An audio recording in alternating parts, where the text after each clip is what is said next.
Hello and welcome to the Ricky Gervais Show with me, Ricky Gervais, Stephen Merchant. Hello. And the little round-headed buffoon that is Carl Pilkington. All right.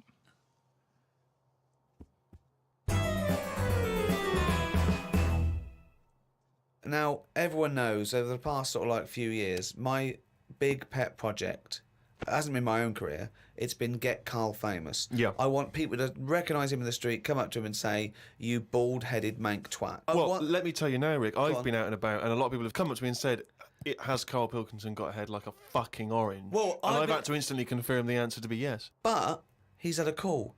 He had a call recently from a film company asking him if he's got any ideas for movies. Now, how desperate, in what dire straits must the British film industry be that they're going, we need Carl Pilkington. We have hit rock bottom. And he went along for an interview. So what? And you went in and you... I went along and had a meeting. And they just said, right, got any ideas? And sort of said, what are you thinking? What sort of thing are you after? Are you after action, thriller, whatever? Because you can provide any of that. I love that he's playing it cool, like you've come to the right person. My time's precious, what do you need? Yeah, I'm Carl Pilkington, the movie doctor, what do you need, Papa? So, thought of this idea sort of on the spot. Good. That I whiz by him. No, but sometimes that's how good ideas come up, don't they? Just so a lot of yours have come up, yeah. No, but if you just talk, I find that your mouth comes out with stuff. Right, there's another quote. Right. There is another quote. If you talk, your mouth comes out with that to me stands along with what were those things in Gremlins called? No, but what I mean, if you sit there and try and use your brain to do it, right, it doesn't work the same. Just keep talking. Just keep your mouth talking. And eventually it will come out with something pretty good. That is exactly what Plato said. So anyway, Aristotle, he said, sit down, I've got an idea for you. Aristotle said, Plato, how do I go? Right, just keep talking and eventually your brain will come out with stuff. So what I thought, I just started off by saying like actors' names and that who I thought should be in it, because then that's giving more, it's building. Right, okay, so who did you say? So I said, right, I'm seeing Clive Warren. Who the fuck's Clive Warren? Who's Clive Warren? The one who was in Closer. Clive Owen. Clive Owen. Right, all right. Did they look at you like you're a fucking idiot?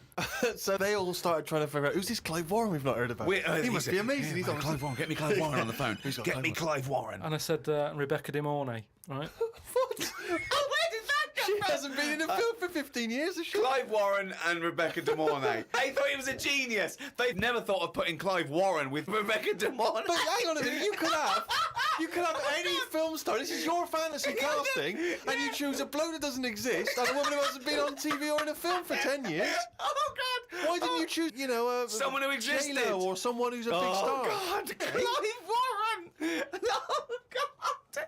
Oh, So God. anyway, starts off, and the people, you're seeing into their lives from like the morning. Yeah. So it's like a nice sunny day. Yeah. Radio's on. They're going about the day. They're having the breakfast. They're saying, "Oh, what we're doing tonight?" And you're thinking, "Oh, they've got a nice life." Mm. She's like, "Love you" and all that. Yeah. He walks out the house, gets hit by a bus. Oh, So Clive Warren's dead. I don't know if Clive Warren would take that part because he ain't got much to do, has he? No, I don't. If I know Clive Warren, And I think you do. I think I do. Carry on. So he's hit by a bus, so he's So dead. he's hit by a bus and that. The titles come up. Oh, It's got you, right?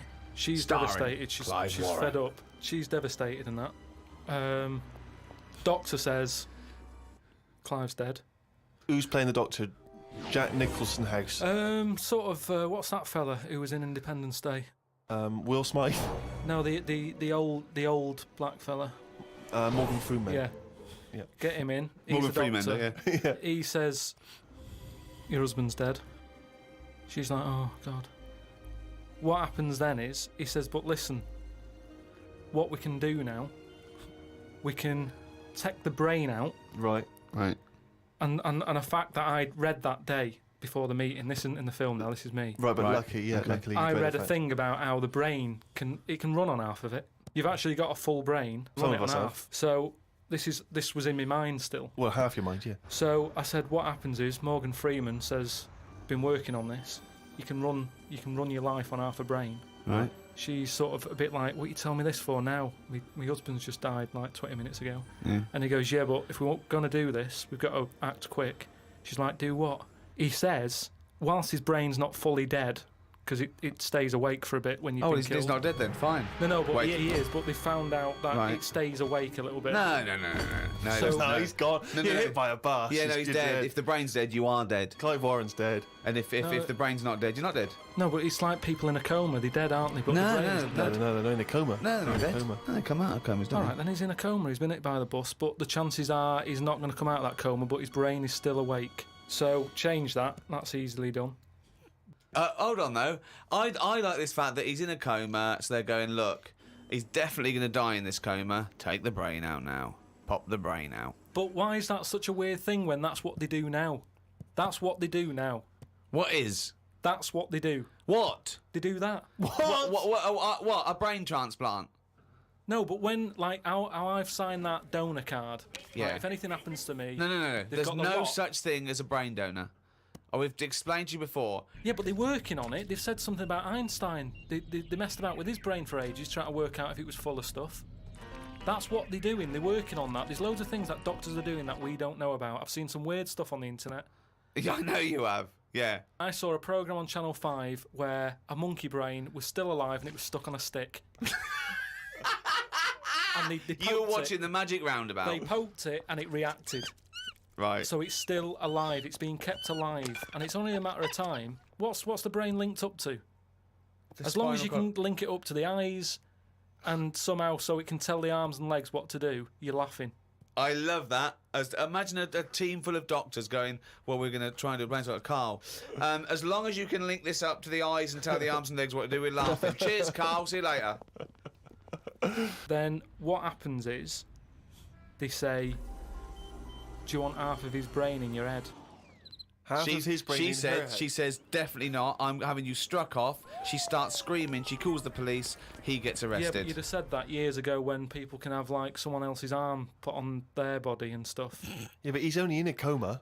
Yeah. No, but he's not going to come out of that coma. Right. So it's like this or nothing. It's Right. like, look, you know, what we're going to do here, we can either turn the switch off or we can put his head in your head. But why would you... So why... what he does, so what they do then, they're going to take half his brain. Half of his brain, take Put out half of hers, pop it in place.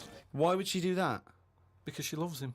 But hold on. Well, no, wait. What would she then be? Because this is what I'm trying to tell you. Okay, sorry. What happens is, he explains all this, so I mean, this would probably cover about 20 minutes in the film, but I'm just rushing I just rushing switched it up off, now. but yeah. No, you wouldn't. This bit would have you. So what... Well, I'd have actually left when I wouldn't have even gone in to see a film starring Clive Warren and Rebecca De Mornay, unless it was 1985.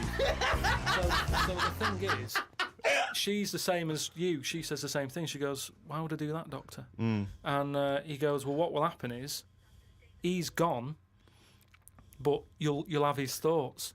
So in the morning when you say, oh, I don't know what to have, will I have cornflakes?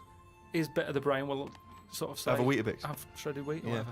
And she's like, oh yeah, good idea. Sorry. So the point of this film is that the dead man can remind her what breakfast cereal she likes. Yeah. So the thought... What do you mean, yes? So that's it, is it? No, that's not the only Wait, thing. wait a minute. This is only Act One. That's just the first bit. Everything's going well. She has it done. So who is she? Is she herself? She's Rebecca De Mornay. Yeah. But now With and again, with him chipping in with a bit of voiceover. So the idea is it's all going well at the beginning. She's So she can't decide what dress to wear. She's had half of her brain taken out and put in a bin, okay? And Clive Warren's half has been put in there. So now she's walking round, okay? So she's like a schizophrenic. no, like I say, the brain is alive. So it's all going well when she leaves hospital. Yeah. And she gets a first taste of it, and it's a bit weird to get hold of because she's sort of. I think when she signs herself out, he's sort of fighting, writing his name and stuff. So there's a few sort of technical things that she has to get used to. And does Clive's brain What does know he that think? he's now inside her brain? Does that matter? Well, I would say it matters because otherwise... Yes, it does matter, Carl. What's he thinking? What's the point of this? Why has she gone along with this? Because she really loves him. But what's in it for him? What does she think? Well, say if I died Yeah. and Suzanne said, go on, I'll have half of Carl's, right? She would wake up in the morning to a thought of me sort of going, oh, you never guess what I've just thought about or whatever. I'd still be there. The rest of your body is sort of waste, isn't it? But Carl, the rest of your body's sort of waste. No, it is kind of. If when someone dies, it's Yeah. not that person anymore, is it? You can't have a chat with them. So if you could have someone's brain in your head when they're dead, you'd have it, wouldn't you? What are you talking about? Why would I have someone's brain in my head when they're dead? Well, what I've else? got a perfectly good brain. So you're telling me you wouldn't have it done then? Of course I fucking wouldn't. I can also categorically state I wouldn't either. Yeah, but you're saying that now, but once you're in that position that someone who, you know, you love and that dies, if the doctor said, do you want it? No! And you've I'd go, no! It's madness! I don't think you It's would. madness! All right. So, tell me a typical bit of dialogue. Well, we've done the breakfast scene. Yeah, that was okay, yeah. dynamite. Yeah. That's fucking Oscar winning. Yeah, can we do lunch? There may be like at the funeral, because even though the brain's still alive, they still have the funeral, and you can have like a funny bit where they stood around the grave, and like there's some relation there who he doesn't like, and she can start laughing, and the family are looking at her going, why is she laughing? Yeah. And she's sort of laughing, and he's saying something a bit rude, going, look at her head. Do you know what I mean? Yeah. Looks like a Stuff on the fucking family. Yeah. Little cameo for you. Yeah. And so you have all that, and people are sort of liking the film, thinking, oh, it's quite funny, this. Yeah. And then you hit them hard. It's the most ludicrous idea for film I've ever heard. All right, but- It's the maddest. Honestly, it really is the ramblings of a mental case. Right, I have to say though, I am hooked now. I want to know what's going to happen next in the story. Then what happens is, she hears the voice go, Leslie, where are you? Something. Right. Her name's not Leslie. No. No. So she's thinking, who's Leslie? Yeah. So in her mind, she's going, who's Leslie? He's going, oh, So he's thought, hang on, I've let something slip. I've here. let something slip. So she's going, answer me. Oh. He goes quiet on her. Oh. So He was having an affair. this is the thing. So she's trying to hunt down Leslie. Leslie. And he's got to stop her thinking it. Then what happens is, I mean, you know. Where your Bex? So he's got to hunt down Leslie. So she's got to hunt down Leslie. It's a woman, is it? Another Leslie, or It's is it a another bloke? woman. Right. But what happens is, I mean, without ruining the end for everyone, what would sort of happen is. Oh yeah, because we don't want to ruin it for them, because this will be filling the multiplexes in no time. No, it's the greatest love story ever told, set in a head. But listen, let's just get to hang the on a end. sec though, Carl. I don't. Yeah, you've got to tell us the end. I don't think you can let people No, come on, listening come on, what's hanging the on end? waiting for the film. Just let your mouth talk. Right, so what I said was, maybe what happens is, his brain is more powerful than hers. Right. How is there power? Why is there no power involved? What I mean is, her brain was running the rest of her body. Now he's His taking brain, over. that gets more powerful and overrules her body. Okay. Yeah. She then fancies Leslie. So it's a lesbian hold on, film. this is building up to a lesbian love. So what the? Well, it's what? trendy, isn't it, that? So just have a bit of that at the end. And So hold on. So he overpowers her, so she is now a lesbian. What's Leslie getting out of this? Why does Leslie think, hold on, why is my Because- dead lover's wife coming on to me? because this is what I'm saying to you, is relationships, it's the love of two brains. Right, okay. Again, can anyone the out there, can we strapline. make that into it? That's a quote. The relationships is a love of two brains. Well, it's- now, he's got something there. He's got something Yeah. there. But my point is this. Why is Leslie suddenly turned lesbian? Because she loves the brain. But does she know this is Clive Warren? Rebecca will say something now and again, like, oh, I like me Minge. I like my food done like this or whatever, and it's all about Dave I like likes my food cooked. Wait a minute, Clive Warren on this food cooked. Yeah, I'm in two minds about this bacon. Yeah, What I'm I going mean to turn is into a lesbian. people Shredded wheat. people like what they like, and it's the same way, like I've said to you before, with someone who's been going out with a woman, and then is found out that she's got a twin sister, and they divorce that first twin and go out with the other twin. It's all the same. You're after the same thing, aren't you? Yes, but that. When a cat dies, you buy another one. It's the same thing. You want that same. Yeah, but you love don't to necessarily switch your sexual orientation. In the case of your twin scenario, they both look the same. Yeah. Has there ever been one where it's a twin boy and girl? Go, well, I was going out with her, but I mean, he looks a bit like her. Yeah, I loved boobs, now I like cock. This is your problem. You don't know anything. And this theory about if your mouth talks enough, the brain will kick in soon. It hasn't. Oh, chimpanzee, that is raining down again. Extracts from his famous diary. Box jellyfish, crocodiles, snakes, blue ring octopus, red-black spiders, funnel web spiders, great white sharks. Just some of the reasons that put me off going to Australia. Every creature is bigger and angrier than anywhere else on the world. I put it down to two things. One, it could either be because spiders and snakes and the like normally hide under rocks. The Earth is one big rock. Australia's at the bottom of the big rock, and they're trying to hide under it. Carl, valid, you isn't are it? a maniac. It's just thinking about it, thinking about where spiders go and that works, doesn't it? No. Why doesn't that work like a Because there's rock? no real upside down and bottom of the Earth, is it? It's all relative to what? It's relative to what? A map that you saw. Well, it's a coincidence, isn't it? No, right, okay, read on. I've heard that a lot of people go camping in Australia, which I think's mental. If I was to fly all that way, I'd want a decent bed. Plus, I wouldn't be camping in a place where there are killer spiders wandering around. I agree. I've only been camping a few times, and each time I was glad when it was over. The last time was last year in Lyme Regis. Yeah. When did you go camping in Lyme Regis? Last year. It's all right, Lyme Regis, but it was all a bit of a nightmare because I was going with my mate, and he said he knew someone who knew someone who had a bit of land in the garden. We had a bit of land in the garden. What's the point, though, innit? You know, what's the point of camping in someone's garden where there's a sort of like a spa down the road and like a pub? No, because you're by the sea, aren't you? It's getting away from it all, seeing the world. It's not if you're in someone's front garden. No, back. Oh, sorry.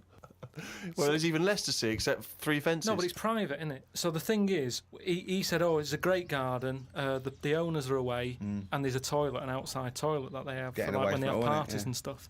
So we get there, and this lad who knew about this bit of land, Someone's back garden. well, yeah, said, oh, you can't use it, they haven't gone on holiday.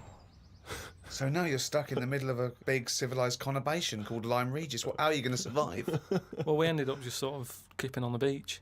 But Did you pitch your tent on the beach? put the tent on the beach. We found somewhere where there was a load of rubbish. So we thought, nice. That's the place to go, Oh, yeah. lovely. No, A but municipal tip. What was it? Was it chemical waste or just like, you know... no, just um, Coke was it just cans and syringes stuff. and, lovely. But listen, though, Baby you've got to diapers, think sure. about that. Rusty, what's something rusty? If there's rubbish there, it means it was a good place to camp. Why? Why? Because other people have camped there. Right. So that's how you've got to look at it. It's a way. That's like a little tip of. So you could have slept first in a thing- public lavatory. Yeah, yeah.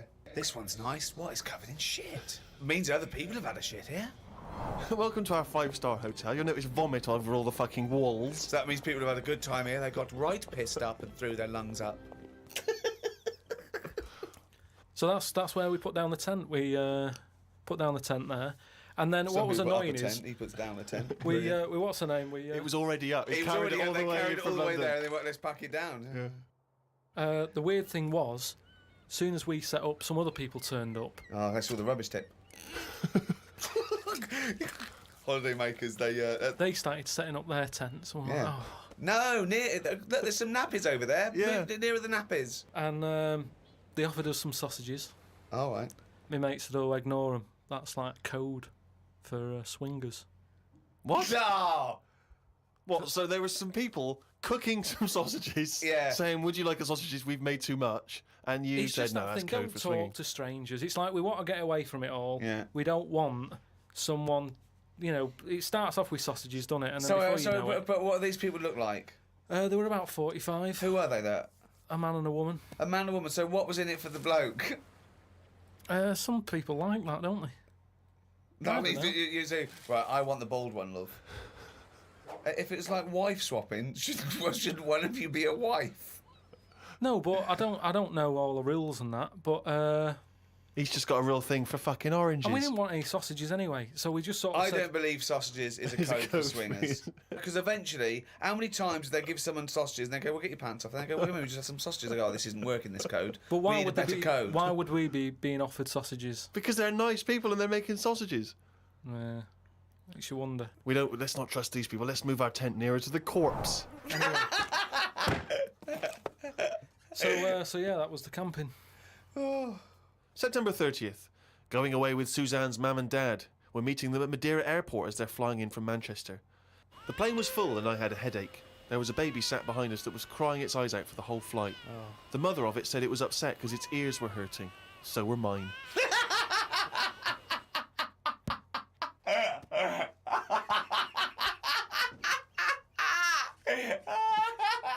Oh, God. We went to try and find a supermarket. Suzanne's man was having a go at her dad because he didn't have a shirt on. She said he looks a mess and is embarrassed to be seen with him. It's their Ruby anniversary tomorrow.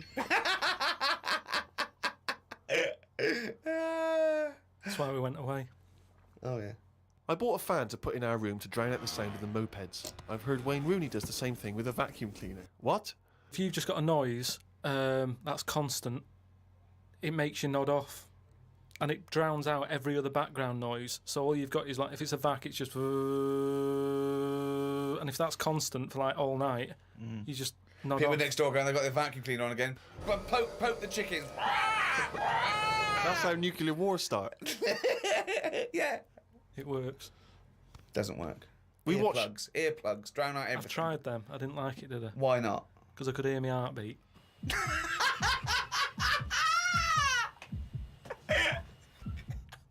Oh, you're such a strange little creature. Oh. Didn't do much this morning. Just sat by the pool, saving insects that flew into it. I'm gonna die like fucking Noah. That's amazing. Nothing good. How were you saving them? Did you wait for them to hit the water, then fish them out, or you grabbed them in the air? Stuck my finger on the top. They grabbed on, lifted it off.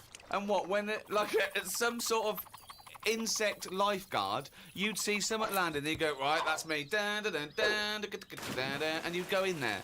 But it's hard to turn a sort of a blind eye to stuff like that because you know that's something, you know, you're witnessing death. And if you can save something, you do, don't you? You do your bit. And at night, I'd sort of think, have they learnt the lesson or will they be back and will they be dead in here tomorrow? But if they can get an extra day, I've done my bit. I can't do more than that. I'm on holiday. Do your bit. I'm lucky enough to see the world. Do your bit. I love it. I did my bit. I love it. I love it. I love the fact that he was running around saving flies and things. Is there something? There's something so sort of. Wow, an old lady drowned. Yeah. While he was saving a beetle. Now, Carl, I know you're fascinated by the concept of the doppelganger, of seeing someone who looks exactly like you. Yeah. Jake has emailed in. He says, Carl, if you could spend a day with an exact replica of you, okay, so somehow they've cloned you, Carl, and you've got him for one day, what would you do with this? What would you make him do? What conversation would you have with him? What would you do? Is there anything you could, how would you utilise him for one day? Well, they'd both say, I'm not bothered. And that'd be the end of conversation. Yeah. What would do me head in is, does he think the same way, look the same way, Exactly dress the same. Yeah. How would I know which one I was? Because you'd be you. That's amazing. No, no, no. How would I know which That's one I was? incredible. No, because... That is the most stupid thing ever said by a human being. Can we get the Guinness Book of Records on this? Has anyone anywhere in the world said anything more stupid than, how would I know which one was me? But think about it. This other person's going, all right, thanks for meeting up and that. And I go, hang on a minute. No, you came to me. And then Suzanne would come home and she wouldn't know the difference. And then suddenly you'd start doubting yourself. And you go, should I be leaving? Or... So how do I know if I am that real one, if he knows what I know? But you know who you are because you're experiencing But he'd it. be saying that because he'd say, yeah, it is a bit weird. But isn't it, you how know we the meet, truth, you idiot. Because How you would I wouldn't- know which one I was? So anyway... But bear in mind, What would you do? You could pass him off as yourself. What would you do? Would you play tricks? Would you, You could be in two places at once. Would you do stings? Would you do scams? No, because it would only end up getting me into trouble, won't it? Because people won't believe that there's another one like me. Otherwise, everyone would be saying that when they get caught robbing. They go, oh, it wasn't me, it was my doppelganger. It can only... I wouldn't want it, to be honest. It's a bit of a headache, isn't it? Because he could be going off, going mental, causing all sorts of trouble, and you're going, will you pack it in? And he's going, what? What are you on about?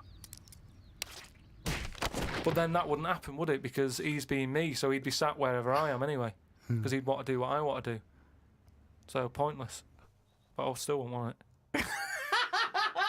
It's unbelievable. That was a conversation with himself. That was amazing. That was like experiencing what it would have been like if there was two Carls. Yeah, He's having a discussion with himself. We could have left in that time and come back, and he'd be arguing still. What does this mean? Does this mean though that I could just sit at home and not do anything, and just send me out on? Yes. And when he's seen something happen, I'm seeing it. No. You're separate people. You're separate people. But then he's not a doppelganger. Then, Well, is he? you're identical twins. Then you found out identical twins, and he's got exactly the same input as you. I mean, it's not a real question, is it? It's just a little. Again. But I said to you the other week about twins and that. How I wouldn't like to have a twin. It's It's all right when you're a kid, but unless you're a Siamese twin, even they don't even look alike, do they? They're just stuck together. You don't go, oh, don't they look like each other? They have different haircuts. They don't carry that thing on, do they? Like normal twins do. Like normal twins, the mums say have the same haircut, wear the same shirt. Siamese twins never look the same. They've just got their arse stuck together. Again, it's a dialogue in his own head. It's unbelievable.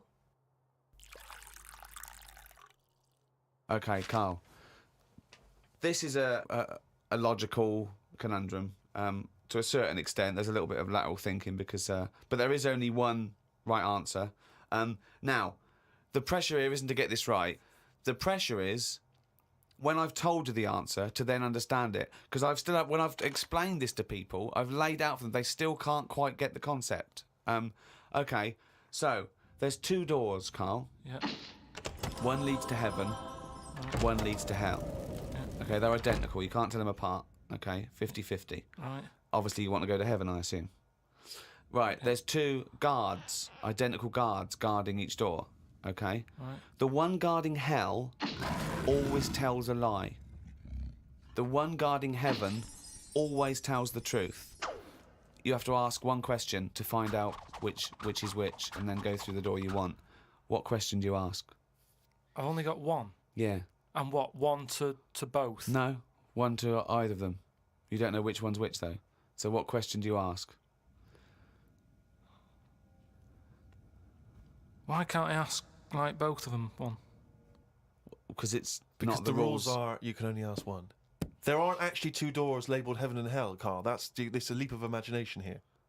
And I've definitely got to answer. I've got to ask them a question. I can't just sort of have a feel of the door to see if there's any heat or anything. They're identical. You stand a few yards away. You cannot tell from the outside of these doors which is which. What question do you ask? I can't look through the keyhole or anything. There's no Get keyhole. anywhere near them. Um, Let's imagine there's a small rope that prevents you from getting anywhere near, rather like outside a nightclub. Yeah. So they stood there. Yeah. They both look the same. They're both smiling. Yeah. But one of them's not really smiling, really. He's trying to make me make a mistake, isn't he? Well, he's just going to lie when you ask him a question, if you ask him. So what's the point in asking a question? Do I know one of them's going to lie? Yeah. But would they be neighbours like this? Would they be that close? Why? I mean, we're not sure if these two guys get on. Okay, it's a logical. Well, I'll tell you the answer. No, I want to see if he can get it. He's almost there. No, he's not almost there. What am I thinking? No, hang on. Right, so you go up and you go. Hang on. Well, look. Let's imagine that. Let's imagine Ricky and I are those two guys. Okay. Right. But we have to. Well, me and Steve will decide which doors we're guarding. Okay. Right. I'm. Look away, Carl. Okay. Right. Then. So we've decided. Okay. One of us is guarding hell and one of us is guarding heaven. Which question you're going to ask and who you're going to ask it to? Right. I'll just say to you, Steve. I'll go. Got some post for God here. That's not a question. That's a statement. Right. You've got some post for God here. No, that's not a question. Yeah, but maybe the question's coming. You got some post for God here. Yeah. And it needs to be signed. It's not a question. Still not a question. No. Let So him finish. is God in? Because I need him to sign for this post. Is he in? Well, I can answer that as well if you want. Go on. He's in. He's behind my door. Do you want to answer it? Well, Yes. Do you want to get him? Just. Well, no, you've only got one question. So you're asking Steve, is God in? What's the answer? Yes. Ask me. Yes. Look, lads, I'm just trying to do a job here. What am I going to do with this? Well, give it to me and I'll give it to God because he's behind my door. Steve? Yeah. Give it to me and I'll take it into God because he's behind my door. You're an idiot. Let me tell you the answer. I'm guarding hell, by the way. I'm the devil. Steve's God, okay? So you asked me what Steve would say if you asked him what door he was guarding, and I'm going to lie. I know he'd say heaven because he'd tell the truth, but I'm lying, so he'd say hell. So the question is, if I was to ask the other one what door he was guarding, what would he say? And whatever the person answers is the door they're guarding. Steve, what door are you looking after? Well, Heaven. yeah. Why should I believe you? Because you don't know. No, that doesn't work. Because you asked me the same, and I'd say heaven as well. Right, so who do I believe? This is where you use your gut feeling, though, isn't it? This is what life's... Well, as opposed to the pure logic that Ricky's just used. I just think, because there's a lot of questions in life where you don't know the answer, and you go, do you know what? I don't like the look of him. So... They're identical. Yeah, but they're still identical twins. You always get a little snidey one.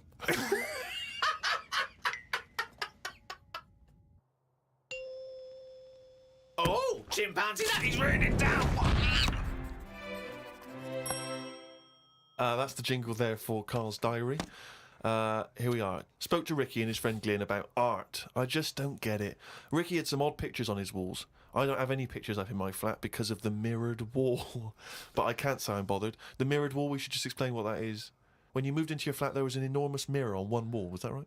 We just got this flat, and, you know, it's not a big flat, so I think the people who had it before us, he was a gay fella, right, which was a bit like, oh, so you've been doing with that mirror and that. But that was... What? No, just, you know... Just, What? What has he been doing with the mirror? Well, What's he just been a doing? bit- No, what? it's just because they're quite sort of experimental in it, aren't they? And I don't know. What do you mean? What do they do? Well, I wouldn't know anything about it, but go on. No, what do you want? What? no, I don't. But Experimental in what What do way? you mean experimental? I just mean, you know, they'd be doing stuff. What? Whatever they do. Chemistry, What? have a chemistry set out, they were doing experiments. What? No, just doing what. Singing "I Am What I Am" and just checking out No, the each to dance their own. I'm moves. not having a go at anyone, but What? I'm just saying, like, they're doing what they're doing, which Carl, you're is not annoying as homophobic, well. are you? Because, You're not no, st- I'm not. I'm What? not. This is why. but Why are you worried about what a little gay fella was doing in your flat before you got it in front of a mirror? I wasn't worried about it. Why I are mean, you thinking about what he was doing? Why are you fantasising what a little gay fella was doing in front of your mirror in your... I'm not bothered. I'm just telling you why it was a bit odd that he had a mirror in there, right? But forget the history. But you've got a mirror in there now, haven't you? No, because what I did was I was going to take it down, and I thought, oh, it's a bit dangerous. This, you know, it could crack and Because it's the fall on size me. of the whole wall, isn't it? It took up a whole wall, Right. right? So like when he's moving about everywhere, he's got a good view of it and that. But he's got this full wall of mirror, and I thought I can't take that down.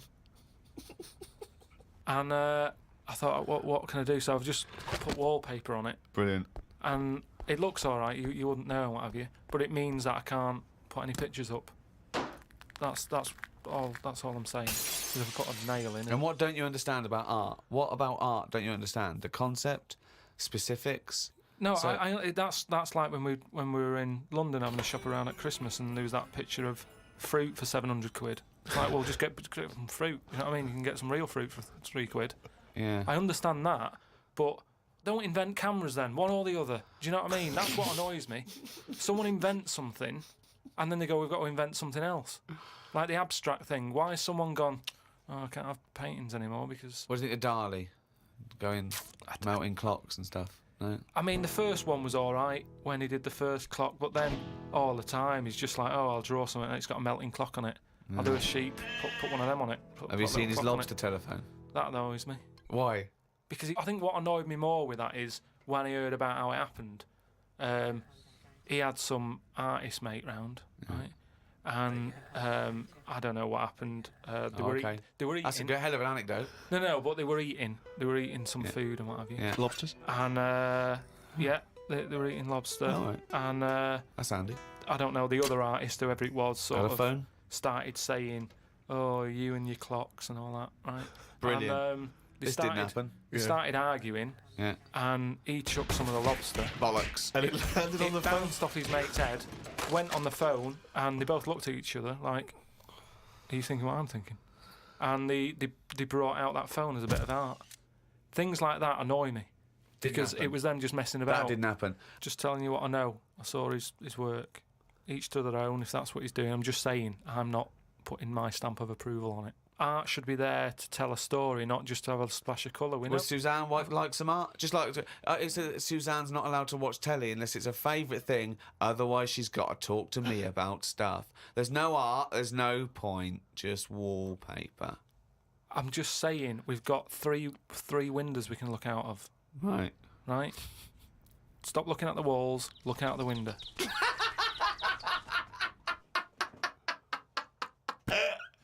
My mum phoned and said that my Auntie Nora, the classic Auntie Nora, wanted me to look on the internet to find out what the weather will be like in Spain at the end of November.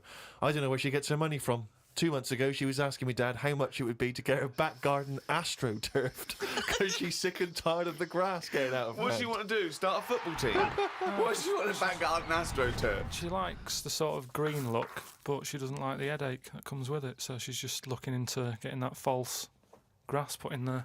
Brilliant. Don't know how much it is. But. Went round to Ricky's and had some chicken curry that Ricky's girlfriend Jane had made.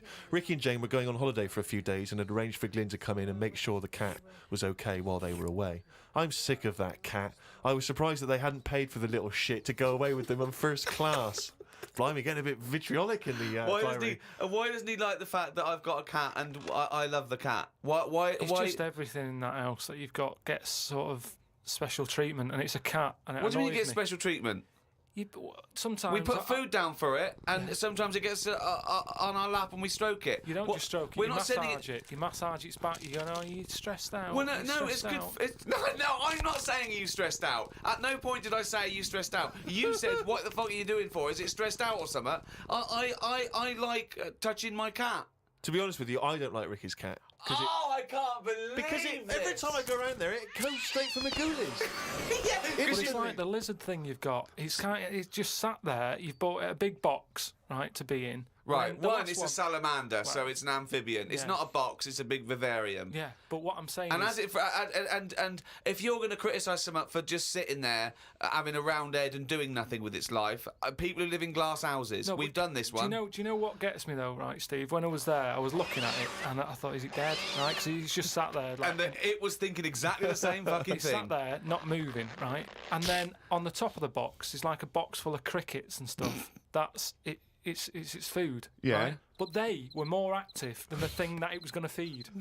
Get rid of the lizards. Keep them in there. More entertaining. Don't understand it. A few months back, a girl who was having a kid showed me one of them scans of the kid that was in her. That's science gone mad, innit? I couldn't think of anything nice to say, as it looked like a frog. Do you know why we've got to that point? What? Why have we got to see something that young? Why? Because people can keep an eye on the progress of the baby in the womb. Yeah, but why are they printing it out and stuff? Surely that's for a doctor to see. Well, that's just an added bonus for people who are interested in such But things. that's like saying, why do you take pictures of anything? No, but what I mean is, why? At what point are we going to stop? Are we going to start sort of X-raying the fella's testicles and saying, well, there it is at a really young age? Well, where are we going to stop? It's just horses for courses, isn't it? Some people like to have a record of their baby in the womb. They That's like right. to show their baby. They're They sit excited there- about it. They sit down and they show the friends the slideshow. That's go. the birth. Oh, that's the conception. Oh, look, Ron's going a bit mad there, isn't he? But why do I need to see this? This is what I'm saying. It was an awkward situation because she was happy with it. I was like, oh, God. Do you know what I mean? It was an odd-looking thing. I couldn't say, oh, it looks like you, because that would be a diss. Well, Rick, you're not the only one who's been away. I know you've been off working, but Yeah. I, at long last, have taken a bit of leisure time. Go on. And you've probably heard of the Rio de Janeiro Carnival.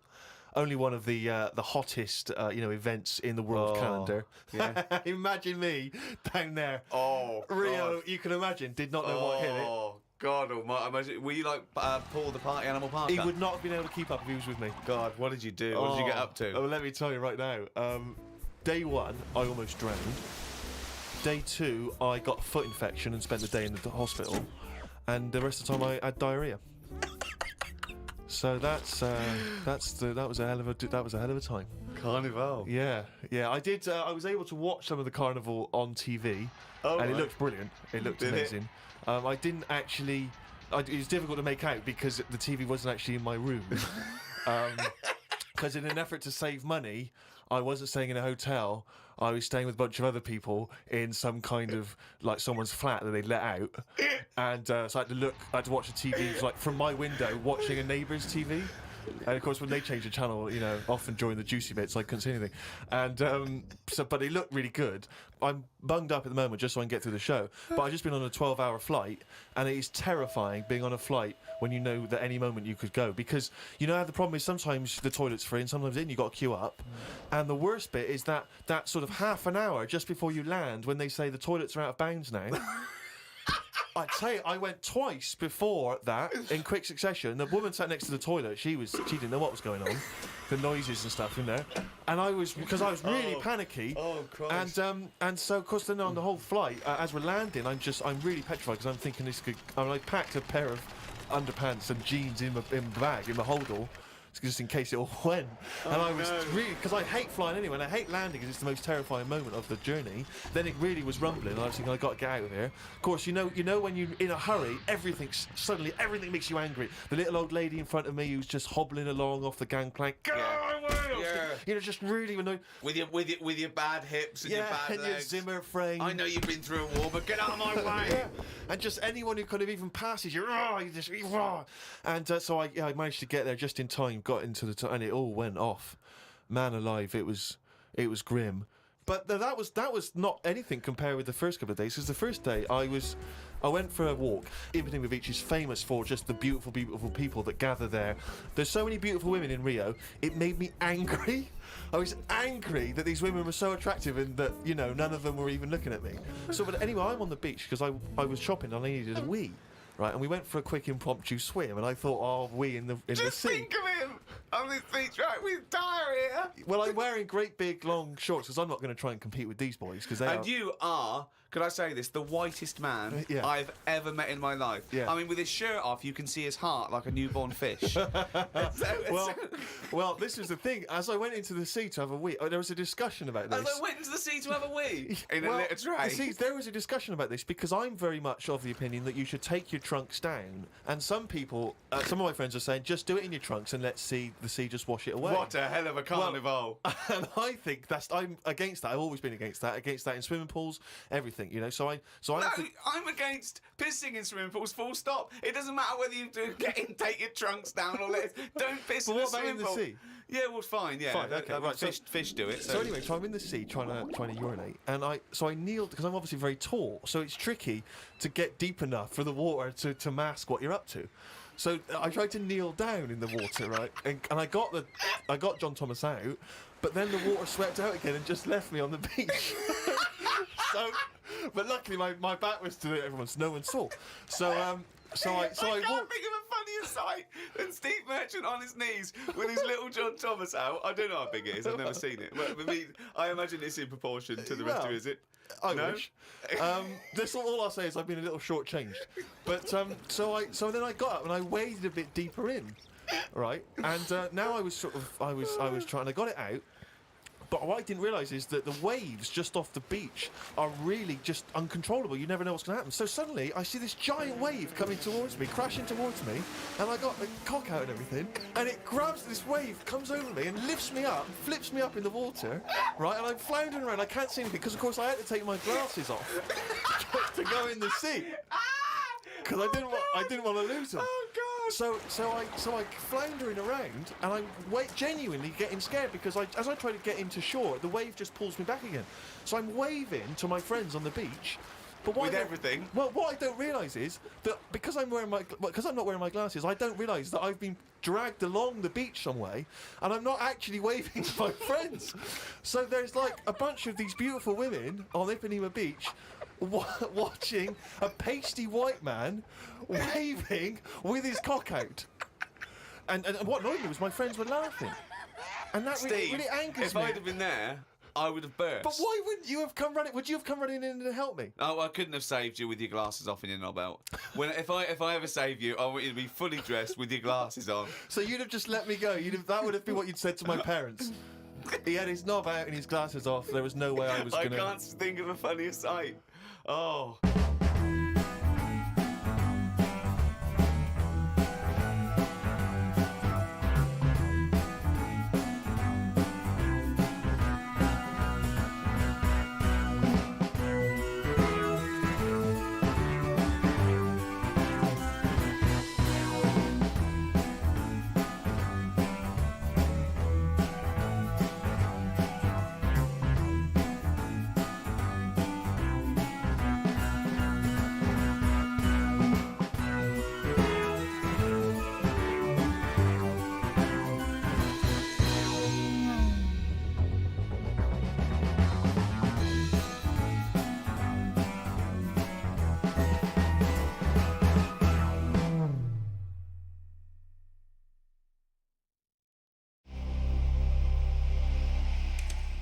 Carl, I've got a couple of little facts for you, just to try and inflame your imagination. Go on.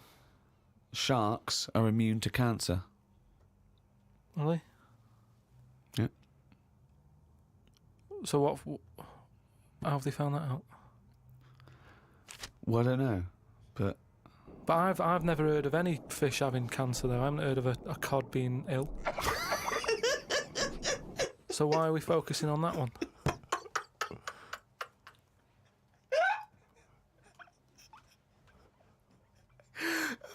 good point. Okay. Stroking a spider can cause its hair to fall out. What? Because it doesn't like it and it gets stressed out, or is it just that some people are rubbing too hard? No, I don't think it's they're rubbing too hard. I think it's something to do with it. I mean, what sort of maniac is stroking a spider anyway?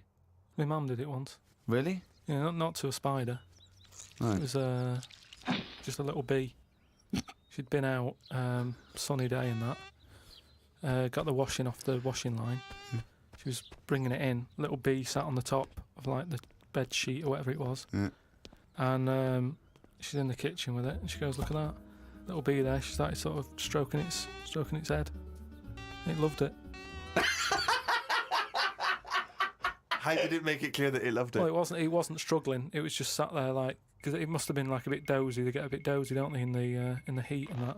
Yeah. And it just stayed there on the sheet, and she sort of stroked its head for a bit, and she had to put it out. It didn't go out. It didn't try and escape. It was like, "You've had enough now." That was that. She sent it out. She loved all that. She loved little flies and stuff. And we had Harry the housefly. What? Harry the housefly. What do you mean? It's just a fly that always seems to knock about in one corner of the room. Right, it's the same fly, was it? Yeah, it was the same fly. Yeah. How do you know it was the same fly? So whenever she saw a fly, she went, "Oh, look, it's back."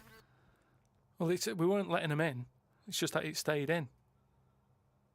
Carl, what makes you think it was a pet housefly as opposed to a different fly every day? Because it was always in the same place in the corner. But it could have been that something about that particular place that attracted flies rather than it was the same fly. Well, I'm never worried about it. It wasn't harming us. It just always hung about. But how do you know it was the same fly? How do you recognise it? We weren't worried about it. It doesn't matter, does it? If like we're thinking another fly's getting a bit of free rent or something, just let it stay. I don't understand why. But why? No. Right. Okay. You're in a house, right? There's flies. Okay. Not flies, fly. Why do you think it was the same fly for all those years? Just because we haven't got loads of other flies. At no point was there a crossover period where there's two, and it's like, hang on a minute, he's trying it on here. That's what I mean. It was always just one on its own. And we just thought, leave it, it's all right. I don't know why are you suspicious? Why you always think someone's out to do you? No. I don't know why you assumed when you see a fly every now and again that it's exactly the same fly. It In just fact, was. that it's Harry. The one in our house was the same one. How do you know? Well, all right, I don't, but at no point did I feel suspicious. Speaking of flies, though, and that, they've got one, right? I was out with Ricky, right, and he was reading the paper. There was a story there about a fly that its eyesight was bad or something, and they've made it a pair of glasses, and it had a picture of a housefly wearing. Okay, this is incredible, Steve. Can I take over? Hang on, let me just need to finish a couple of questions for that. So there's a small fly and they've made it a pair of glasses Yeah. so that it can see better. Yeah. And your concern is what? Well, again, it's just that thing of we're looking after everything now, aren't we? Sorry, I've got to come in here, Steve. All right. I showed you the story. You saw it. It was a picture of a housefly with a pair of glasses on. Yeah. Right. It was about a one-sentence thing. It was about how far technology's come. Yeah, And a we're group helping of flies scientists out. using microscopy, right, and laser tools had, as an exhibition, shown that they could make a pair of glasses smaller to fit on a house. They'd put it on there and they'd taken a picture of it, and it's on display. At no point was it actually, because the fly had bad eyesight, the fly was presumably dead, it was purely an art installation or a show of technology. I thought you were going to say, Rick, that you'd drawn the glasses on there. Yeah. And he believed it like, there's a bearded lady in this paper. No. My God, Tony Blair looks like Adolf Hitler. No. What do you think of that, though? But they did Well, it as an flies out. experiment. Yeah, but all things start as an But experiment. why would they make a pair of glasses for a fly? How would they know he had bad eyesight? How would they know it was the same fly? Bumping into stuff? I don't know. Bumping into stuff. It's just that thing, innit, of human nature is something's wrong with something, let's fix it. And they try and help people out all the time, don't they? When you know, we're always doing it. We're always trying to help people out instead of just going, you've been dealt a duff card, cope with it.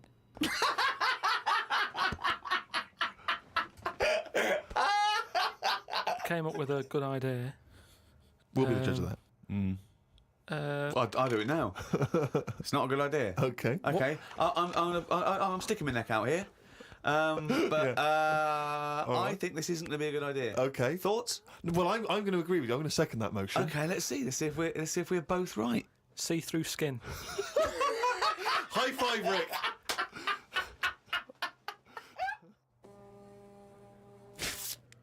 We've had a few emails about the old shows. People came into them late in the season. Did I not tell you this? We had an email from an Inuit. Really? Yeah. I thought I'd mentioned this. Have we not mentioned this before? No. No, it was an email from a guy who said, I don't think he lives in Canada, I think, or somewhere else. I apologise for if I'm getting that wrong. But I think he said he was half Inuit and he listens to the show. Half Inuit? See, that's interesting because I think it was so remote. I know I'm probably wrong now, but I think that those are so remote that I can't think where they're meeting people who aren't that are also Inuit, yeah. Oh, and who's going, other societies are going, I'll tell you what, I'm fed up, there's no action here, I'm going to the frozen tundra, I'm bound to meet someone there. Yeah. Where do they meet? Do they do online dating? What, Probably a lot of online stuff. what do you put as hobbies? Fishing? Yeah. You know? Skinning stuff. Skinning stuff, yeah. What stuff to skin? Seals. Seals, yeah, sure. That's about it, isn't it? Why are they hanging about round there? Why aren't seals going, do you know what, it's cold, I'm sick of it here. It's windy all the time, what have you, and I'm getting a club on the head. Do you know what I mean? Yeah. Because they're meant to be quite bright in terms of animals and that, aren't they? Yeah. So why are they knocking about them parts? I don't know. Say, like, if seals died out, right, would that be a problem? We've done this. We've been through this before, Carl. Everything has a knock-on effect. Even a seal, that's sort of in between something already. It's between a fish and a dog, isn't it? I knew you were going to say dog. It's not between a fish and a dog. What do you think evolution does?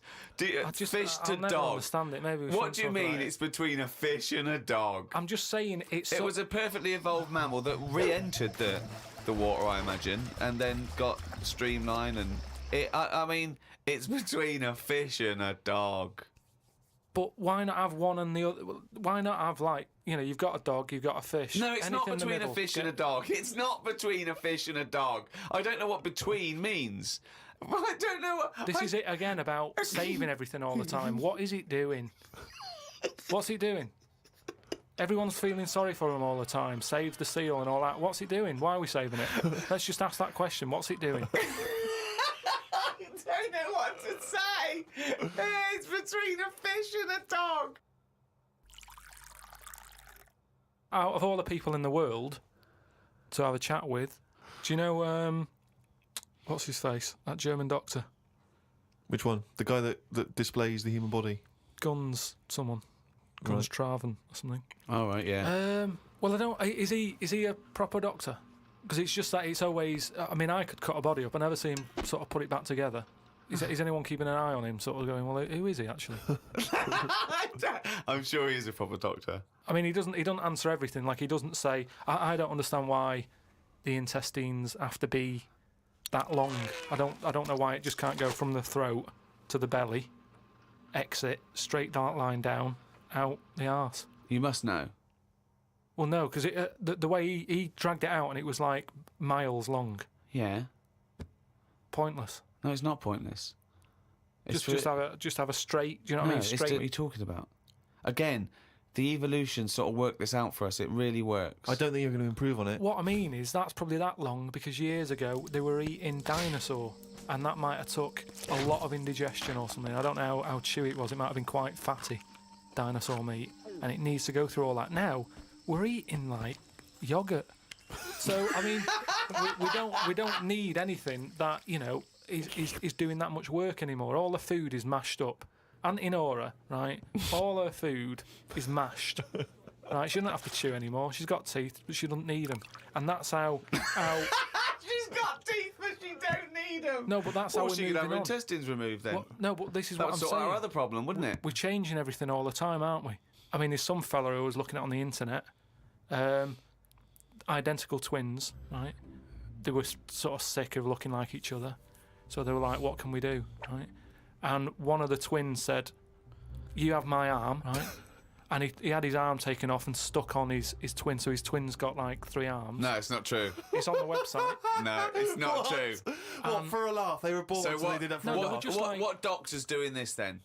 Well, they're old enough to sort of say this is what we want, and No. Doctors don't go, well, if he wants another arm, and I'll take it. They don't. Doctors don't do that.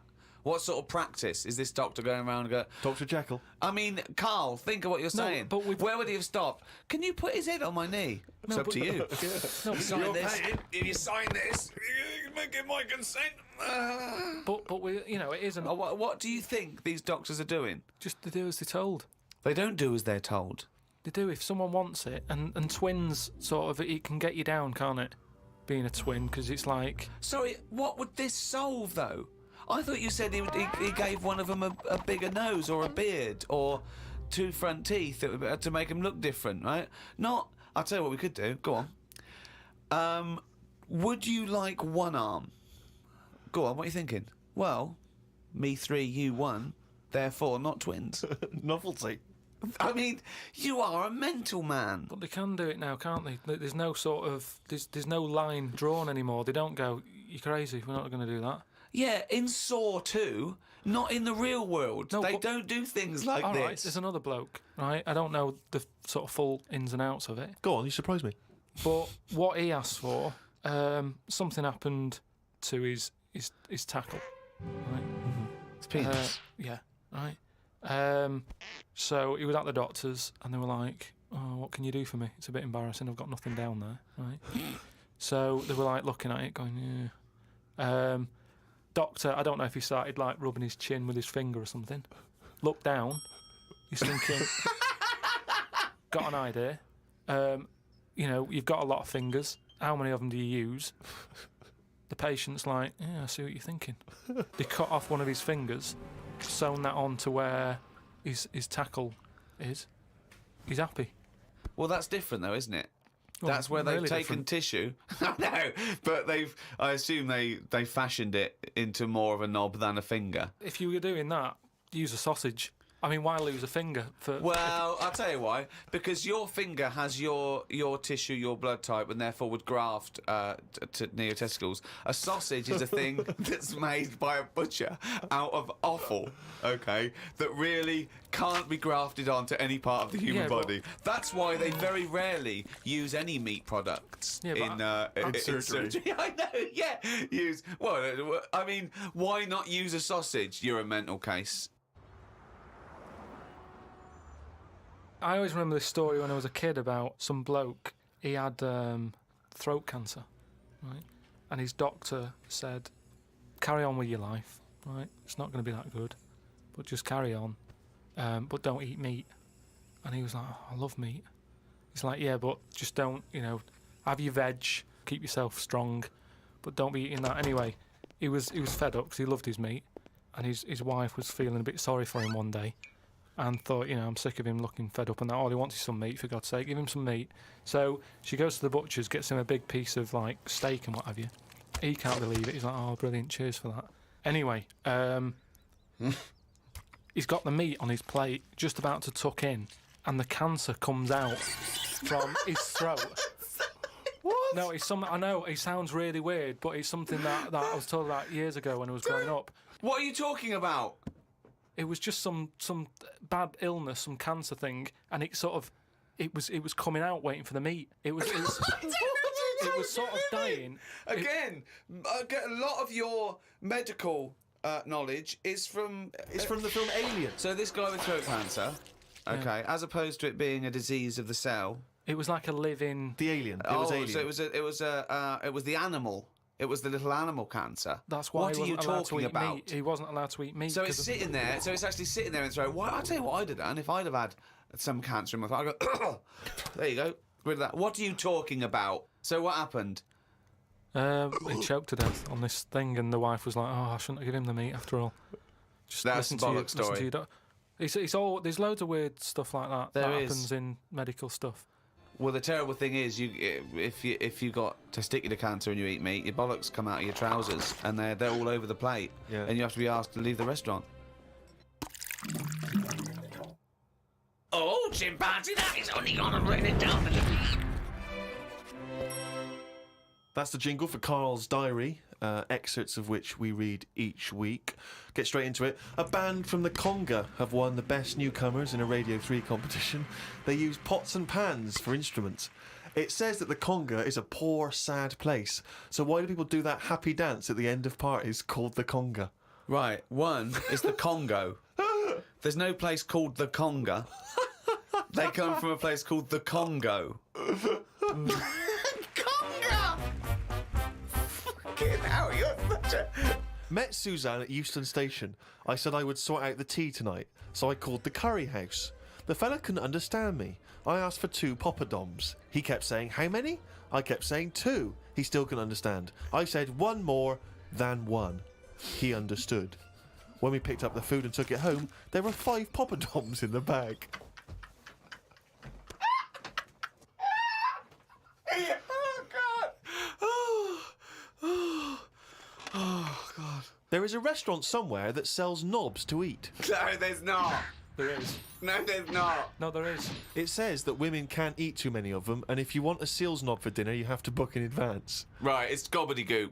This is the ramblings of a madman again. It's a trend, he writes. It won't last long. It'll be like hummus. Called Ricky and asked what the difference is between the mind and the brain. Yeah, he That's did. a hell of a phone call Yeah, to get. unbelievable. Unbelievable. Ricky did explain, but I can't remember what he said. I wondered at what age you are when the mind kicks in. Okay. Ricky changed the subject and said there is an island called Spider Island. There's nothing but spiders on it. A bloke went to visit the island and said there was 1,000 types of spider in one tree. What do you think about that? What do you think of an island that's just full of spiders? I don't know, because you need spiders. I don't know what they do, but they say a world without spiders wouldn't be good. But they sort of do something. There's something about if you did get rid of them all, it would have an effect. Well, of course it would. Get rid of anything, it'd have an effect. Not everything though. Like I've said, jellyfish and what have you. Well, no. It's 97% water or something. Yeah. So how much are they doing? Just give them another 3%, make them water. That's more useful. Give them another 3% and make them water. Oh, God. Went into the gadget shop today. It's full of stuff that we don't need. Gadget used to be a good word that made you think of James Bond with all his gadgets. The best thing I could find in the shop was a clock that ran on potatoes. We are definitely going backwards. I agree. Well, who cares about that? A little electrical impulse. So what? Had a night out with old schoolmate. Found out about more of the other lads I went to school with. One is living underground. What do you mean living underground? Not like a mole. Do you Yeah. mean he's got a basement, or do you mean he digs a hole every night? My mate went to visit him and he said it had been raining really heavily and that, and it's all the rain's running in. What do you mean he went to visit him? He went down here. What's that? That's an hole in the ground. Yeah, come in. He just said, "Oh, come round see us," and he's living underground. What do you mean he's living He's underground? happy down there. He said it was really muddy and what have you. He said he won't be going back to visit him. I believe this, though. I believe someone he went to school with now lives in a hole. That doesn't shock me. You spent far too long with him, if that now you're just happy to accept. I totally accept that. I'd be surprised if I walked round where he lived that there weren't more people living in holes. His dad wanted to throw his budgie on the fire. True. His budgie died. His dad said, "Let's throw it on the fire." I mean, his mum. What did your mum do? She just was worried about the other bird that was left, so she made it a bit of company by getting a rock, getting a feather off the dead budgie, sticking it on the rock, putting it in the cage. So a Bit of man company. living in a hole It's not is unusual. not that bizarre. Right, carry on. Watched a film about Hitler. Didn't watch all of it as it was subtitled. Can't be doing with that. Asked Suzanne if cinemas are full of deaf people when they're showing subtitled films. She said, "Shh, I'm trying to watch it." I say, what do you mean, shh? It's subtitled, I can make as much noise as I want. Yeah. She's a lucky, lucky woman. You must be a joy to watch a subtitled film. I mean, the concentration is up there already. It's not as easy as when you're hearing it, because you read things, but it's possible. If you had a buffoon going, I'm just going to sit here and make as much noise as I want, what's the point of that? Yeah. Do that in a cinema. Just walk into a subtitled film and go, right, everybody, let's all do the Congo. We're having our bathroom done. The bathroom man was round at 9 this morning. We weren't allowed to use the shower because it all had to be bone dry before we could use his waterproof filler. Not that waterproof then. Went for a brew with Ricky. We talked about monkeys and how they are closer to humans than they are to apes, and how bees will drink cider to get off their heads. Now and again there is a bee that lets the drinking get in the way of the work, and other bees sting it to death. Blimey. Yeah, well, there are bees. They love a drink, and they will drink pure alcohol. They love getting off it, and they fall down and they're drunk, right? But some bees get addicted in the same sort of percentage as human addiction. Like 10% of bees, they can't get enough of it. They take ethanol, they take cider apples and that, and then when they get back to the hive, they go in a bit pissed, and they've got guard bees, and they go, "Come on, we've all had a drink." Bouncers. Yeah. They sort of are, right? And they push them away, and they push them away again. Then the next time they go, right, I've had enough. And they give it a good hiding. And Carl couldn't get over this. I saw his face, but I knew that he was thinking of that bee with sort of like eyes rolling around his head, a little bit belligerent with his jacket on backwards. Yeah. And the bouncer going, come on, son, we've all had enough. Let's move away, Yeah. move away. You're not coming in, all right? You're wearing trainers. Yeah, you're wearing 3 pairs of trainers, and I'm sick of it, But what I did find out, because I went home and went on the computer trying to find out about drunk bees knocking about, they're not actually meant to fly. It's only because they don't know. Fly. Well, no, but they're if they were told that you're not actually designed to fly, they wouldn't bother. No, this is that thing that goes around that aerodynamically, on the face of it, looking at the size of the wings and the body proportions and everything, that it's a surprise that they can fly. Okay, it's not that no one's ever told them they can't, and as soon as someone tells me you're not meant to fly, they all fall out of the sky going, "Oh, what are we doing?" Like in a cartoon. No, but it's something about the confidence and that. At the moment, nobody's saying. It's nothing to do with the confidence. There is no such thing as confidence in bees. A bee never loses its nerve. That's not why it drinks. Because what are you drinking for? I'm just not confident anymore. There's no point to turn to the bottle. I can't go up there again. You're an idiot. Okay, then listen. Right, I've found some things that I think will interest you, and I want your first thoughts on these. Okay. Now these are facts that I've sourced. Okay. What's the actual topic? Well, you love animals, don't you? You're interested in animal Some facts. of them. I don't love them. Some of them fascinate me and stuff, but a lot of them also get on my nerves. I don't know how an animal can get on your nerves. They just do. Okay, then here you Right. go. There's a frog, Carl. Just a little frog, a poison arrow frog, that contains enough poison to kill over 1,000 human beings. Why is it that annoyed? It's not annoyed. Well, why is it going about killing 1,000 people? No, it has the potential to. It has enough poison, it has enough toxin in it that could kill 1,000 human beings. But does it need that? Whereabouts is this? Where's it living? Rainforest, I think. And does it need that sort of power? Is it in that much? Is it getting threatened a lot? Is what I mean. Well, no, because it's saying, "Don't come near me," and it shows it with its colours. It's got the colours that say it doesn't want to be eaten. It doesn't want people to chew a bit, right, and go, "Oh, I'm an idiot." It's saying, "Look at my colours. Don't eat me. Don't want to come near me." But then why give it bright colours?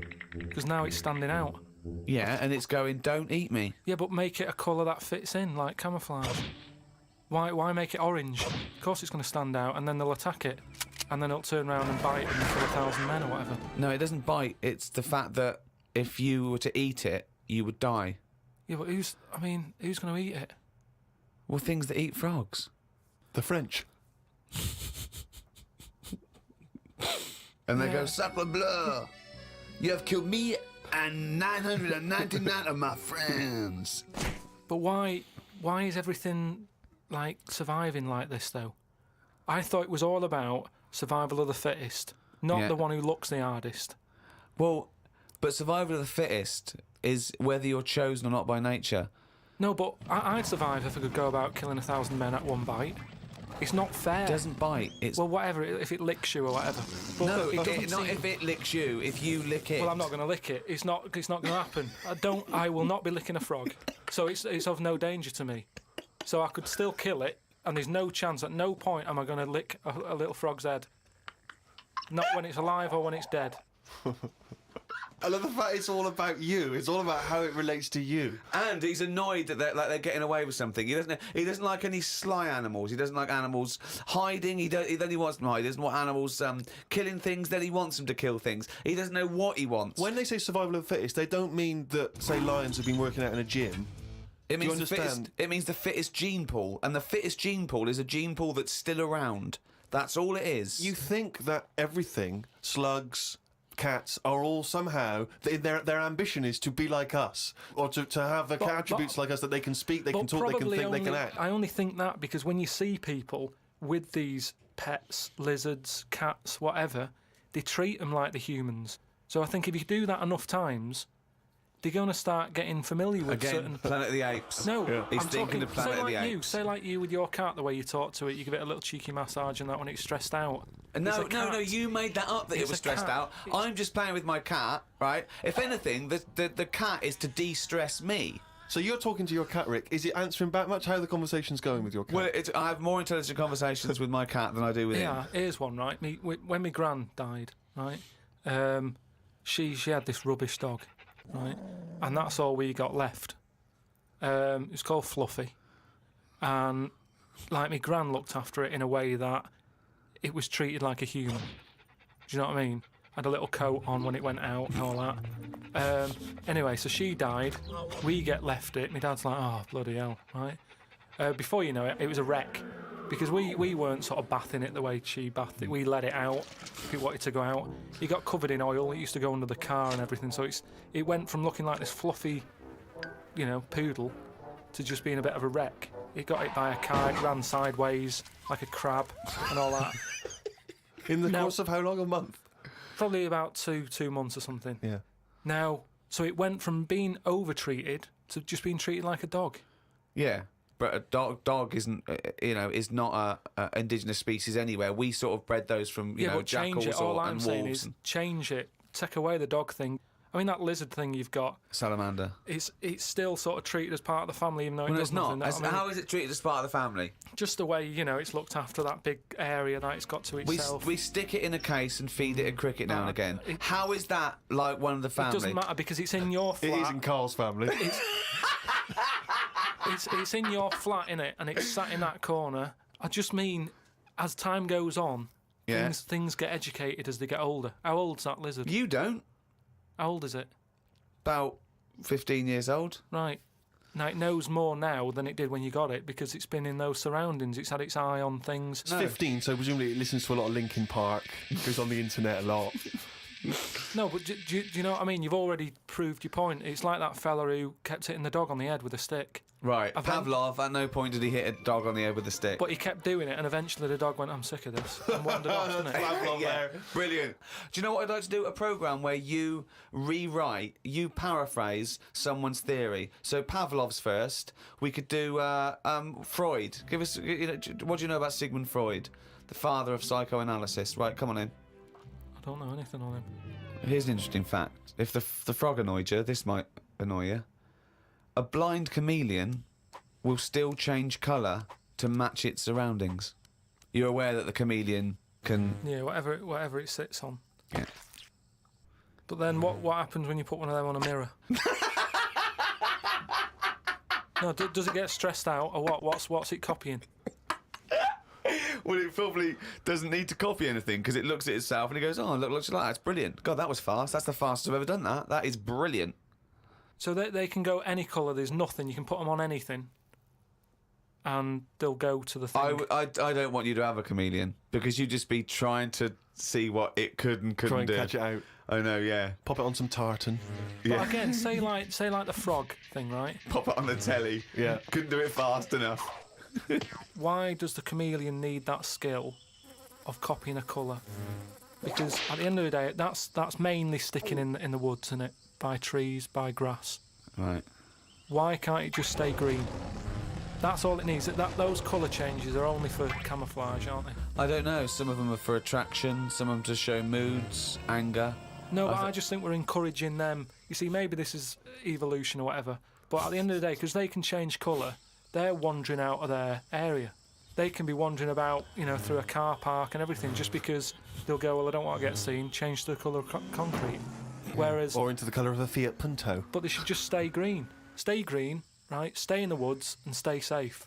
I love this public information for chameleons. Words of advice for chameleons. Oh, God. Stay green, stay in the woods, stay safe, good night. Oh, God. Right. The only time a turkey whistles is when it panics. Christmas time then. Yeah. What do you think of that, Carl? It goes from one extreme to another, doesn't it? You've got a frog who's going mental, It's not going mental. killing thousands of people. No, that's not. That's got that sort of power. Then you've got a turkey who's whistling for help. You think that you should redress the balance a little bit? You want to give... What would you do? Give the frog the ability to kill 500 and the turkey 500? I don't think it should be killing... I reckon 10. 10, because... You've made your point with 10, haven't you? Do you think that he's got 1,000 in his lifetime, like he's got 1,000 to kill? I don't think you understand. I just He think... doesn't really kill 1,000 people. It doesn't mean someone goes, Frog, you have the power to kill 1,000 people in your lifetime. Choose them wisely. But I just think if it needs that sort of power... It should be fighting evil. Well, it's not... it's knocking about the wrong area, isn't it? If it's under that much danger, move.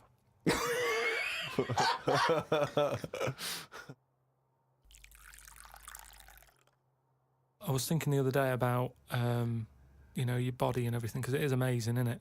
How it works. Oh, yeah, yeah. Does the brain control you, or are you controlling the brain? I don't know if I'm in charge of mine. Nor do I, There's Carl. a surprise. Nor do I, No, Carl. do you know what I mean, though, by that? Does the brain control you, or do you control the brain? Like, don't you ever sort of think sometimes? Say if you're making, But 'cause you I are was the making, brain. No, but I was making a shopping list, right? Going right, I need some rice, kidney beans, and I thought I had everything, and I sort of was rolling up the paper, and then something went, oh, an onion. Your brain did Something went an onion. Was it Yeah. Suzanne? No, well, my brain sort of went, you forgot something. that. Yeah. I didn't think I'd forgot. I was No, putting you that- are your brain.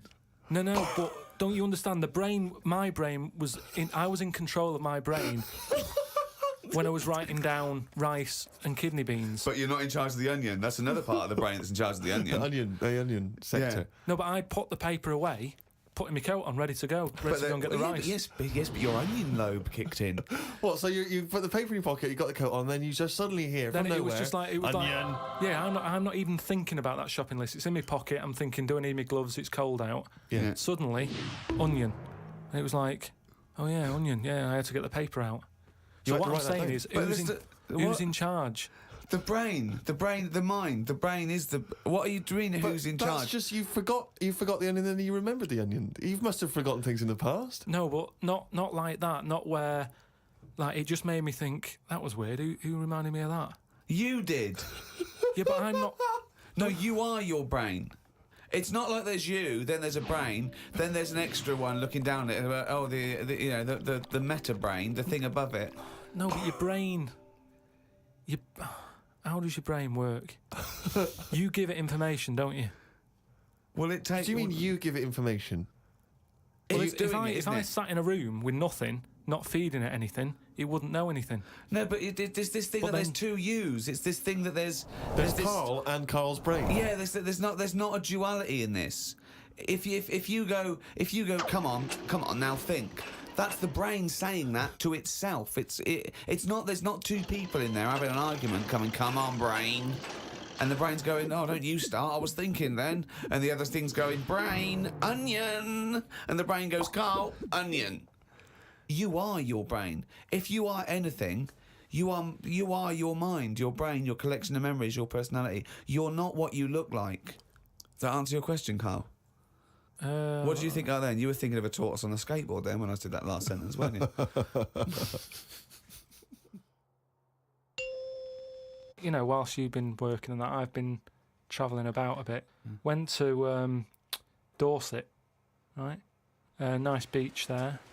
And you know those huts you get, like a hut on the beach, and where you get changed? You can get changed in it, but they're better than that. It's like you can put a telly in it, sofa if you want. Oh, you don't mean the Victorian changing hut? Yeah, You mean those sort like of things? It's sort of bigger than that. Yeah. And we're walking down there, and there was a really sort of big fat family in one of them. There was about 4 of them, and you could tell that they'd never had a game of anything. Do you know what I mean? They just sit down there, eating ice creams, looking at the sea and what have you.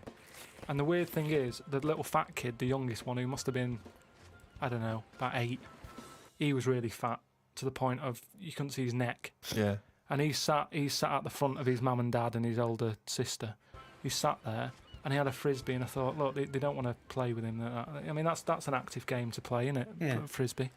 As we got closer, he was just using it to eat Maltesers out of. I just thought, even again, you know, the one active thing he's got is using it to eat out of. Yeah. Extraordinary. And that just sums up what people are like now when it comes to keeping fit and activities. Oh, that's fantastic. One thing I've noticed, that because I occasionally go to the gym, and you know those guys who work out constantly to give themselves extraordinary physiques, just they're on the trip, they're on the weights, and they're really. And I noticed in the summer particularly, those guys cannot wait to get their shirts off. Yeah. Everywhere you see, they're walking around. If they've got a good torso, they are walking shirts off. Even I think if you go to nightclubs, I notice there's always one guy who's thinking, well, I have put so much work into this body, I have got to get my shirt off on the dance floor. A vest, yeah. You know, and it comes straight A off. brand new tattoo. I'm not covering that up. Exactly. I've paid a lot for it. Let's see it. Yeah, yeah. But that's what we were saying about bodies. I can't remember why we were talking about it. We've got to a point in science now that you can change your head. Right? No, well, that doesn't make any sense at all. It was a program on. It was done in the 50s or 60s where they stuck a monkey's brain on a stick and had it wired up, and it still worked. Right. Right. Okay. And that was in like the 60s or right. whatever. Okay. Well, So- to say to change your head makes no sense at all. Because if you put a different head on a different body, you're changing the body. Yeah, I know. Well, that's what I'm about to say to you, though. What? That's what I'm saying. That I'd be more confident if I had someone else's body, because if anyone dissed it, I can go, no, it's bad, innit? But it's What not are you mine. talking about? What? It's like, say, As opposed to someone else's head? yeah. Well, What, it you'd wouldn't be rather- me, would it? The head is me. Well, of course it is. That's what I Yeah, mean. yeah, So the what do you head's mean? me. You'd be happier having someone else's body? What, than your own? What I mean is, say if you're wandering about, for some reason, there's an incident. You have to take your top off and that, and everyone's looking at you, right? And you're a bit sort of, you know, you haven't got the muscles and that, you haven't got the 6-pack, All right. which isn't that nice anyway. I don't know why that's become a nice thing, really, seeing the insides of you. You might as well. I mean, I know I came up with the see-through skin idea, but it's a bit weird, isn't it? You can see stuff. No, it's the muscle in front of the... No, it's not. It is. Sometimes you can It's see, not the- It's like, not the tubes. outline of your No, you organs. can't see tubes. You can see tubes and veins and stuff. Well, you can see veins. Yeah, well, I don't want to see that. That's why we've got skin over it. Is Well, what stop I mean. looking at naked men, then. Why No, you but keep- sometimes you can't help it because it's been hot, and like you say, there's people walking about with vests on and that. So anyway, what I'm saying is, say if some incident happened, I'm walking about with my top off. Right. Girls are laughing at me, right? Why? Don't know, they might. Yeah, go on. So They wouldn't look at your body. They'd all look at your head. So what I mean is, Yeah. rewind that, right, and imagine all that happens again, but I've got someone else's body. Right. Whose body? Just some fella who's died, and my body was injured, and they said, we've got a new body in. You can Right. have it. We'll Yeah. stick your head on it. Yes. Yeah. Now, say if... They're laughing at you. they are laughing at the body, They're laughing yeah. at the body. Yeah. But at least I'd be able to sort of go, I know it's a mess, but it's not mine. At least I don't have to claim ownership. So all of this extraordinary technology that can make put one head on another person's body, so you can go, it's not my body. No. But And it's not your own. I'm not being funny though. So if you have a body transplant, right, and you're there, you're at home, naked, you look down, Yeah. lovely penis and a set of testicles, Yeah. right? What do you do with them? What do you mean? What am I doing with them? Well, do you like them? Well, you wouldn't mess about with them as much as if they were your own.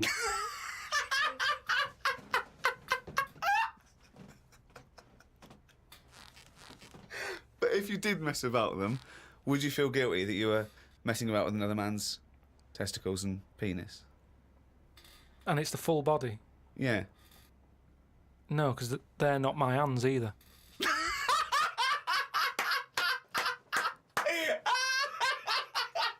You're a genius. You're a fucking genius. So what you're doing is watching someone else wank. Yeah.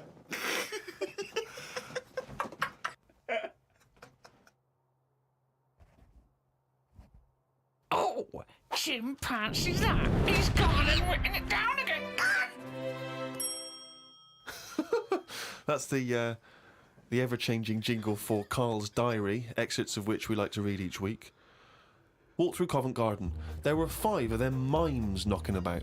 I don't understand why people take pictures of mimes. Everyone looks like a mime in a picture. That's so true. That's really true. If the point is they're staying still, if that's their skill, a picture won't tell that story. That's absolutely true. My dad took the cat to be put down today because it kept bumping into things since losing its sight. My mum said she's not going to get another one. She said the parrot is looking worried as it's seen the budgie and the cat go in the space of 3 months.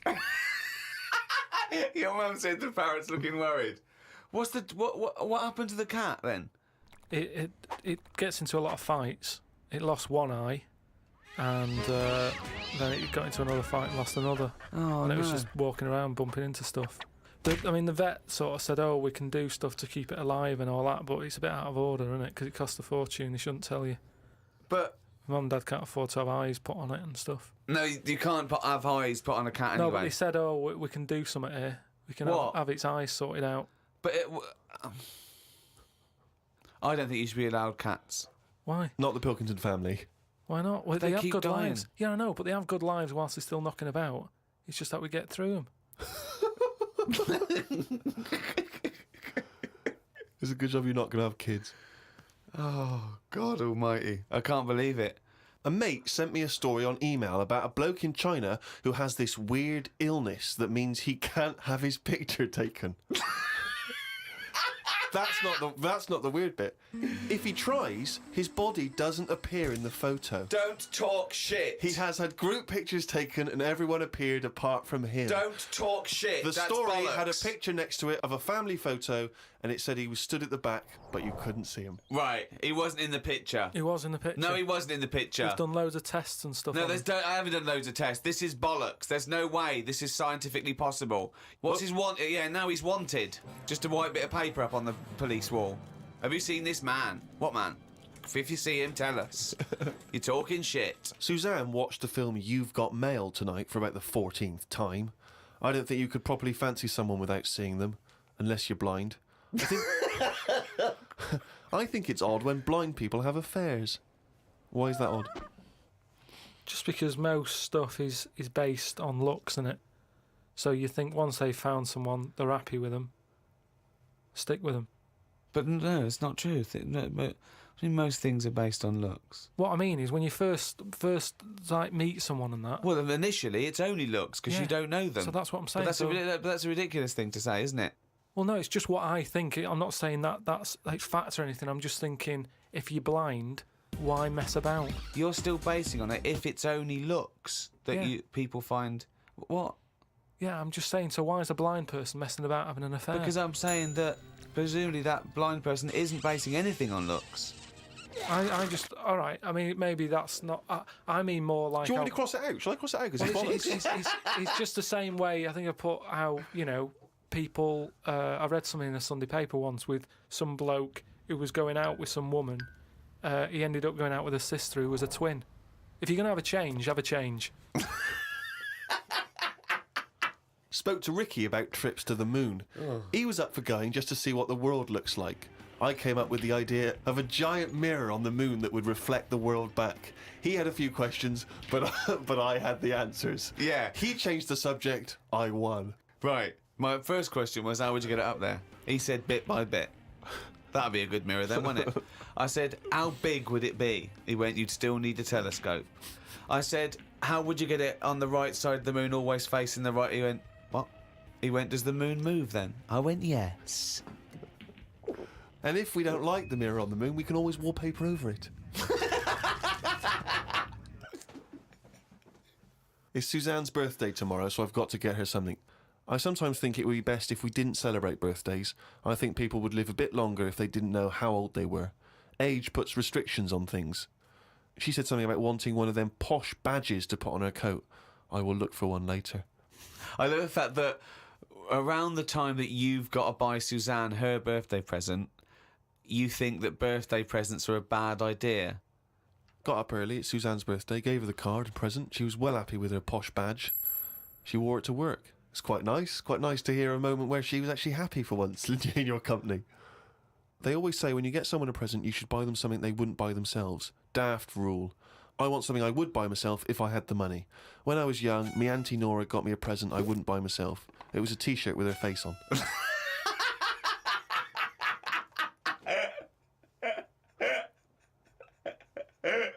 We've been away filming in a sweltering London. We've had a heat wave here in the capital city, haven't we, Carl? It's been hot, hasn't it? It's been up to 100 degrees, record-breaking temperatures. Yeah. What have you been doing, though? Getting to see the place, having loads of walks, and that. I like to have walks. You know, watching what Like a people dog. are doing. Yeah! When he jumps off the couch and starts Exactly. scratching against the door. Suzanne thinks it's time. It's just good thinking time, though, isn't it? As well, having a walk. You've got no other clutter going on around you. And you just think about a lot of stuff. And, you know, like say, with the weather being hot and stuff, a lot of insects knocking about. Right. So I've just been watching them. So while we've been filming, you've been watching insects. Yeah, just seeing, because everybody knows insects are out there, but no one's keeping an eye on them. What are they up to? What are you worried about? Loads at Steve, you won't be laughing like that if you'd watch them, because they do some weird stuff and that is what I mean. What sort of stuff? Any examples? I saw a bee have a heart attack. You saw a bee have a heart attack. Yeah. How were you sure it was a heart attack? Because what happened, I'd been Did in... it clutch its chest with all 6 legs? No, Were there some other little bee paramedics? No, I'd just been out in the park anyway, just looking at, you know, caterpillars knocking about, butterflies and stuff. So I was sort of aware. So when Suzanne goes to work, she goes, Carl, don't you waste the day. I want you to do some constructive stuff. But the thing is, so I'd been in the park and I was aware of the insects that are around us more than, like, most of the time. And I come out of the park, just crossing, like, a sort of a busy road and what have you, and I saw this bee to the right of me, sort of in the air, and it was a big one, and I was a bit like, oh, let's watch that. And it just fell. It fell from the air in front of me, and it was on the pavement. I thought, oh, what's going on here? And I looked at it for a bit, and it was really still. Gave it a little kick, just to see if there was any movement. Nothing. Stone, sort of, what's the saying? Stone cold dead. Yeah, stone cold bee dead. So Yeah, that I like was, the fact that this bee suddenly saw Carl and had a heart attack. Yeah. It'd never seen anything that round before. Yeah. It just thought it had approached him because he thought it was a sunflower. My God, it's a giant walking orange. Every dream has come true. no, but it just summed up life for me. I thought that's like us, isn't it? At the end of the day, they have heart attacks, stress. You Living put in- it down to stress, do you? Well, it's in London, isn't it? You know, everything has stresses from living here. And they are bald, aren't they? They've got fur all over, but they lose the... I'm always overweight. It was a fat, bald bee. Oh. So what did you... It fell to the floor and you instantly... You just kicked it. You didn't No, attempt I to waited revive a second and just looked at it to see if there was any, you know, leg movement or wing, and there was nothing. And then when I sort of kicked it, it was sort of hard. It had hardened already. It's just Rigor mortis had rigor set in. mortis had set in. Did it put you in a bad mood for the day? Because I know things like that can just send you over the edge for the day. Death and that does a bit. Suzanne doesn't like me talking about death. What riveting conversations do you come up with? No, just things like one of our mates has had a baby recently, and I just was saying, oh, when that's sort of our age, we'll nearly be dead. Think of that. That's the first thing he says is a new life brought into the world. I know. But when he's our age, we'll be dead. Yeah. No, it's Maybe weird. they'll let you do the speech at the christening. Well, yeah, I've been watching loads of stuff. I've been watching ants. You mentioned ants. I've had a lot of moths in the house. They're sort of sad. I mean, you say it like it was a garden party. Yeah, well, but all I'm saying is I look at more about what its life is like. Because if you watch something long enough, is what I'm saying, you can see that it's a bit clueless. It's the same way about ants, or, you know, they're hard workers and all that. I watch one, it's going back and forth all the time. They go one way and then they stop and go the other way. They try to look busy in front of the mates. But if you watch one... If you watch one long enough, it's back and forwards, and it's like it's done nothing there. I'm going to carry this twig back and forth until I can knock off at 4. There's a lot of that going on. Is there? Because there's not. There's none of that going on. There is. No, like I say, the moth. Depressing little sort of thing. Why is it depressing? It hasn't got eyes, has it? You just look at it, it doesn't know what's going on. I just don't... I think if you haven't got eyes, you shouldn't have wings.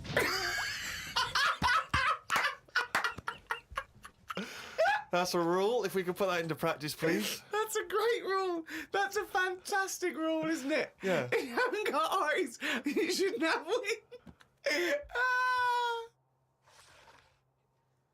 I just was reading something about an octopus. That's like a killer octopus. And it annoyed me that this was knocking about now. Because I didn't know, I thought they were quite friendly. Whenever you see them in cartoons and that, they're always happy, aren't they? And then suddenly, like, they've sort of brought the whole sort of creature down. Do you know what I mean?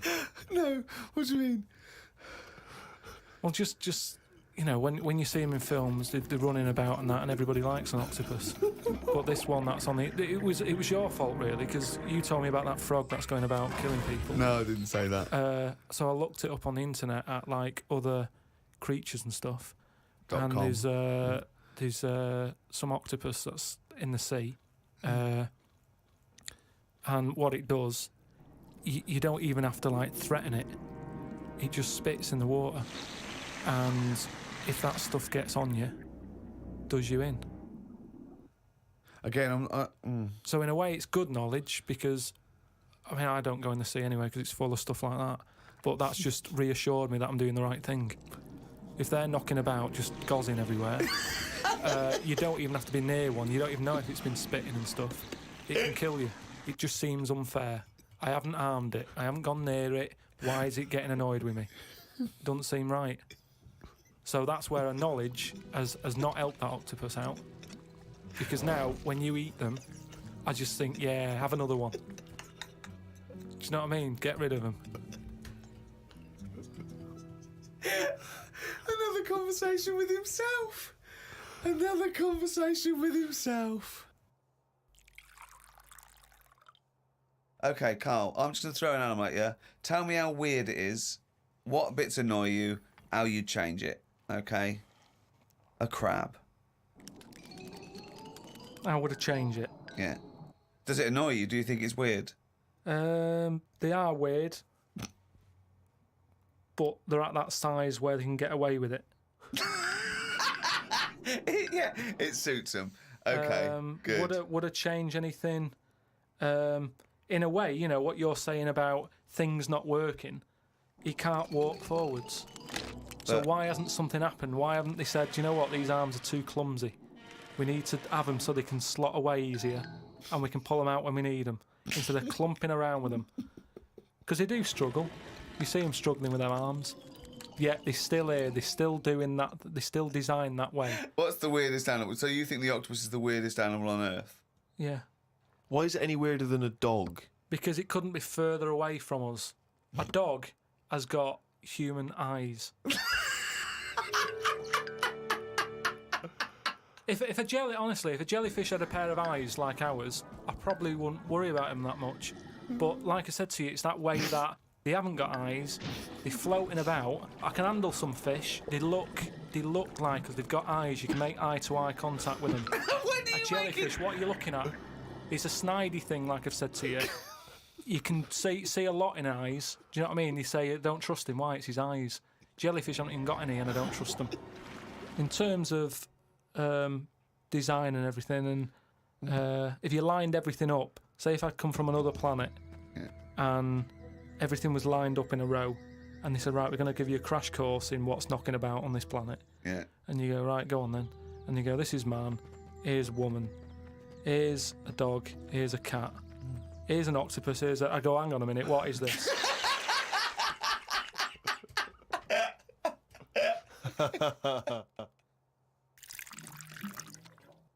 Say if everything was at the same size as us, what would be the best thing to be? Say like a tarantula, Yeah. And a tiger. What would happen there? A 15-stone tiger versus a 15-stone tarantula. Yeah. Well, I'd imagine a 15-stone tarantula. Right, so it's just weird, that, innit? It's a good job that they're small. Yet things are getting bigger because we're messing with the world. But it's a ridiculous thing to say, isn't it? Because what would it eat? 15 stone. The biggest you'll find is like a foot-long beetle or something weird It's like big, that. though, isn't it? Yeah, and that's about as big as they get. He's So I going to wouldn't kill worry that. about it. Again, based on nothing, he queries It's not- you. But it's that like restriction. fish, innit? How they say about a goldfish. Yeah. That thing about a woman who went on holiday and stuck it in a bath. She came back, it was 7 foot. Right, that didn't happen. No, that's a well-known thing about No, it's not a goldfish. well-known When's thing. it- what? I'll tell you why. Because a fish will only grow to its surroundings anyway. So Yeah, that's what I'm saying. you have Just- to put it in a bigger tank. Yeah, in a bath. No, a 7-foot fish in a bath. It just fit the bath exactly, did it? When she got back off holiday, Don't talk shit. It's What a was it well-known- eating? What was it eating? How long was she gone for? 2 million years? yeah. She went to Mars and back. Ted, you're not going to believe this. Come up here. well, how many fish do you see that have naturally died? It's always been caught by a man or a shark's at it. You don't just see dead fish washed up, do you? Well, most things that don't die of old age. Yeah, that's weird though, isn't it? Well, no, because it's a jungle out there. No, worse than the sea. The sea is like full of... you've got an enemy around every rock. I love it. I love it. It's like a warning to crabs Exactly. and young squid. It's like the policeman that comes into your school. Yeah. Carl, have you ever seen the programme Inside the Actors Studio? No. James Lipton interviews famous actors and gets words of advice about how they work and how they act. But at the end, he always asks a series of questions, which is based on a French series of questions that a guy called Bernard Pivot used to give people when he interviewed them. So I'm going to ask you some of these questions. Just interesting to see what your response is, and answer them quickly. You don't have to think about them too much. What is your favourite curse word? I don't think I've got one. Knobhead. That sums everything up, and I think it's... But you wouldn't call your nan a knobhead, would you? What would you call a nan? Well, knobhead's all right, isn't it? Because she sort of gets it. It's one of them things that everybody understands, but it's not too offensive. Right. What a knobhead. What would you do, though, if you were swimming, right? It was a nice little thing, you're on holiday, right? And there's this octopus there, and you're going around, right? And you just see it start spitting at you, poison. What would you say to it? Well, it's too late then, isn't it? And I'd kick it. And I'd say, knobhead. I would... but what's the point? What's the point in getting annoyed now? Because it's done its stuff, hasn't it? I don't know why you'd kick it and call it a knobhead under the water. What is this octopus thinking? Oh, God. Oh, I'd go, you fucking 8-legged shit. I'm not bothered. I don't know what you're saying. Fucking cunt of a mollusk. I just spit at you again. It's not bothered. You slimy little fucking boneless wanker. This is why the face Are you is still good. talking to the octopus?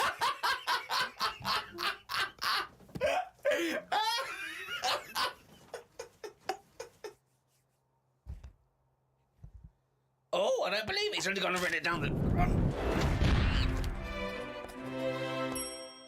That jingle, of course, signifies another reading from Carl Pilkington's diary.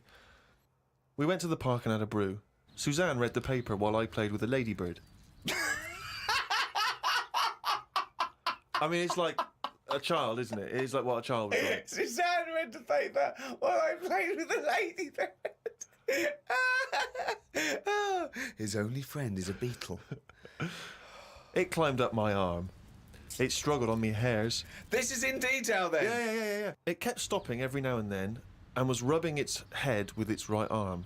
It did it about 4 times and always used its right arm. It rested for about 5 minutes, then flew off. Sunday. Had a bit of a to-do with Suzanne because she wanted a lion today. I ate this. Once you're awake, you should get up. I got up and put the radio on really loud. She eventually got up. I told her insects don't have lions, so we shouldn't. Why are you obsessed I with mean, insects? you must be fucking unbearable to live with. You must be a nightmare. No, I've just started because I've watched insects a lot. I don't want to keep going on about them because we're a bit insect heavy. But at the end of the day, if we copied insects, we wouldn't go far wrong. I don't know what you mean, though. 1 minute you're saying they're great, then the next minute you'll slag them off. Yeah, I'll slag some of them off if I don't know what they're doing, but because I've studied them a bit longer, I just think they do. You it haven't right. studied them, though. He thinks he's like Darwin. But you just slagged them off when you go, no, you think people that insects are doing stuff, they're not. It Yeah, goes there, then ants. it goes back again. The ant was messing about, but only that one. The others were carrying stuff. That's what I'm saying. These snidey ones in everything, in everything in the world, you get a hierarchy. Oh, long words! Ooh. Some new sea thing has been found. That's the headlines on the news. It wasn't found by sea experts, it was found on eBay. Someone was selling it for a £5. I don't see the point in buying something that you don't know what it is. What do you mean? What do you mean? It was... Someone's found some sort of shell with a thing living in it. Right.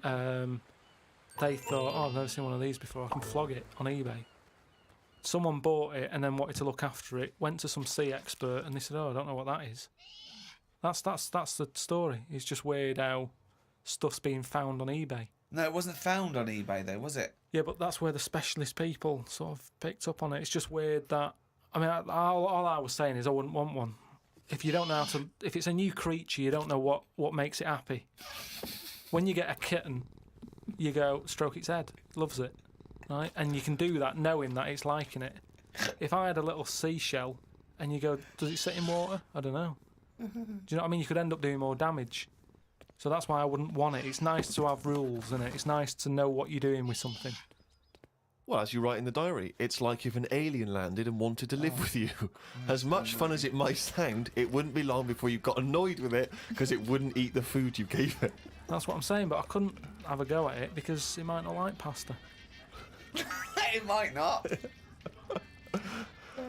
Everyone likes pasta. Wow. Woke up to some interesting news. It's good when this happens because it sets me up for the day ahead. If it's miserable news, it affects my day. It said on the news that they have found 2 new flies. Fucking hell, more insects! What have you done? Is that all you've done this summer? Bong. Trouble in the Middle East. Bong. 2 new flies found. Ladybird climbs up arm. They were found in the UK and they were found close to each other. Maybe this happened because they were different than the other flies and weren't expected to hang about together, so that's why they knocked about with each other. That would happen, wouldn't it? What do you mean? There's 2 new flies. What do you mean? Does it mean there are 2 new flies that are a different species? Yeah, 2 new species, and they found them close to each other, right? Yeah, And but they didn't mean there was one of each. No. Yeah, they did. They found 2 different ones. No. No, they have. Seriously, I know that. That's right. That's a fact. So you've got, like, I don't know the names of them. They give them odd names, don't they? Well, say Yeah. call it A and Fly B, right? Yeah. Fly A, I don't know. Say that's orange. This is just... B. Fly yeah. No, This is but, painful. No, but This I'm is just making it painful. easier But for Fly B you. wears a little hat. He's got a little hat. Right, yeah, fine. Now, they found the orange one. I went, look at this over here. This is a bit weird. And they've gone, oh, that's a new species. Log it, whatever. And then the other one went, oh, keep your pen handy. Look at this one, it's got a hat on. So then they found them both within the same distance. I don't know what that sentence means. Keep going. They No, found let him them try and both. finish. They found them both within the same distance. But without interrupting him, let him finish this point. Let me just make one thing clear. Carl Pilkington just said they found them both within the same distance. Think of that. Don't know what it means, but go on, let him finish this point. So what I mean is, they weren't knocking about with other normal houseflies because they were probably sort of going, oh, he's a bit weird. Leave it.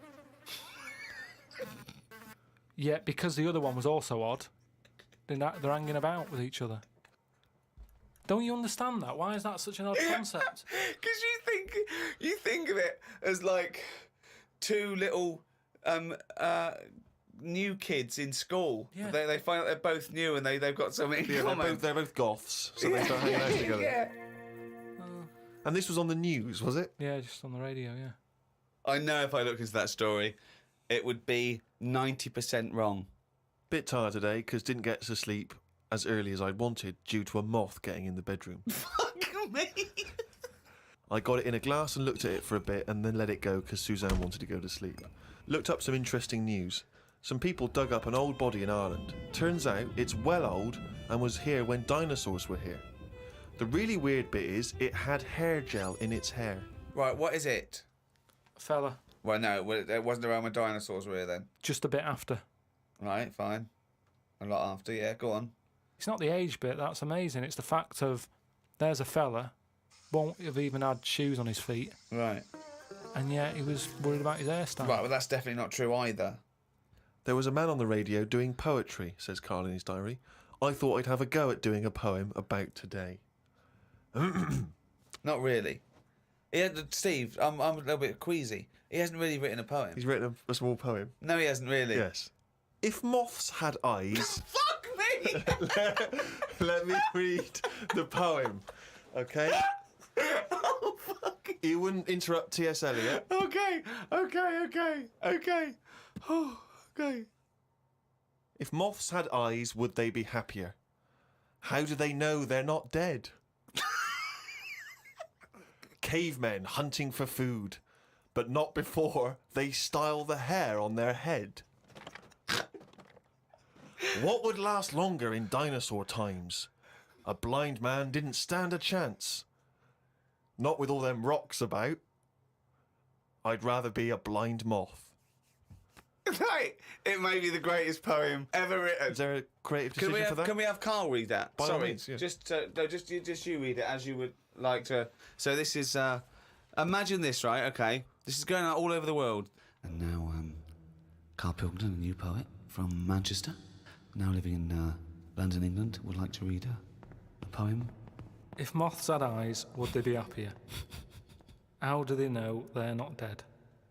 Cavemen hunting for food, but not before they style the hair on their head. What would last longer in dinosaur times? A blind man didn't stand a chance. Not with all them rocks about.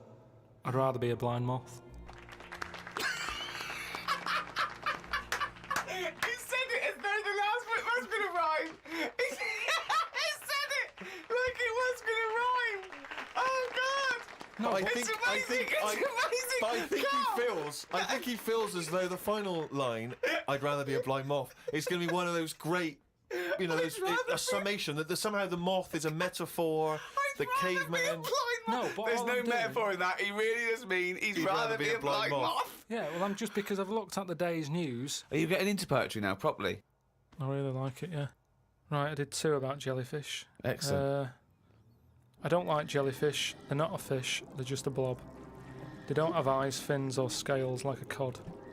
They float about blind, stinging people in the seas. And no one eats jellyfish with chips and mushy peas. Get rid of them. And then there's just a shorter one I did about a jellyfish.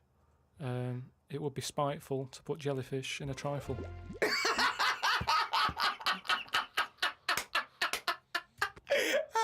Yeah, it certainly would.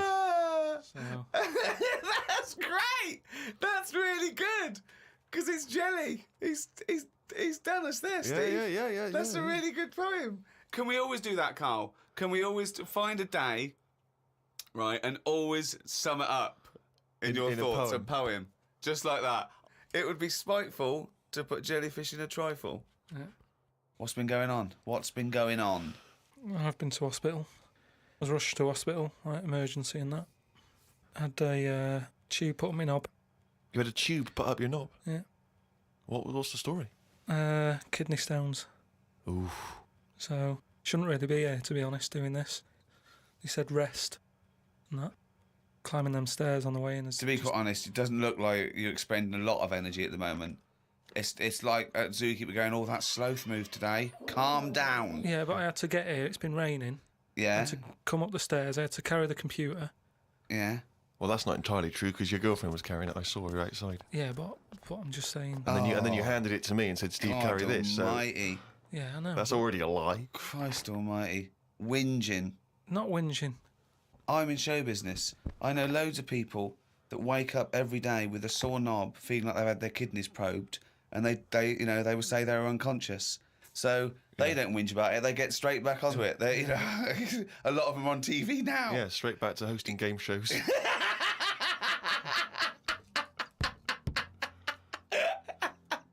So you're rushed to hospital. So take us through the events, because it does sound quite dramatic.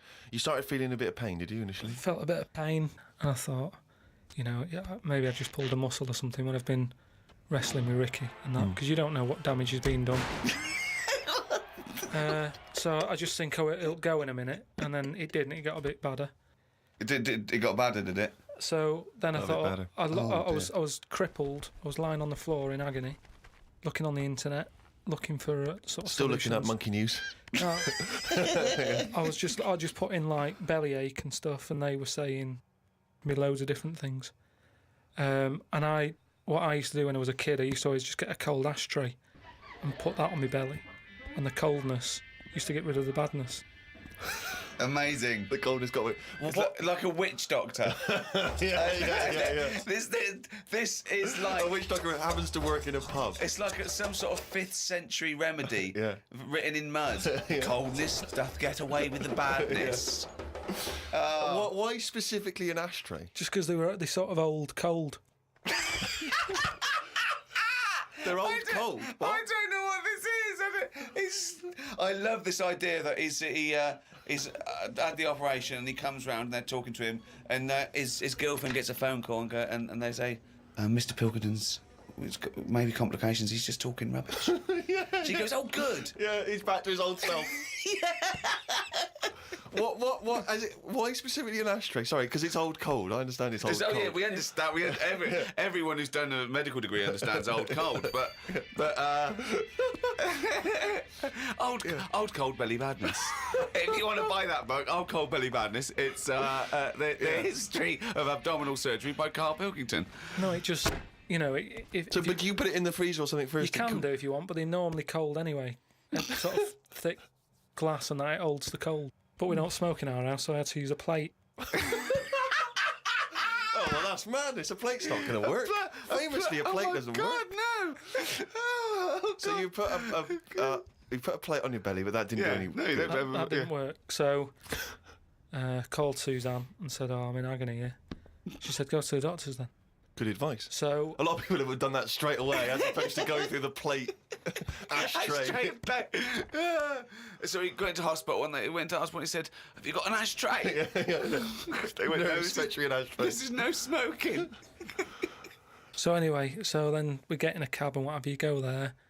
I have an X-ray, His voice is even more boring than usual, Extraordinary, isn't it? Yeah. Fuck me.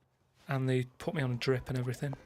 Give me some morphine and stuff, and found out that I had kidney stones. So that's why I was in hospital. And they get them out by... I don't know what's gone on, to be honest. I've got some tube inside me, from my kidney to my bladder.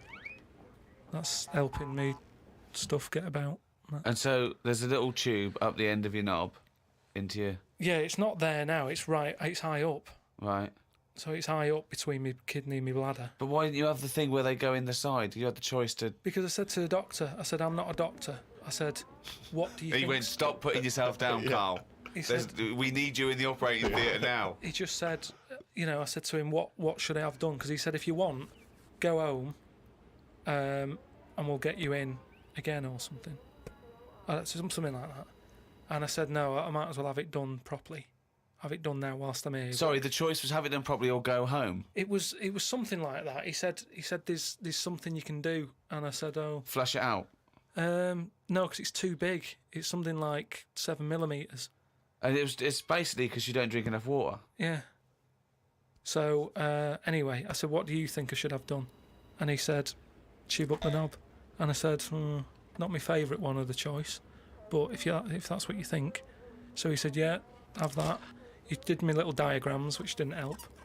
He was like showing... How big did he draw your knob? Sort of normal size. Yeah? Was it? It was all right. You weren't offended by them? But he wanted into detail. It's just, more the tube and stuff in your bladder and your kidney. What was your ball bag like? Did he draw that? He didn't do that bit. He left that bit out. Okay, right. But he said, we'll just pop that up there. And then that's when Ricky turned up to visit. They came in laughing at me because we sat there in like my underpants and stockings. In stockings? Yeah. Why were you He dressed was as there. No, he wasn't in bed. He was sort of out of bed with his little drip, right? He had his little boxer shorts on, just sat there, right, in his pants, right, and he had stockings on. Yeah, because they stop clots or something. They put them on your legs. It's like, you know, when people have got big veins and they go on a plane. Right. Yeah. You said you're not a doctor. No, but I've seen it because Suzanne's mum did it, and she put them on ridiculously early, like 3 days before we were going away, and she'd never been away before, and everything was like over the top. Do you know what I mean? She's like, I best put them on. And so I put them on, and they like, I don't know what it is. It's something when you're under, your blood doesn't move about the same, Right. and it can clot up in your leg. So you wear these tight tights. And I came in to cheer him up, didn't I? Yeah. Was that a nice, cheery experience, him coming in? I had a headache at the time. I think I was a bit stressed out. Well, he's just a man you want at that point. Yeah. Well, it's weird how it suddenly all happened quick. And I woke up and there was an Irish woman over me going, "Are you all right? You all right?" And I said, "Oh, it's stinging a bit." She said, "I'll give you some more morphine." And I sort of put my head up to have a look at my tackle because I wanted to see If it was still there. what was attached to it. Do you know what I mean? Because they said something about they might leave some string hanging out of it so they can pull the tube out. It makes you talk. So, I had a look for that. Couldn't see any of that. Yeah. But as she put the morphine in, all the muscles in your body go funny. My head just collapsed. But I'm in agony now, and Are you in agony right now as we speak? yeah, certain. But it does make you think now. Do you know what I mean? Like life and everything. I mean, it's weird how it's all happened in the last month. From seeing that bee sort of die. No, Well, not really. No. This is not a near-death experience. It is You a had a little bit. routine operation to remove kidney stones because you don't drink enough water. No, I know, but This is not a shark attack. yeah, but it's all life-threatening. Otherwise, you wouldn't have to fill out forms, would you? Saying if everything goes wrong, Suzanne can have the house or whatever. They keep checking your heartbeats and stuff and your blood pressure. I don't like knowing about that. I just like leave it. It's happening. Don't be messing with it. Stop measuring it. Stop measuring it. No, do you know what I mean? That's the same though? with a knob. It's that thing of like they put that thing That's what on. the anaesthetist was doing when you were under, wasn't it? Yeah. He was comparing the diagram to the actual thing. Oh, God.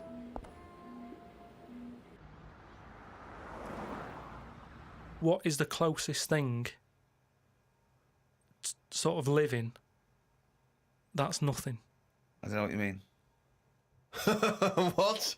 What's like the closest, like, do you know at some point something's gone from nothing to something? Hasn't it? No, I don't understand what you mean. Do you mean what is the first and lowest and most primitive and most simple form of life? No, He's say, right here in this room, Rick. say like when you look at a stick insect, Right. you go, right, there's a slight crossover there from a stick to a living thing. No, it's not. It didn't used to be a No, stick. no, it's not. There's no biological relationship between it and a stick. But there isn't much difference between the two, is what I mean. Of course there is. It's a There huge isn't. difference. They just sit there looking like a stick. That's their skill. Yes, but there's nothing to do with being a stick. It's like camouflage. That's like saying when a soldier puts on combat gear, you're saying he's a cross between a human and a shrub. What I'm saying is, have you seen them weird things that just look like they sort of look like a leaf? Yeah, there are insects that have evolved to look like a leaf. At some point, something has had it away with a leaf. No, What? at no point has something had it away with a leaf. No, to make it look that much like a No. leaf. No. At no point did a beetle shag a leaf. It's superficial. It's the way it looks. That's all it. That's like saying chameleons must have mated with green once. They are green. No, but it what- looks like a leaf. But then how does it meet? How does it have relationships? It will be going around sort of having it away with a leaf. No, it won't, because it doesn't know what it looks like. It doesn't matter. It's not like a stick insect will be talking to a stick for ages and go, "Oh, I've wasted my time here. This club's dead." Rude. I was chatting to her. She was foxy, but she was giving me nothing. But Dave, that's not a stick insect. That's a stick. What What are you talking about? That's a stick. You've been talking to a stick all night. I thought. I can't believe it. I just thought she had a great slim figure. No, it's actually a real stick. Well, I've been watching birds more than insects recently. Oh, okay, you moved on from in the insects. last week, just because I've sort of looked at the ant and the bee and that. And what I've found with pigeons is they've got wings, yet they walk a lot. I'd love that to be a thesis where he got like a £500,000 grant from a university, and they said, well, Pilkington seems to, he's done ants and he's done bees, he's followed ants. Apparently they're not doing anything, some of them are lazy. We are granting him another £500,000. He's been working on it for a year. Please welcome Carl Pilkington. Carl, what have you found? Well, even though pigeons have wings, they walk a lot.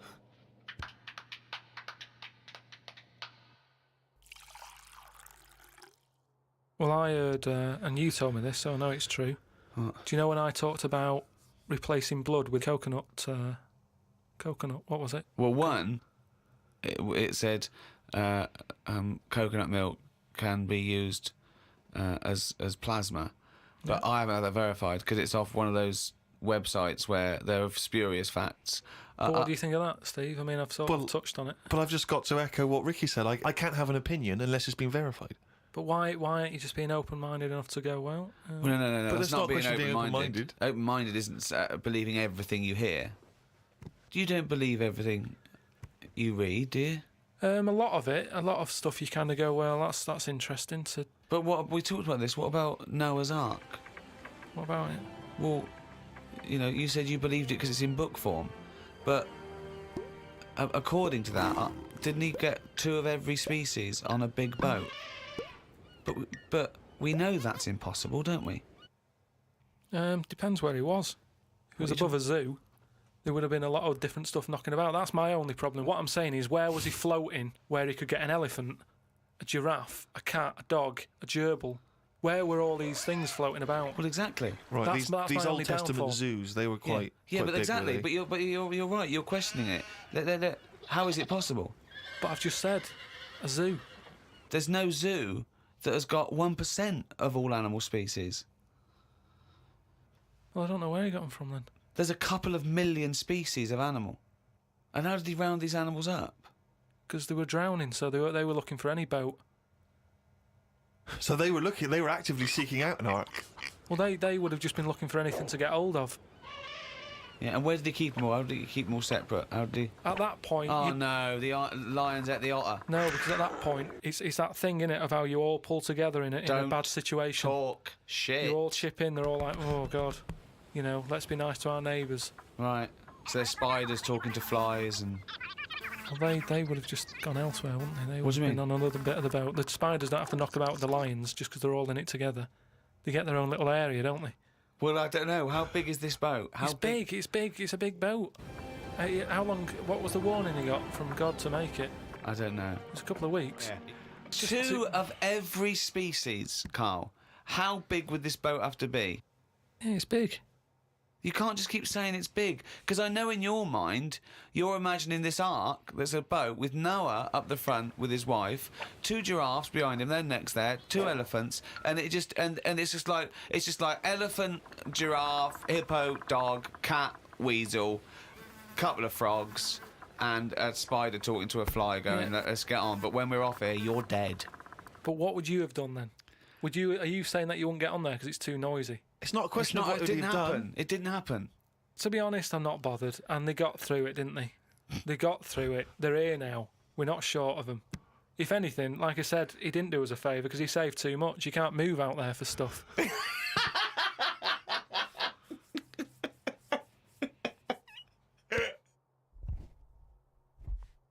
Oh, chimpanzee, nothing's raining down again, you fucking...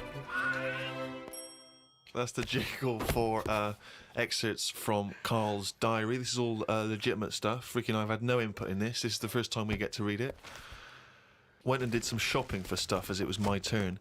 Suzanne moaned a bit because I forgot orange juice and bought some cheap toilet paper.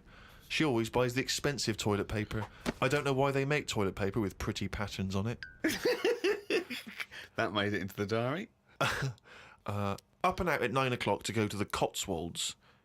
Now, I think this was a gift for your girlfriend, wasn't it, for her Yeah, birthday? it was a You went to the birthday and Cotswolds, that, so I just went for one night. Got the car and headed off. We found the B&B, but they wouldn't let us in the room because we were early. We went for a walk. There was not much around the B&B, so we had a quick walk around the car park and went back in. Happy birthday. The room was now ready. It's an all right room. 3 biscuits, so I ate them straight away. Like a child. Like a dog. He runs in, jumps on the bed. No. Get off the bed, not on the furniture. The room overlooked the car park that we'd already been round. You're staring at that window. Remember when we went there? We'll always have the car park. Yeah. Oh, God. The room had posh coat hangers in the wardrobe with sponge on them. So I ate the sponge. Don't think they are needed. We went and booked a table for Sunday dinner. I had beef. It was nice enough, but there was a family of 13 behind us. I don't see the point in going out in large numbers. They annoyed me. One of the family asked for sorbet before his next course. He was only about 11. He thought he was it. I said to Suzanne, I've had enough and needed a kip. Watched Planet Earth on BBC One. They filmed a panda for 4 weeks and all it did was sit in its cave. It did nout. If I was Fiat, I wouldn't name one of my cars after them as it suggests it won't work or go very far. It'd be like bringing out a Ford Sloth. No one would buy it.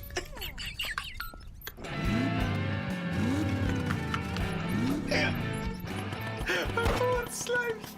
I would love that ad campaign.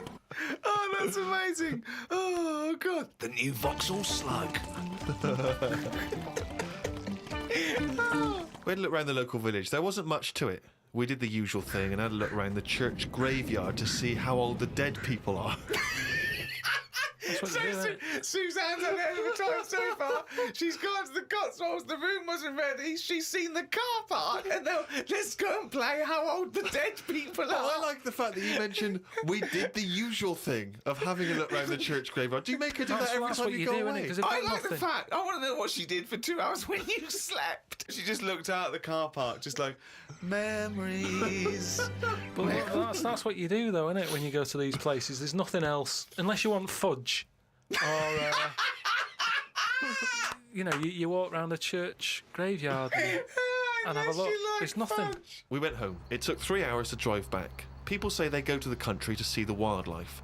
I saw rabbits, pheasants, and a fox on the way home. They were all dead in the road.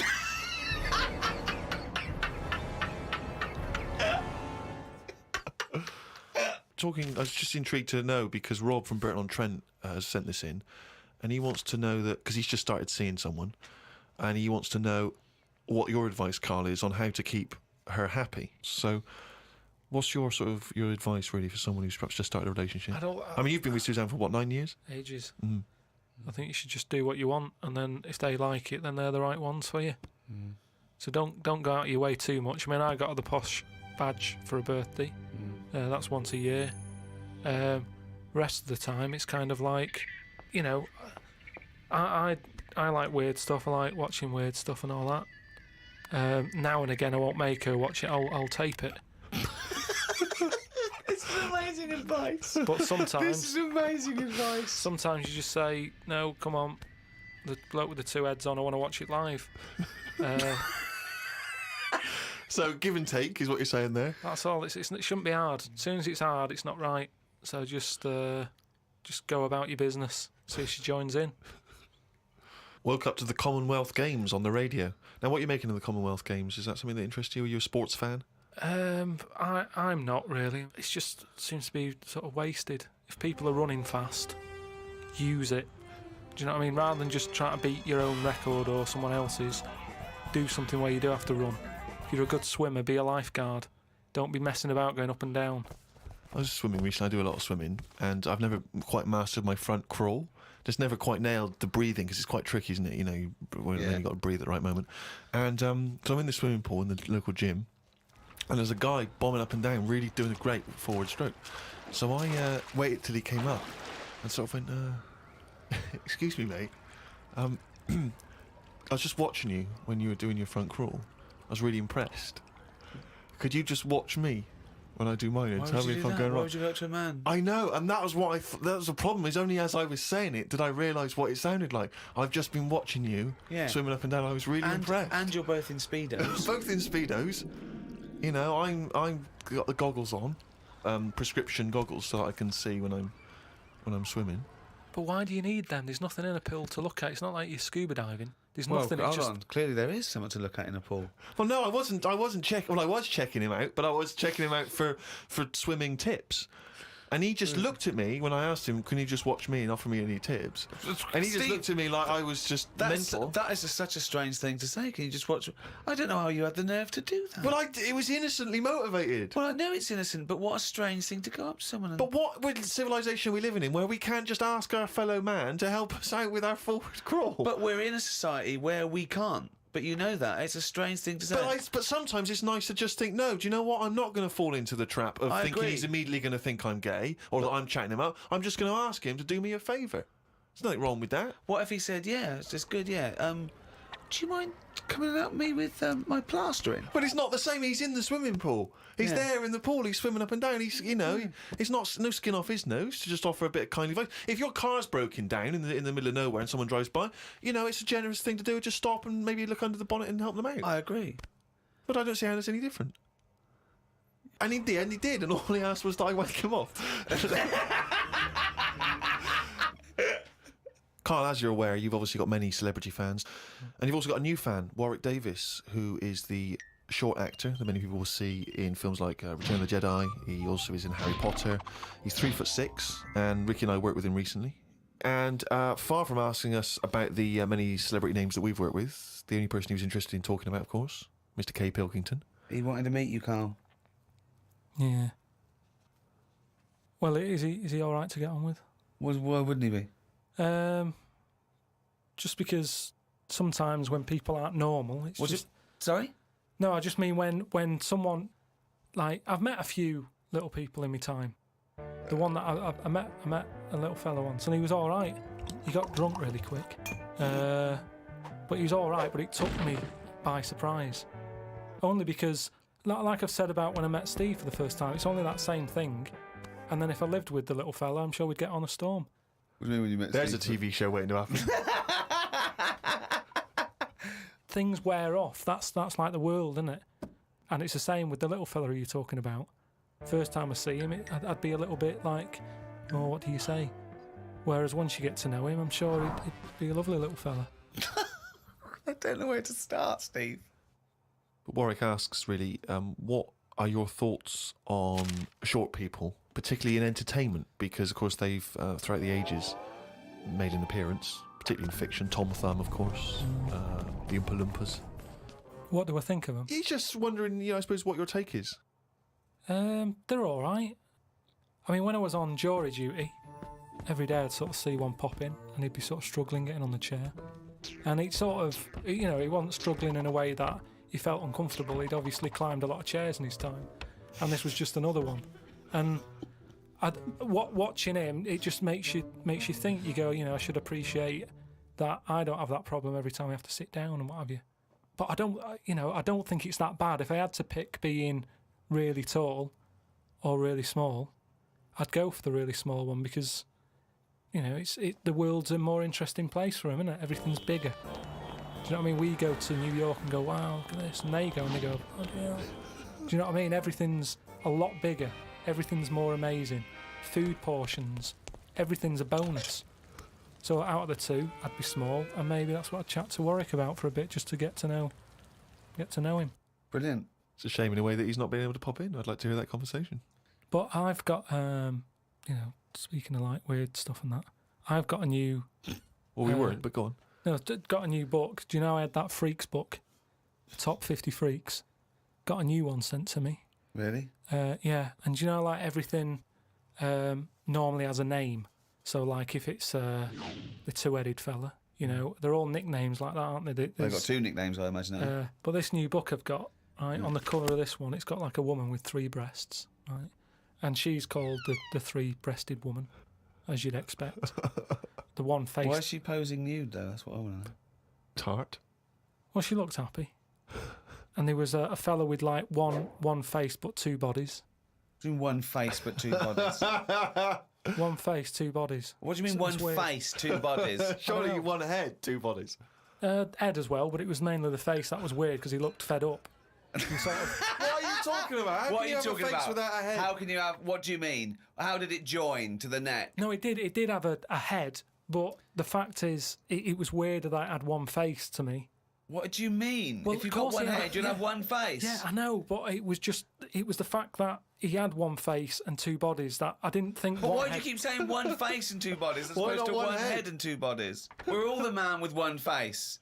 Yeah, but now I've got one body. Yeah, well, surely he's the man with two bodies then. Again, the description. Roll up, see the man with one face. Yeah, I know, yeah. So it's full of stuff like that, right? And what I'm saying is that fella, you know, the one-faced man, the three-breasted woman. He wouldn't be known as the one-faced man, is what I'm saying. Well, they've all- that they that all- isn't the peculiar thing about him. Yeah, well, they all had names like that. But Right. there was one thing in it that didn't even have a nickname. It was so weird. What do you mean? It just said unidentified. What does it look like? Sort of testicles for eyes. That's. It just reminded me when you were What do talking you about mean strange. testicles fries? And what is it? Did he have a normal body? I didn't even look at that. Oh, No, so that's what I'm saying though. You're attracted to the oddness of the thing, and that's what I was saying about Warren when he walks in. Warwick. You know, it'll be odd for a minute, and then I'm sure For him it will be, yeah. He'll get used to you. I've got my head round it a bit more, and the way that there's loads of people in the world, and yet you don't see people with like dangly eyes more often. It amazes me. I love the fact that he's amazed by not seeing freaks. Yeah. It's incredible. He's walking down the street going, oh, everyone's got one head. That's Yeah. weird. Suzanne, see any dangly eyes today? No, me neither. It's weird, isn't it? What's going on in the world? Oh. Went out the other night with the lads. You know, there's a few of us, you know, young, free and single. Must look like the Swingers. Oh, it was pretty. It looked like a boy band had gone out. It looked like, Really? It looked like, you know, NSYNC had hit the streets. Right. Yeah. Excellent. A friend of mine said, let's go to a club. Right, I haven't been to a nightclub for a long time. Actually, I haven't been. Is that because your glasses steam up when you walk in out of the cold? That is a problem in the winter. I genuinely, it's very difficult to make a good impression when as you walk in, your glasses steam up straight away, and you know you got to take them off and clean them and stuff, and then you know you get a bit On dirty. your white fronts, you pull your white fronts up Yeah. through the jeans, Yeah. clean them on that. or the back of a girl's dress. But we cruised down to the club. It's one of those big sort of London super clubs, and it's a bit of a queue. I think it's a bit of a chore. But we're queuing up, we're in good spirits, we're looking at it, it sounds pretty funky, we can hear the music coming out. You know, been in the queue for quite a while, 20, 25 minutes. Forget it. 25 minutes. Well, yeah, we were pretty excited by this point. The doorman says, hello lads. I said, yeah, we're coming please. He went, no you're not. I went, Really? "What?" He said, you're not coming in. And he just immediately lifted the little rope and sent us away from the queue, right? And we were slightly perplexed, we were dumbfounded. We didn't know what to do. It was like, this couldn't be happening, it didn't make sense. We just queued up what was going on. And so my friend said, well, we've got to find out why he's not going to let us in. So he goes back over. I know what you wanted to do. You wanted to tie him up with logic. That'll show a bouncer. Exactly. Yeah, show him how educated you are and how you can win an argument and make him look stupid. You'll be in that club in no time. That's what they appreciate. They love that. Because what they respect is being made to look like a fool. Yeah, exactly. So we went over and... They really look up to intellectuals. Exactly, yeah. So one of our mates goes over and he says, why didn't you let us in? And he went, because you didn't have any girls with you. Now, I'll tell you this. That's kicking you when you're down. Because when you're out on a Saturday night trying to get into a club to meet women, and the reason you're not allowed to go in a club to meet women is because you haven't got any women with you, that's just salt in the wound. It's so humiliating. So, a friend of mine says that there's a VIP entrance over there. There was like a woman with a clipboard, you know, the guest list. Separate entrance. She said, you know, you've got a little bit of profile, Steve. Why don't we try and use your... You ran home, got your Golden Globe, and you Emmy. Yeah, exactly. Well, I always carry, you know, some of my cuttings with me. Yeah. And And I felt a bit self-conscious about it. I was thinking, I'm not into this, you know, it's a bit awkward. But he said, look, don't worry, you just stand here. Just stand here, just like you're having a conversation. I'll go over, I'll point him out, I'll go, oh, there's Steve Merchant over there, at the office. Or Oh, God, Steve! So I thought, well, the thing is, we were out, and I was a bit frustrated, and I thought, we may as well try everything. So I stand there, if my friend goes over and he has a word, and he comes back and he says, it's fine. She can't let us in the VIP entrance because she's not allowed, but what she can do is walk us to the front of the queue, right? You can walk to the front of the queue and explain. So I think, okay, fine. Oh, God. So we walk past everyone else, right, to the front of the queue, right? She goes up to the guy, she says, this is Steve Merchant office. The guy goes, I know he is, we're not letting him in. Oh, God! Oh, God! By now, of course, some people have recognised me, so they're trying to have my photo taken. So there's people inside the line that's being allowed in the club. I've got to lean across the rope to have my photo taken with them, even though I'm not allowed in the club. So they go, oh, all right, this is Steve, they're having the photos taken, right, camera phones and that. They're going into the club where the music, the party's kicking off.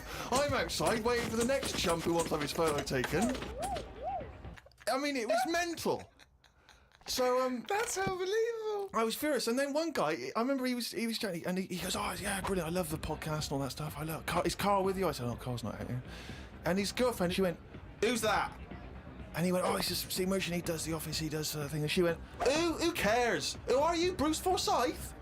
And it's that thing when suddenly I'm being humiliated and embarrassed by someone's girlfriend. I never asked for that. I never asked for her opinion on me. I'm sorry if I don't impress you, if I'm not sufficiently famous for you, but it's not my fault. It's your boyfriend who brought it up. It was like I'd gone over to her and tried to show off, and she was annoyed. So by now I was just furious. Oh, so God. I thought, forget this. Well, I was walking down the street, and there's a group of builders sitting down having a cup of tea. One of them goes, all right, Rick. I went, all right, mate. The other one went, not as fat as on telly. I went, oh, thanks. Not as fat as on telly. So he went with, well, you are fat, but you look even fatter on telly. He didn't say, oh, God, you don't look fat at all, or, oh, you look big on telly, but you don't look fat. Just went with, not as fat as on telly. And there's nothing I could say, but cheers, mate. Now, when you said cheers, mate, did you say that because you were... Because I'd say cheers, mate, because I'd be a little bit scared of them. No, I was I'd be worried just about the slight repercussions. sarcasm, and I laughed after. Yeah. So you can get away with sarcasm with working class blokes. I'm a little bit more secure with a working class male than you, aren't I? I'm terrified of them. I feel like they're going to turn on me at any minute. You don't feel confident sort of backing in a lorry driver? Terrified. Oh, right. Because if I did, he'd probably lean out and just go and get your dad, mate. Yeah, not you. Fuck off, I'm not interested. Not you. Yeah. Oh, he's only gonna read it down.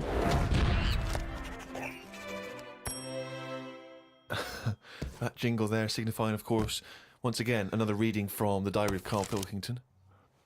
Now, of course, for those of you who have not been keeping abreast of Carl's medical complaints, just bring us up to speed, Carl. You had to go into hospital because previously you'd had I've been in treatment. and out, honestly. I've been in and out of that hospital just with kidney problems, really painful and what have you. And He had kidney stones, all right. No, but sorted. seriously. I had a bit of a lie-in today because I have to get up early for my operation tomorrow. Not only have I got to have tubes shoved up my knob, but I also have to get up at 5:50. Suzanne said I could have what I want for my last dinner. It's not your last dinner, you're going for an operation. Yeah, but you can't take things for granted these days. Oh, for... I had shepherd's pie and peas. Suzanne made it from scratch. As nice as it was annoying. Because making stuff from scratch means loads of pots, and it's my job to do the washing up. So much as the food was nice, there was loads of pans and that. People who get their last dinner on death row don't have to wash up. Got up at 5:55. You were supposed to be getting up at 5:50 on the other page. You were 5 minutes late getting up. He's often late. Often late. Got to the hospital and had to wait in the waiting room. There was another 9 people in there waiting to be sorted. I got called in. They sat me on a bed and took all my details down. 5 minutes later, I'd been knocked out. I got woke up when they were ripping a pipe out of my throat. I felt more rough this time. The doctor came to see me and said he couldn't find a stone, so I must have passed it. I said, are you sure? He said, yeah, we filled your kidney with water and expanded it, and there was no hiding place. I sat in the recovery room for an hour while they found me a bed. One of the fellows who was sat in the room with me this morning got wheeled in. They couldn't wake him up. All the nurses were laughing because he didn't want to wake up. I bet they were laughing at me when I was in the theatre. Someone told me they totally strip you when they're operating. I would have looked like the alien on the Boswell incident. Boswell! Boswell! It's quite a nice analogy if it weren't for the fact that you said Boswell. It's The Roswell incident. Didn't sleep much through the night because there was a 60-year-old fella shouting at the nurse about his pillows. I don't think I slept through a full hour with one thing or another going on. My bed was next to the toilet, so I kept hearing the flush. How do they sleep in hospitals, though? They wake you up to give you fucking sleeping pills and things, don't they? How do you sleep in there? I don't know what it is. There's no air. There was an old fella across from me who kept breaking wind. He didn't even try and cover it. He was just of that age where he didn't care. Just like, that's what I do. I'm in the hospital, leave me alone. What do you mean? Just, I don't know what was wrong with him. I talked to him because at first I felt sorry for him. I was a little bit like, you know, he's had no visitors. No one's calling him up, so I'll talk to him. But then he got that familiar with me that he'd just be doing it whilst I'm chatting to him. Just like he's my granddad or something. It's just like, oh, that's what he does. It's like, well, I'm ill as well. Stop doing that. Honestly, unbelievable. He didn't even try and cover it with a cough. It was just like, that's With a cough! How would you cover it with a cough? just non-stop. Got home and sat down. My pains are coming back, but the doctor said this would happen and that my insides are still in shock, so I need to take it easy. It's 9 o'clock. I'm in agony. I can't do the diary for the rest of the day. Jesus. So you may as well just tell us then what happened. Suzanne just got frustrated with me because I was rolling about on the floor and she was trying to watch Arthur, right? So that was on the other night. I thought it was when you lodger. So, And she said, look, if you're in pain, do something. She said, you know... you went and got a cold plate. Yeah. No, use an ashtray. Plates are for liver damage. Got in a taxi. He filled up on the way, which was annoying.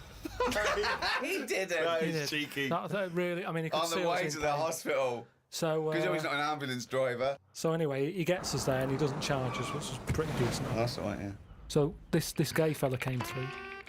And, How do you know he was gay? just the way he was. I'm not having a go. He was a good fella. Do you know what I mean? A doctor, you mean? No, he was a nurse. Right. And he came through and just sort of went, oh, how are you?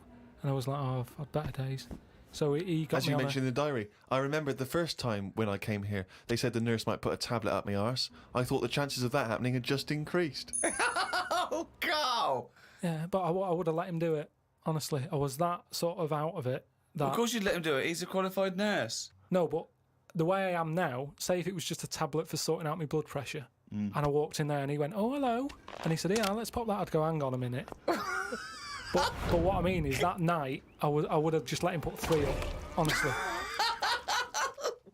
It's just weird, isn't it, how your body just goes, let them get on with it, and you trust anyone, don't you? When you're in that much pain and you need And help. they're a qualified nurse, yes.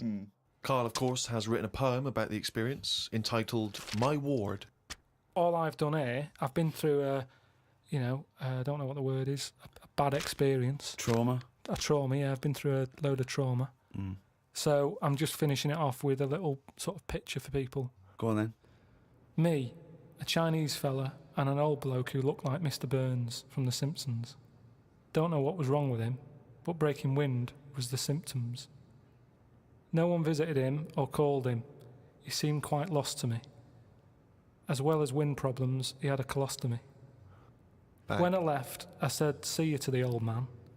Turned out the other fella wasn't Chinese. He was from Japan. I never found out what was up with him. You've got a little picture there, haven't you, of me sat in my ward. I'm sat there with that fella who I didn't talk to, the old fella who had wind problems.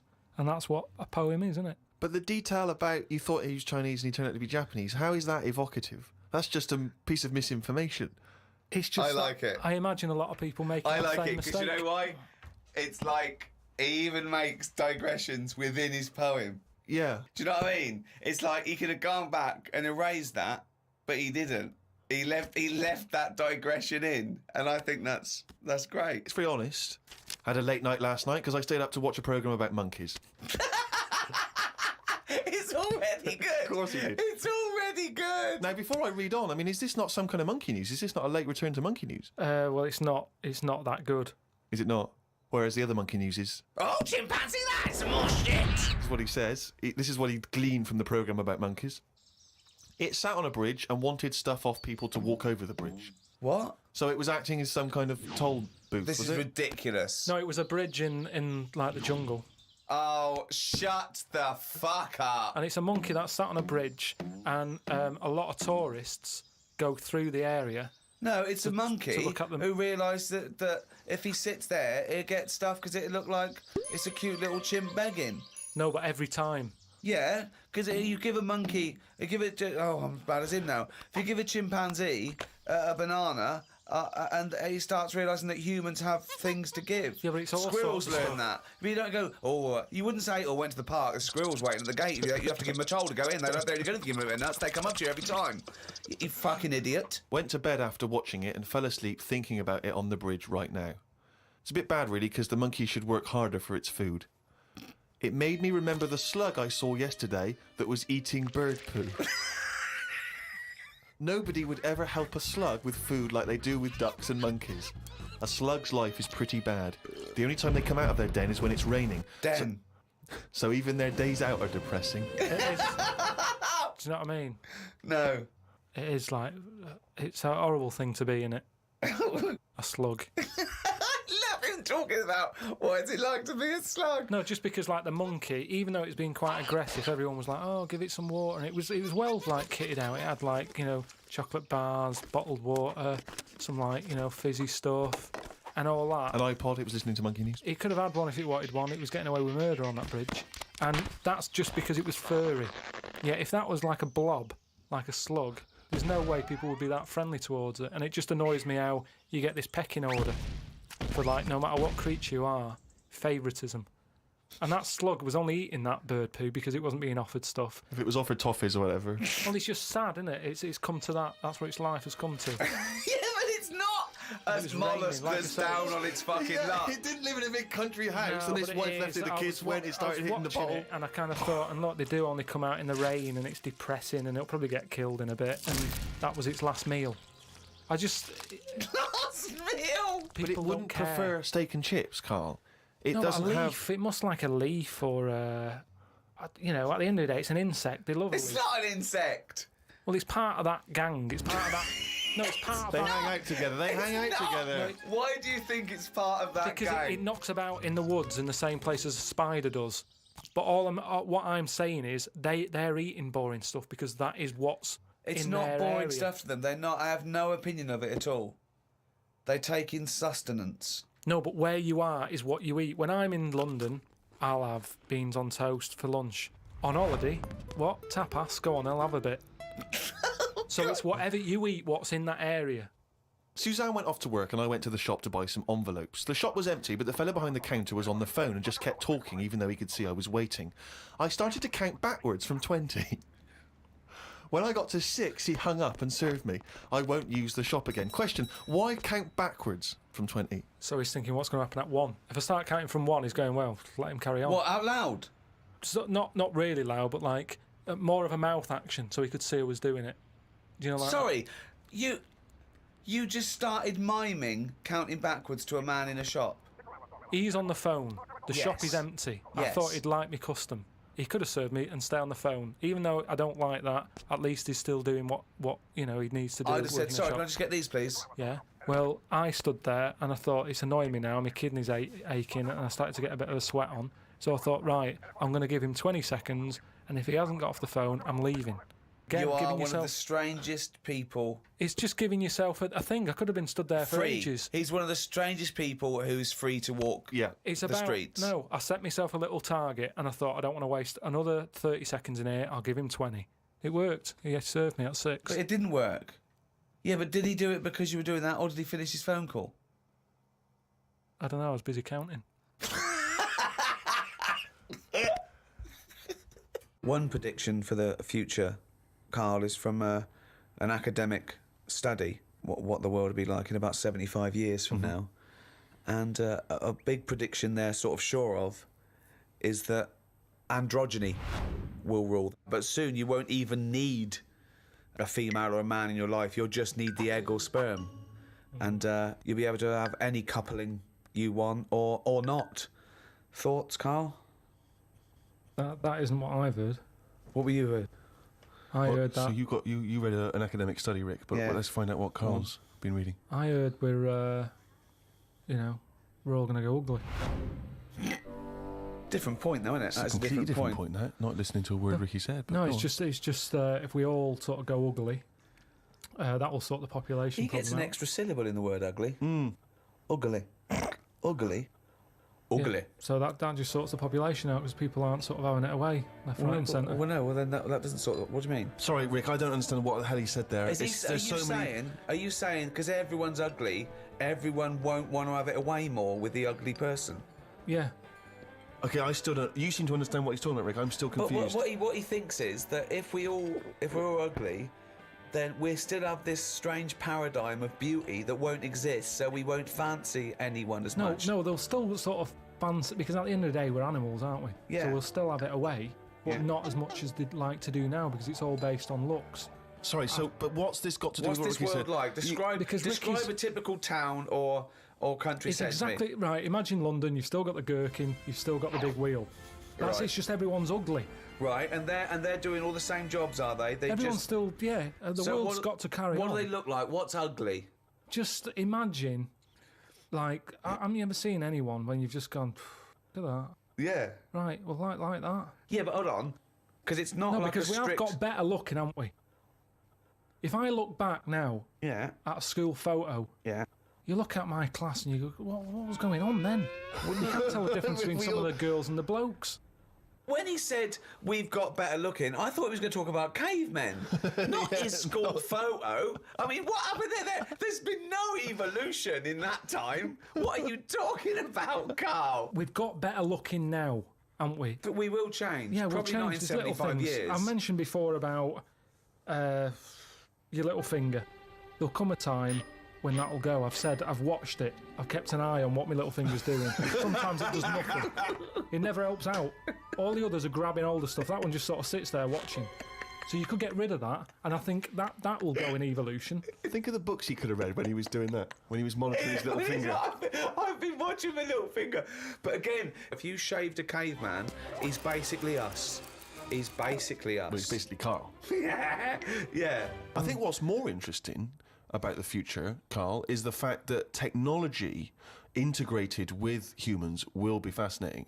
So, for instance, they're talking about the fact that in the future we may even be able to have chips in our head that allow us to access the internet or an equivalent of it directly, mentally. So imagine that. To say, not French fries. It But doesn't mean hang that. on though, at what point are we us then? Yeah, this is good. Go on. No, because if I can go on the internet at any time, then that's going to know more than me. What does that mean? Okay. When I don't know an answer to something now, which is a lot of stuff, Really? Go on. you Yeah. watch University Challenge, Yeah. and the stuff them kids on that know. I just think, where have they stored that? For me, if something doesn't get used within a time period, that's it. But again, It's forgotten about. Basically, you've got about the same hardware I as haven't. those people. Honest to God, I haven't. I know I haven't. So what I'm saying is, if I want to know the answer to something, I go on the internet. Yeah. Right. Now, if I've got a chip in my head with Google on it, Yeah. I'm never going to use my head.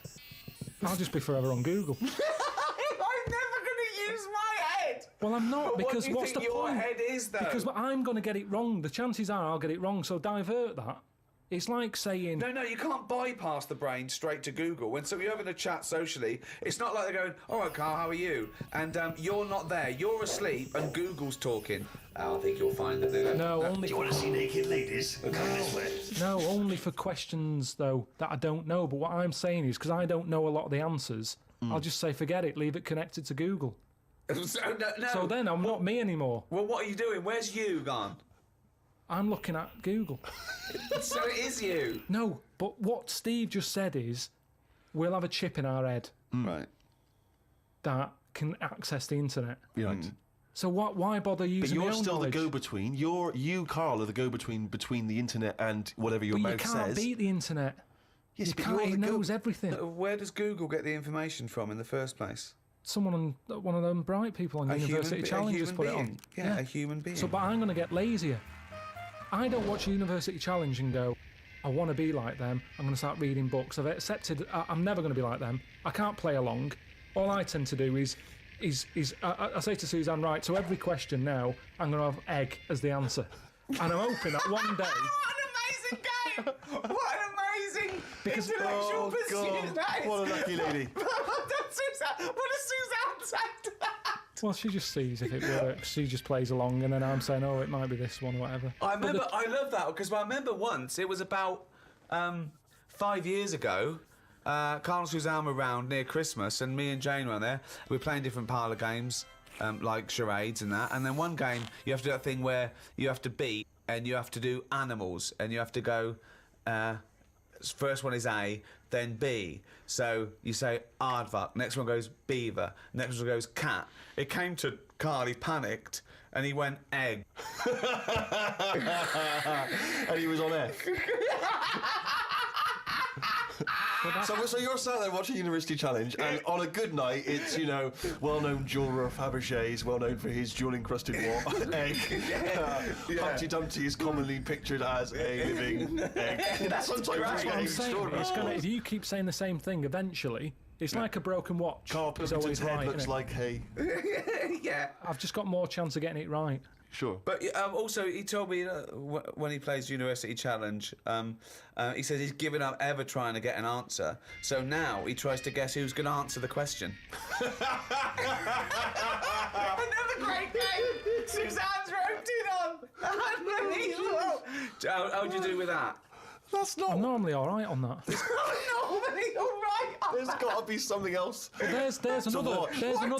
there's another evolution thing though. When you watch brainy people on that, or wearing glasses, Yeah.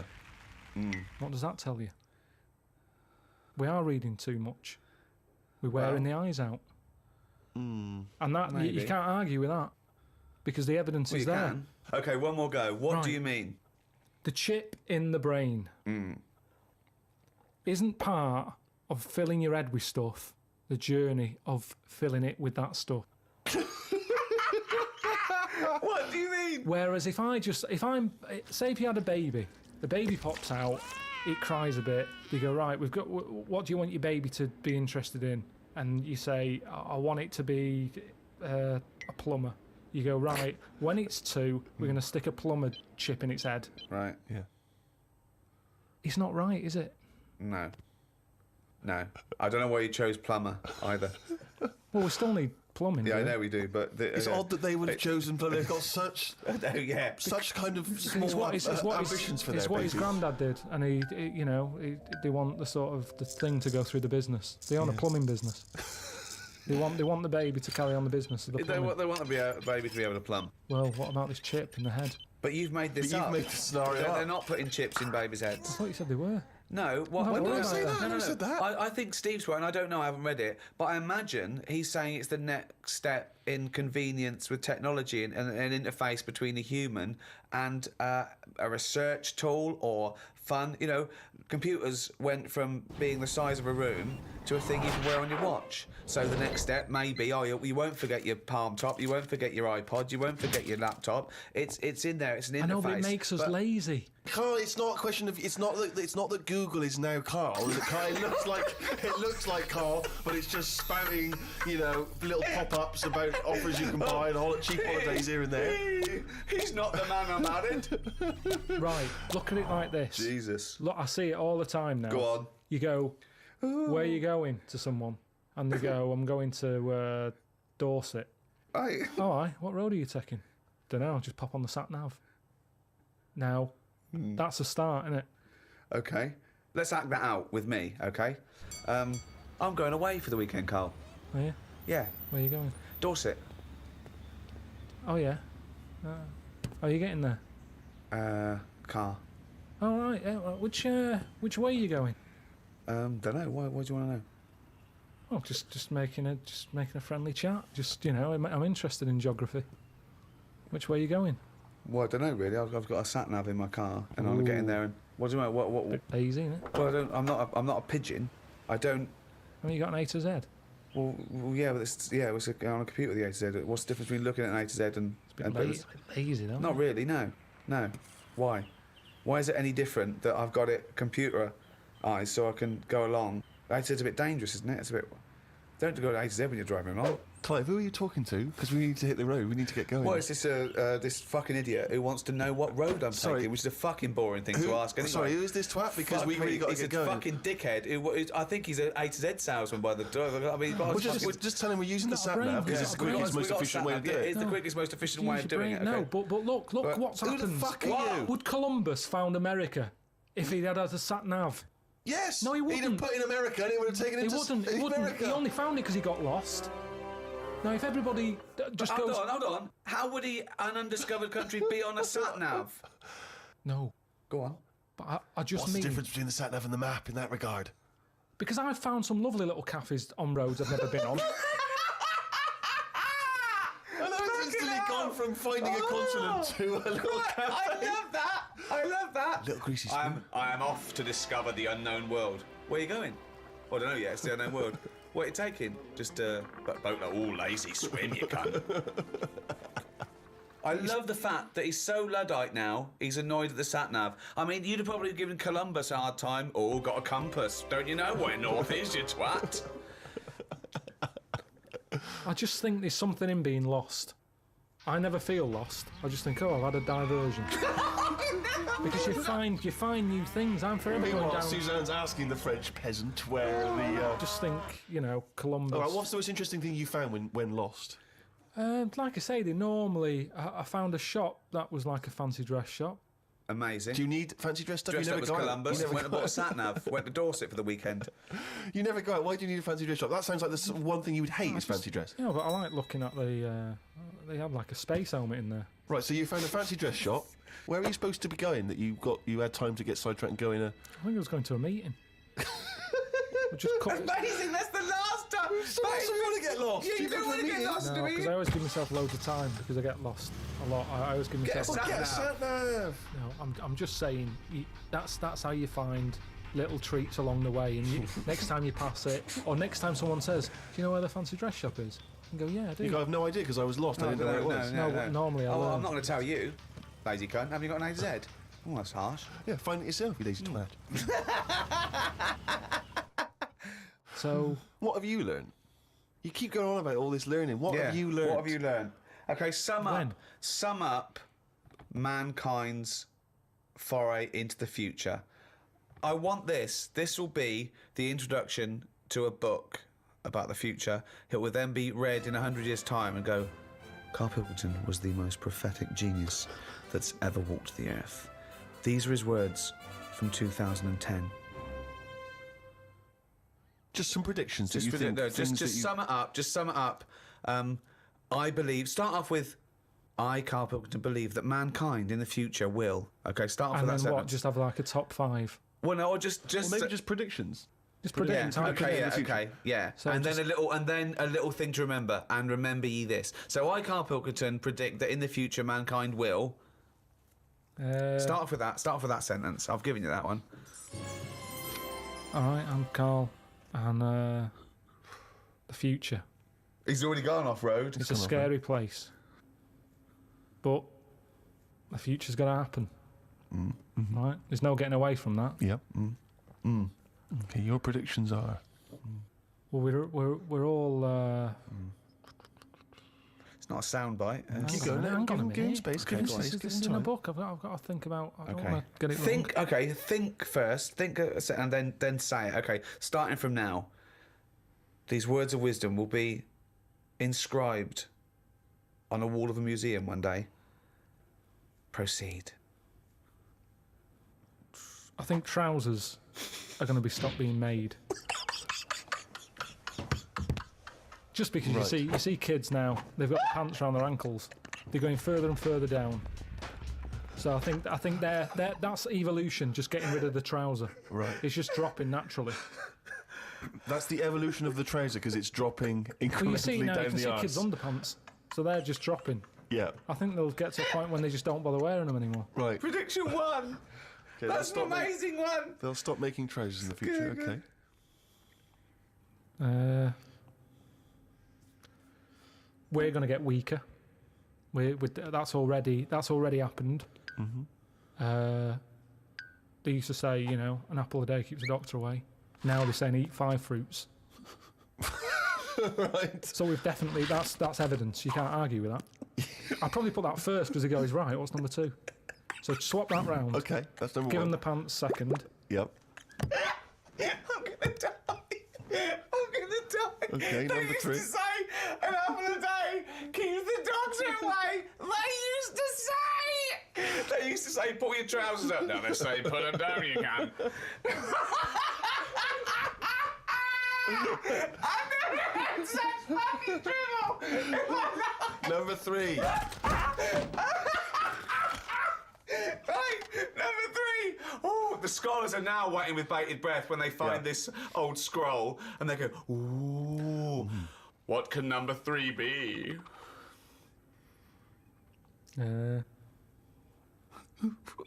I reckon we'll blend all our food. Oh, God! No, because I actually thought that he was going to make a point about race. But he said, I never thought it would be, we'll blend all our food. like they do for babies, you mean? I just think when you think about all the stuff we eat now, cavemen chewing on big lumps of meat. Yeah. We had wisdom teeth. Yep. Now they say, "Oh, take them out. You're not using them. Yeah. Why not using them? Because your food's soft. Yep. Sorbet. Yep. Soups. Yeah. Everything's softer, Just isn't it? those When you get an two, yeah. avocado, they say, is it soft? Everyone's squeezing the food before they buy it. Yeah. No one wants anything tough. Yeah. So I think chewing is a sort of It's a thing of the of the past. We haven't got the time to chew. Everyone's like, hurry up, eat that. You don't have to go out for dinner with Ricky. He's like, hurry up. Like, I'm still eating Well, it. he does blend his food, I think. Okay, so blending food. Great. I reckon... what else do we do now? So I've done teeth. Done trousers. I've come up with this idea. It's sort of like glasses, but you can live wherever you want to live. What do you mean? Everything that's real, you're not looking at that anymore. This is really the future. I'd put this at number 10. This is like... We're only doing 5. Fuck me. So what you mean is that you look through the glasses and instead of seeing what the real world, you see a tropical what you want to paradise. see. So if you're a young kid and you like the idea of living in the urban ghetto with all graffiti on the walls and that, you can see that. Yeah, but hold on. Are you walking around? Because you'll be bumping into stuff, won't you? No. Why not? No, what you mean is that the stuff that's there in the real world is being digitally reimagined in your glasses. So what was a nice country lane is suddenly now an It's urban got loads ghetto. of graffiti on it. Sure. Absolutely mental, pointless, will But- never work. Absolutely But one of the older- maddest So things you've ever said. really weird, that one. Yeah, It could be done. I reckon it could be easily Why done. would it be? Okay, Because- that last one, that's number 4. That's a load of bollocks. So what's number 5? There'll be more letters in the alphabet. Why? Why? Because we're running out of words now, aren't we? No, we're not running out of No, we words. are. We are definitely running out Just of words. using the letters we've already got and yeah. making new words. Yeah, we're making, yeah. No, but we haven't got enough now. Of course we have. Have you any idea? You could have a word with 9 L's Yes. before you run out. Yeah, and they do in Wales and what have you. That's because their alphabet is shorter than ours. They've only got something like 24 letters over there. Right. They go mental with the L. now, what we do is we've got 26 letters, but we are now struggling.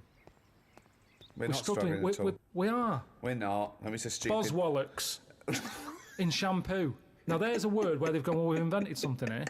We've got something we're putting in shampoo. Boswallocks? Boswallocks. Have you just made that up? No, it's now they go, a new with Boswallocks and ceramide R. Yeah, but that's a new word because they have to, they come up with a new word. But it's a terrible word. Why? Boswallocks. It's another word. Is that real? You've made that up, No, have you? I haven't. That's a real word. Boswallocks, yeah. Now, this is what I'm saying. So years ago, when they came up with all the sensible ingredients, Go on. sodium. That sounds that sounds all right. He likes sodium. He doesn't Happy like with that. Boswallocks. Because it sounds like something in it, like an ingredient. Well, yeah, but that's because you're used to it. Is this a load of Boswallocks? Are you winding me up, No, the two it's of you? real.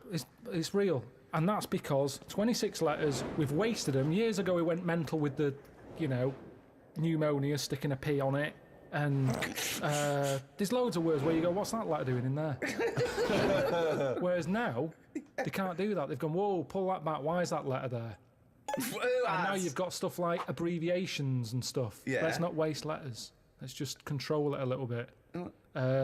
Cars are called things like, you know, GTI or something, because they're going, well, I can't think of a word to call this. So they're giving them letters. Think of a word now. Think of a word that hasn't been made up. What do you mean? Well, tell me a word that hasn't been made up. All words have been made up. No, one that hasn't. That could be used. Say if I invent something now to put in shampoo, what can I call it? Quick. Cranberry. No, it's too close to that. No, we can't get that past the advertising person. Scrimpton. Scrimpton. Yeah. It took Ricky 2 goes and you accepted his second one. Well, I think we've sorted out the future.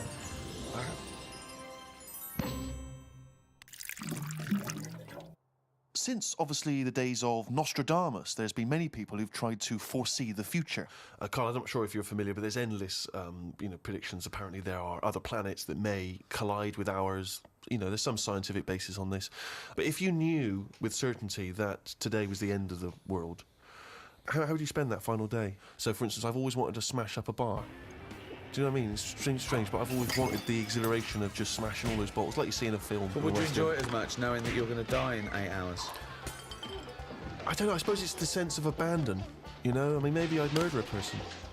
You know, Wow. just see. You know, I don't know, but I think I'd probably go mental. Because that's I've always been a very reserved person. You know, I've never got into a fight, never caused a rumpus. Yeah, but that's a worrying thought because we don't have to have the end of the world for it to be the end of your world, because a lot of people know that they're terminally ill, so they don't go around smashing up bars and killing people. But I suppose I know there'll be no repercussions ultimately because They're gonna the die next day anyway. everyone's gone, so Yeah, there's not going to be mourning families. But then how dare you deprive that person of his last 8 hours or 10 hours of life? I don't care because it's the last day on Earth. What would you do? I've always wanted to kick a duck up the arse.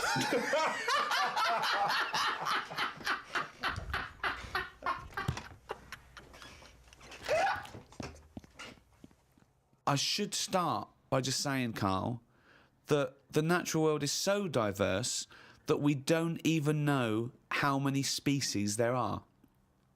With plants and animals, there could be up to 10 million species. There are 37,000 different species of spider alone. What do you think of that? It's a lot. It is, isn't it? A lot. But if there's loads of stuff out there that we don't know about, and we don't know what it's doing, is it that important? Is it worth finding them now? Well, yeah. Why? Well, it may give us the key to unlock other mysteries. A spider won't. Well, it might do. A spider won't be unlocking any mysteries. Well, that's What I mean is the police know about the gangsters, but Right. they go, right, we're aware of them, let Right. them get on with it. We'll keep our eye on them. And it's the same in the jungle. These spiders, the deadly ones you're aware of, the ones that are just pottering about, you go, don't even worry about them, don't even give them a name. They're not doing anything. But what if there's another poisonous spider they haven't identified yet, they're lurking in the undergrowth? I'd be very surprised. So you'd be very surprised. I'd be surprised if there was It something... sounds like laziness on your But part. they're No, discovering it's new not. species all the time. We know about all the dangerous stuff now, because we have to. We live in No, a we world don't. now. We do. We know about a lot of the dangerous stuff. Whenever they find something new now, it's like a new look- butterfly or... Well, no, look at AIDS. When I was a kid, no one had ever heard of AIDS. Yeah, but that's not a natural thing, is it? That's not like a spider or What do you mean it's like not a natural ladybird. thing? It's not a natural thing. It's not something that's... AIDS hasn't been like living under the soil for millions of years, going, I'll wait till the 1980s and I come out and kill a load of people. No, but it is a It's natural a new thing. It's Yeah, new. Yeah, but loads of animals are new, aren't they? Evolutionary terms. There's new animals in evolution. I'm sure there's new stuff deep down that's just like, almost like bacteria, sat under the soil, it'll never come to the top, right? It's like having an old woman who's a neighbour. She never goes out, she doesn't bother you. Let her be. But what if that old neighbour could unlock the secrets to... I don't think she can. Just even to us understanding the complexities of the universe, of the way things have developed and grown. Because we know about it. Well, why would we know about it? Because I never understand, why is it you want to stop researching and studying now? Why is it that you're happy to just draw a line under everything else? What if people had said this back in the 19th century? We've done this. I think someone in the 1900s said everything that's going to be invented has been invented. And then look what happened in that century. Yeah, and I've said to you, look at the stuff that is being invented now. The frisbee and stuff like that. It's all stuff that you kind of go, it's all right, it's a good idea, but we don't need it. Yeah, but the frisbee wasn't being worked on by the top brains of our generation. That was some novelty toy that some manufacturer made. Yeah, but it's like, look at the fuss we made over that fella who came up with a Dyson vac. Everyone was like, he's up there with Einstein. Well, he's not. It's a good vac. It cleans up floors well and everything. Who said he's up there with Einstein? His PR people In one of those programmes where they did, like, great inventions of our time, it was easy early on. You go, Einstein, Newton did this, Archimedes, Dyson. And they started to run out because it is harder to come up with something new now. Because everything that's needed, remember, the things we've invented are things that we sort of go, we could do with that.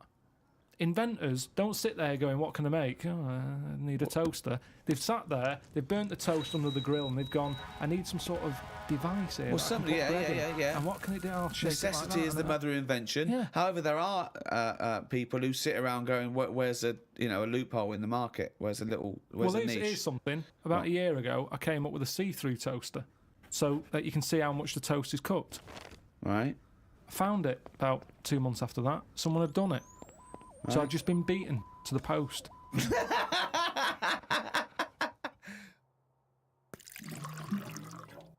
I met a bloke on a conference once who sent a drawing to Blue Peter.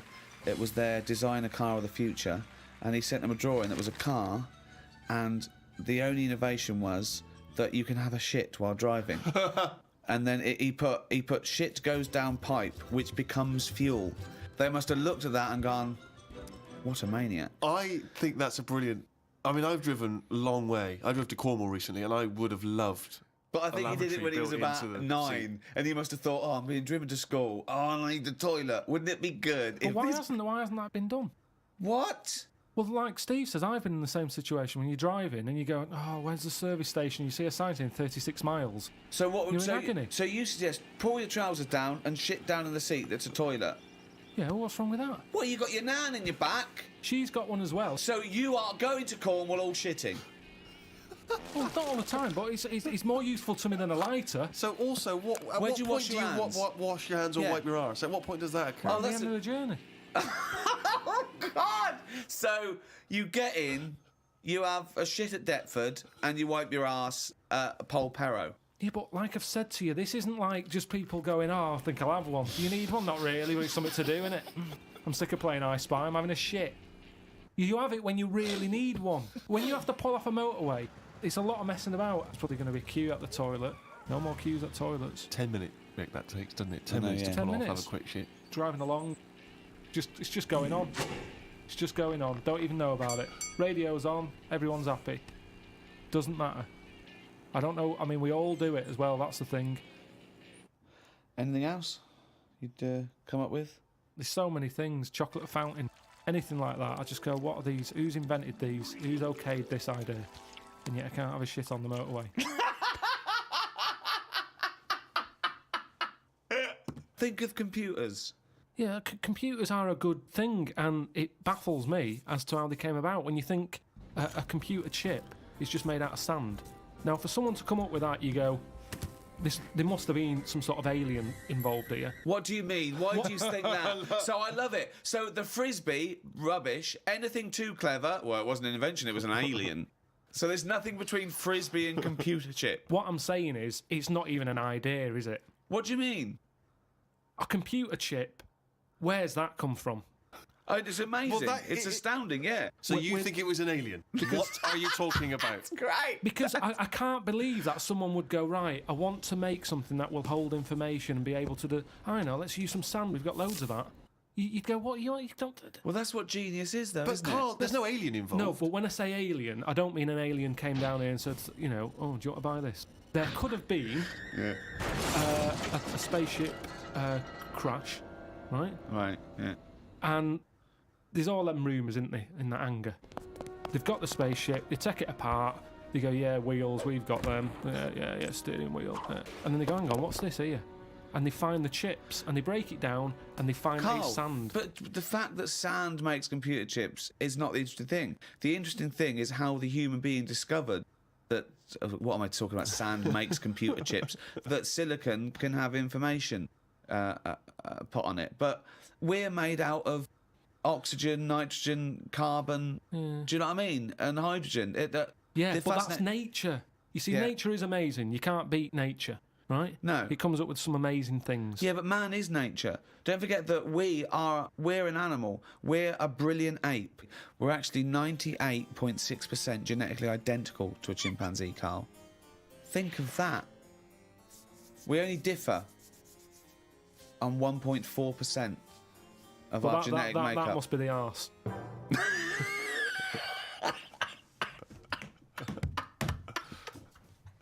Because that's a lot different. Animal rights is a hot topic. It's a big issue. What rights should they have? We test drugs on animals, and we're basically saying if they die, they die. We'll learn something from them.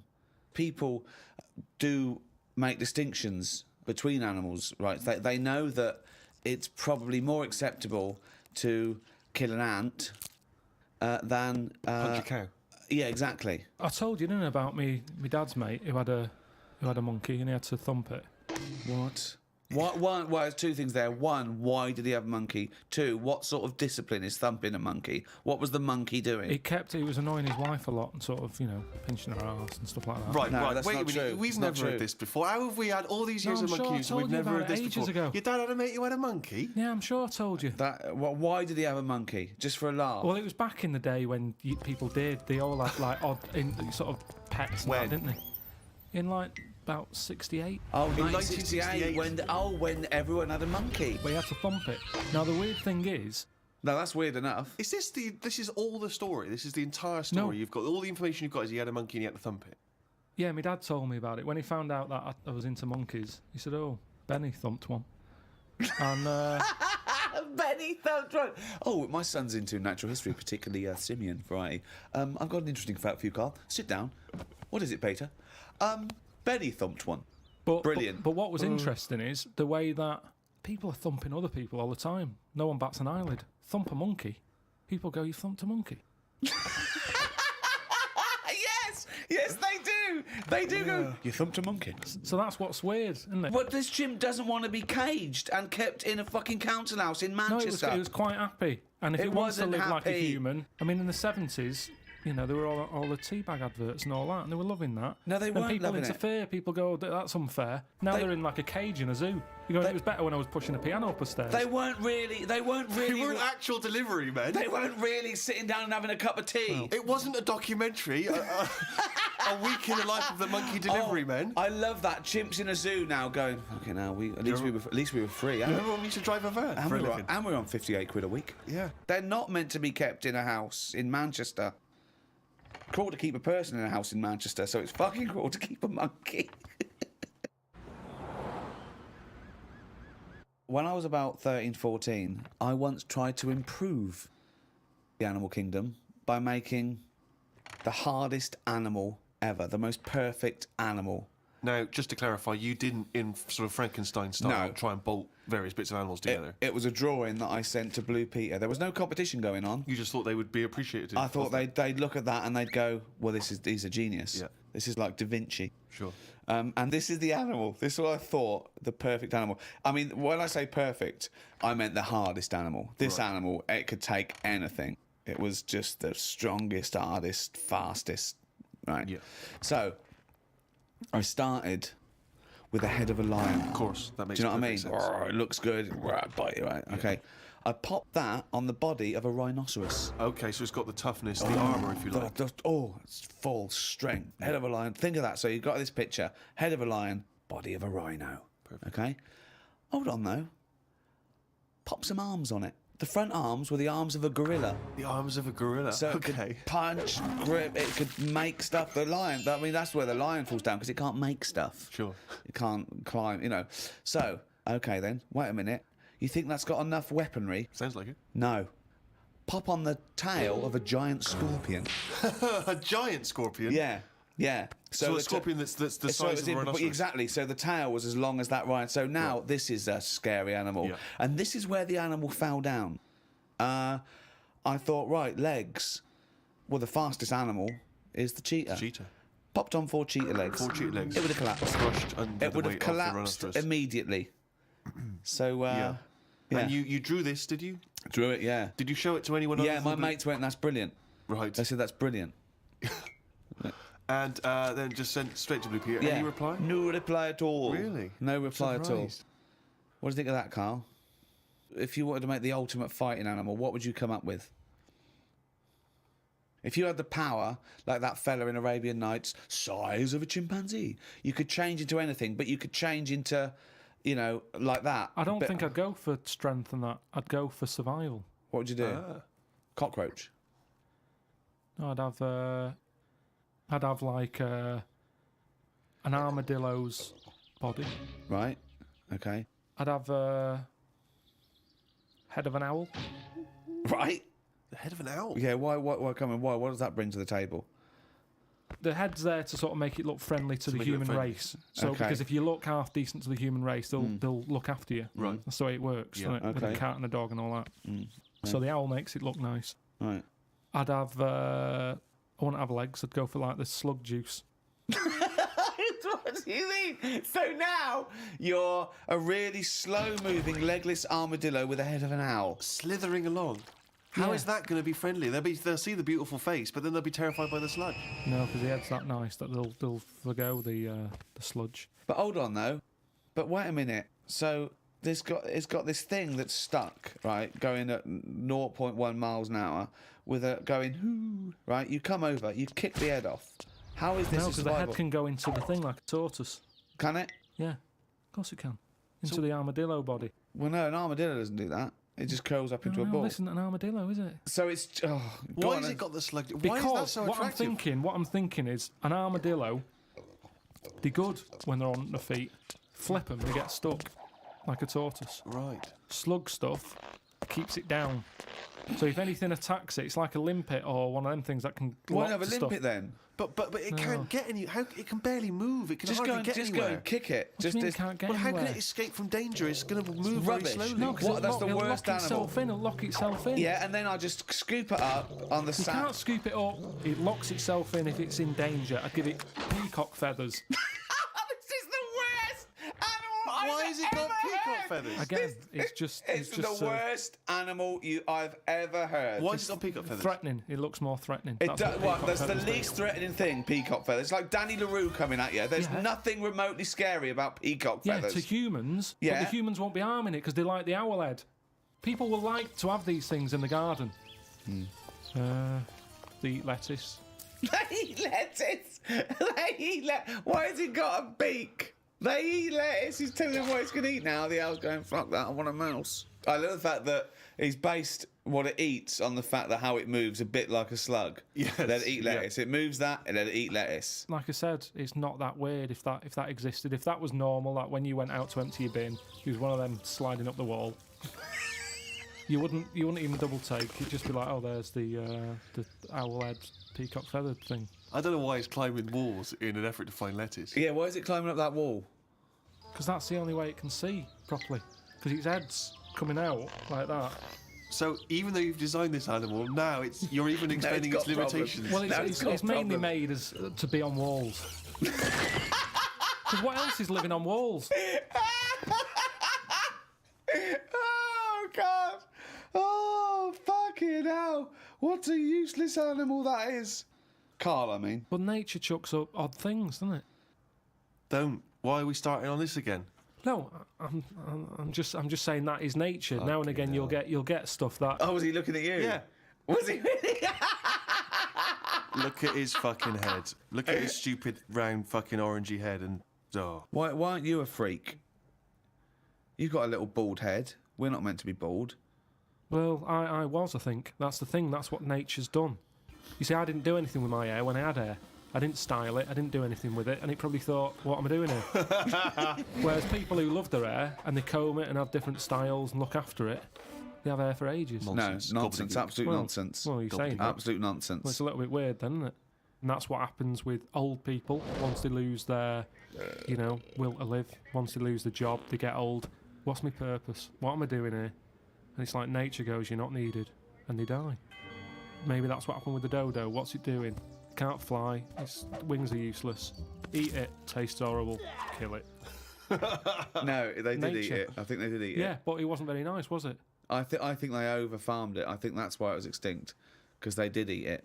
No, but they did eat it, but they didn't like it. Everybody, you never saw like a fully eaten carcass of a dodo. You're It making always this be up half again. eaten. All conjecture. No, but they didn't eat it all. Everybody would probably try it and go, "It's not for me." That. But you don't know No this. idea, You you're don't just know making this. it up. What's this based on? That just- people... And also, why would that kid it out? Because I'll tell you why. Because Why? if it's not nice, people don't get another one in, and they die out. The reason we've got loads of chickens and loads of cows is because we eat them. If we ate polar bears, we wouldn't be short of them because you'd farm it, you'd take more care. But what's a polar bear doing? Sat on a block of ice floating about. It's no use to us, is it? It sounds harsh. Once It's again, no got use. his information from a Glacier Mint No, advert. but it's no use to us. We know they're there, and it's all very sad when you see them on the news, sort of struggling and all that. Yeah. But it's going to make them stronger.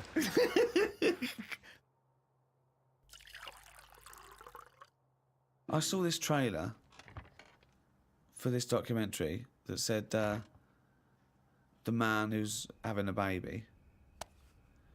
And I turned on, and it's a woman going through a sex change, and she's pregnant. That's not a man having a baby. That's a woman having a beard. Having a breakdown. Why is that? What?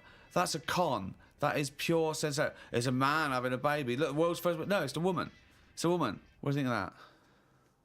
What would you do for your doctor? And I came to you and went, Carl, listen, I'm having a bit of a rethink of these.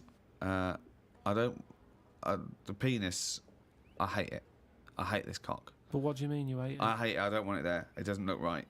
It doesn't look right. It just sits there resting on these fucking awful testicles that I'm going to get rid of.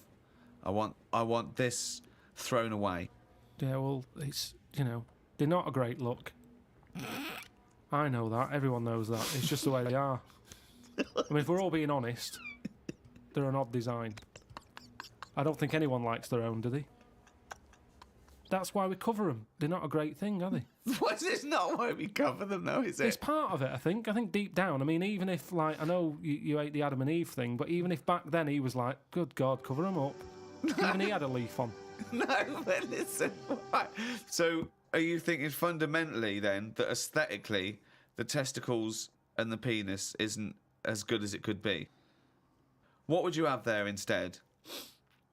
Well, it's designed that way because that's the way it's got to be designed. It's more about function than Yeah. and that's the thing, isn't it? With modern technology, You need, the thing is, the testicles have to be outside because they have to be a few degrees below body temperature. yeah. Otherwise, the Sertoli cells die, which sort of feed the semen and all that. So, to be functioning and sort of like fertile, they have to be outside, which is annoying because I'd put a little rib cage around them, like that. I'd pop a rib cage round those, protect them, wear a cricket box, have that built in, so you cannot get a swift kick in the bollocks that but makes it'd you be feel sick. But it'd be better if they could sort of reverse up in a way that they were hidden away, so Yeah. that they were just. Then you dropped them. It's like, right, we need to cool them down. Be at it in about half an hour. Yeah. Zzz, drop them down. Yeah, like the gear on an aeroplane, landing gear. Yeah, and landing gear down, and the bollocks and the cooling down. Or you could just pop them in the fridge for 10 minutes. It's Well, like they the- could detach and you could pop them in the fridge. Cool Yeah. them down. Can you make me some breasts? easy. Okay. Go on, you say easy. What are you gonna do? What's your plan? Just how do you do that? It's tablets, isn't it? No, but Testosterone, isn't it? Testosterone. Toblerone. I want some Toblerone. Well, sort of pointy tits, like Madonna.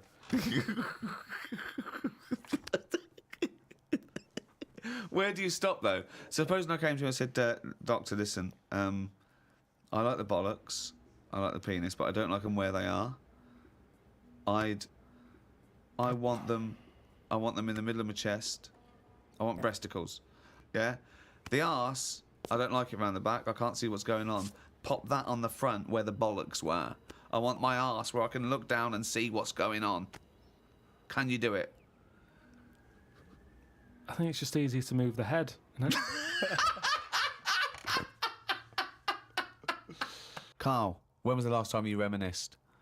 Well, my mum and dad have been round, haven't they? So been reminiscing a lot. Yeah. What were you thinking about? We're just chatting about Tic Tacs. One of the great memories, yeah. The happy memories. Now, I used to love them Yeah. when I was younger. Yeah. My dad got a load of them. What, this year? No, Just no, recently? years Oh, ago. years ago, Like right. years ago when I loved them. I said, I love Tic Tacs, me. Yeah. He met one of his mates. You didn't nick him from the sweet shop? No, that's what he you knew do, some yeah. mate who could get his hand on a load. Right. And he Thief, must have he was a got thief. about he must have got about 30 crates of Tic Tacs. 30 crates of Honestly, Tic Tacs. honestly, with like about 24 on each crate. We got them, stuck them in a cupboard under the just in the kitchen in the corner. Yeah. Now, I worked my way through about 6 crates. I was quite happy. In how long? I don't know, in about 2 weeks, 3 weeks or something. Right. And then after that, I'm getting sick of these. Right. Yeah. You were minty fresh, but you Oh, were sick. lovely fresh breath. Yeah. Yeah. But I mean, I haven't got that much more to tell you about it. It's just. What do you I So Just this, remember- sorry, whoa. Bear in mind, this was something he was recently reminiscing with his parents about. They were sat around, and we've already learned up to an hour could go by reminiscing. Sat around for an hour, talking about the I've great already Tic run Tac out of saga. responses. I've got Yeah. nothing to say about No that. opinion I on mean, that. I was nearly going to say, what do you do with the empty little flicky Tic Tac boxes? Yeah. But then you realise that that's utterly dull and boring. Well, and not I of any interest. was struggling. I don't know what this anecdote is, other than a bloke. Other than you said your dad, I like Tic Tacs, mate. He went, all right, I talked to Albert. Albert, you got Tic Tacs? I've got 30 crates, if that'll do, yeah?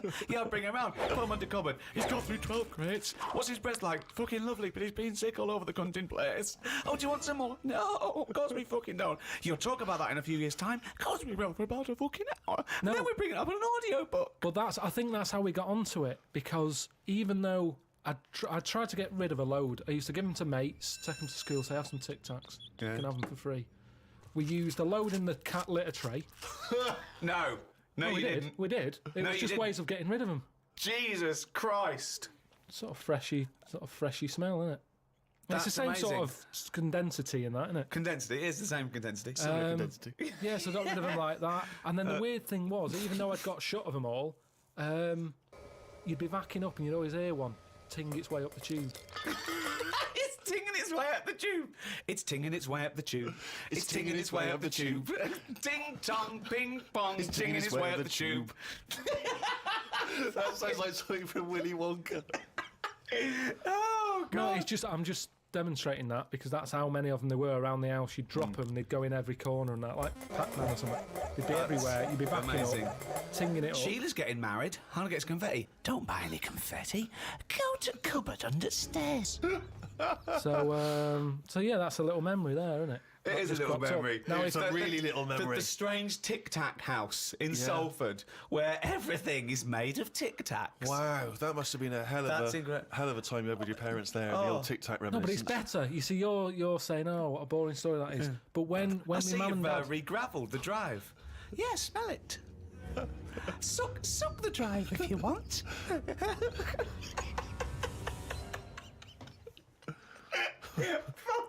no, but it's different. When my mum and dad are there and they can remember that, and they're going, oh yeah, the Tic Tac incidents and stuff. What's known as the Tic Tac incident. The Tic Tac Let us incident. never speak of the Tic Tac incident. Dude, I just imagine the clock ticking. There, it's Christmas Day. I go, what are you smiling at? Oh, remember it used to ting up the tube. You should think about selling this to Hollywood. Listen, what do you remember then? What do you remember? That's Wow. an amazing thing to That's say. a difficult question to answer. Yeah, I don't. Nothing at all. Carl, I know you like to be kept abreast of all the latest breaking science news. Did you read recently about the blind mice that they have been able to make see again? And hopefully they're whatever they did, which allowed these mice to be able to see again, they're hoping to be able to do with humans in maybe about 10 years' time, or at least begin tests. Extraordinary, isn't it, to be able to cure blindness would be a remarkable achievement in science. It is, but it's just that thing how they say they've done it on mice and what have you. Yeah. If I was blind and I went in for the meeting with the doctor, Yeah. and they said, do you want yours doing? And then they said, like, I've done it on mice, that wouldn't be good enough for me. I'd say, look, when the blind fella gets in, don't say we've done it on mice. Just say we've done this on eyes. Because if he goes, what eyes? Just say just a pair of eyes.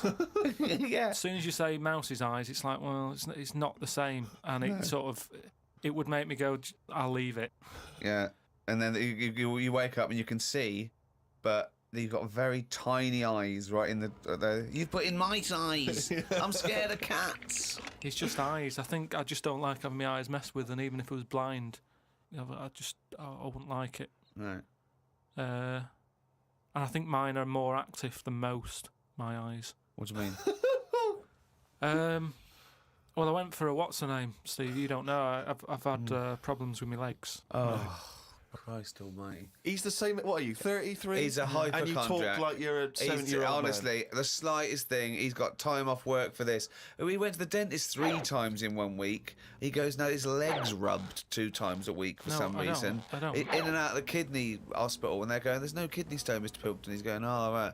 Christ almighty, do some fucking work. No, the thing is, I've been, in the last, 30-odd years, I've been working hard, and I've let my body get run down a bit. How have you, you're 30, what are you? 30, 33. Right, 33. Sorry to start off with such a hard question. But how have you been working for 30 years? Well, I just have. I I got on with it. At 3? At 3? No, I'm Well, you just didn't get on with anything at school, did you? Because you were just titting about. Yeah. You weren't working hard there. What was the first job you got? How old were you? I was 15. Right, okay, so you've been working for 15 years then. Okay, good, Yeah, but right. I had my paper round when I was 10, didn't I? And that was hard graft. That's why I'm bald and that. Getting up at 4:30. It all adds up, doesn't it? All adds up. So anyway, I kicked my height when I was a kid. He always says this, like it's a classic story that everyone should know. Everyone and knows, also right? the phrase "kicking my own height." Yeah. Explain what you mean. Just kicked my height when I was a Kick kid. no one understands. You kicked your leg up to the kicked height me that you were at that time. Yeah. Yeah. So I if kicked you were, my height. It's not a well-known phrase. You can't just go, "I kicked my height." so you're 4.5 foot, and you've put your toe up into the air 4.5 feet by kicking. Yeah, but I landed on my back. Right, okay. Imagine seeing that in the playground. They go, get Carl Pilkington to kick his height. I bet he falls over like a It fucking wasn't in the penguin. playground. My dad got me to do it in the garden. Brilliant. But why did They you fall sold over? tickets, the neighbours were cracking up. Yeah. Why did you fall over? Did you hit I yourself just in the I didn't head? have to kick my height. I mean, my leg got high up, but I was that chuffed that I got that high. I didn't think of putting my leg down again. What did it look like? What the fuck did that look like? He's got to think it all through. I thought it was automatic. No, In life, but It stayed there. you sort of stay balanced. Christ But you didn't almighty. think, well, I'm loving this. This is brilliant, but what should I do now? I got my leg up. I'll just keep it up. Whoa! It looked like a Hitler salute with his leg. What were you doing? So anyway, I landed on my back, Yeah. and I did some damage, I think.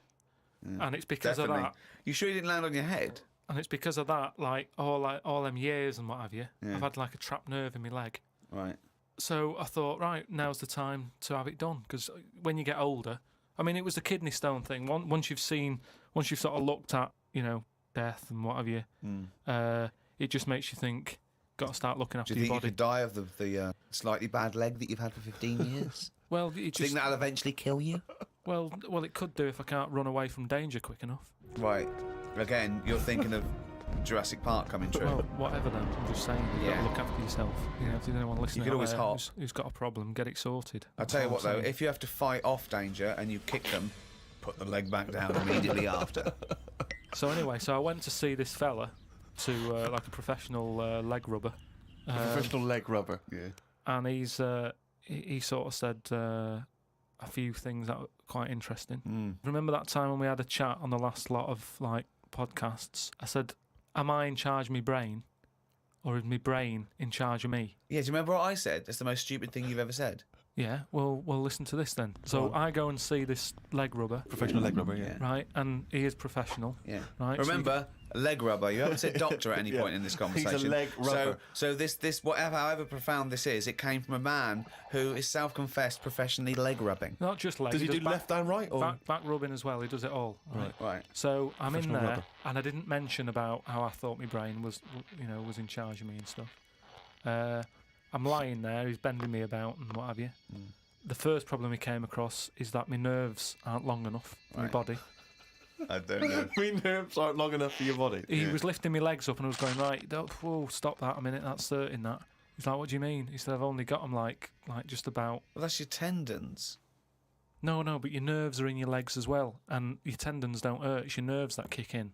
It's your nerves that make you go, Yeah, that but they hurts. hurt because your tendons are being overstretched. Well, I'm just telling you what he said. Right, so he lifted the leg up and I went, right, Was stop this doing above that. a laundrette, this surgery? No, it's a proper place. He had like towels and all that on Oh, okay. Oh, he's got towels there. okay, yeah. Yeah. So Definitely a laundrette. so I'm lying there. Other people's towels. He's got towels, underpants, bras. Halfway through, he said, you haven't got 20p, have you, for the dryer? Okay. So I'm lying there and he lifts the leg up Yeah. and I'm like, oh, that hurts a lot. So he said, oh yeah, short nerves. And I said, what do you mean? He said, you know, your outside of the body is longer than your inside. Right, he doesn't sound like a doctor. He does not sound like a The doctor. outside of your body's Yeah. longer than the inside. So he had me lying on my front and what have you, and he was sort of crushing me back. Right. And he was going, does that hurt? I said, yeah.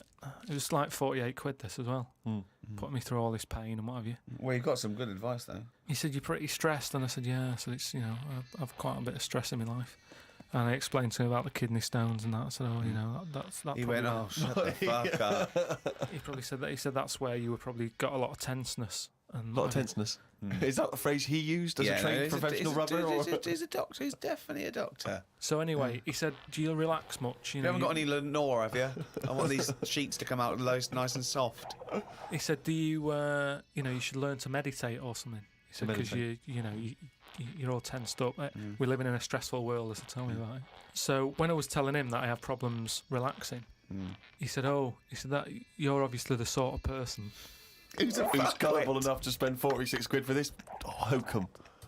He said, you're the sort of person whose brain is in charge of them rather than them being in charge of the brain. So all you did was you met a person as stupid as you. Yeah. No, but I thought it's interesting that this is what he does for a living. Yeah. And he picked up, that was the first visit. That's the first, I'd only been there about 22 minutes. Yeah. You get half an hour for 48 quid. Right. But he picked up on that within like 15, No, he saw a 20 right minutes. fucking sucker coming. No, he did pick up on that, yeah. But anyway, don't go to him again. The reason, I am doing, I've got locked into it. I've got to go at least another 3 times. Why? I'm trying What to do get you out of it. I don't know. I didn't realise that you have to have a minimum amount of things. So what I'm saying I can't is, wait. What's the wisdom he's going to come up with next week? That'd be brilliant. I kind of, yeah. No, but what I'm saying Your is, blood's paranoid. we were talking. You've got jealous bones.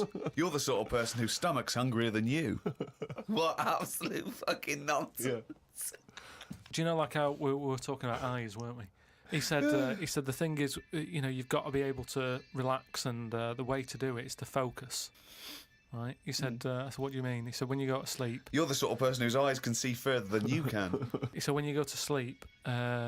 Close your eyes and see. Instead of just leaving them open, staring at the ceiling. Carl, keep breathing. Yeah, keep breathing. Close your eyes. You're not dead. It may seem like it, but you're not.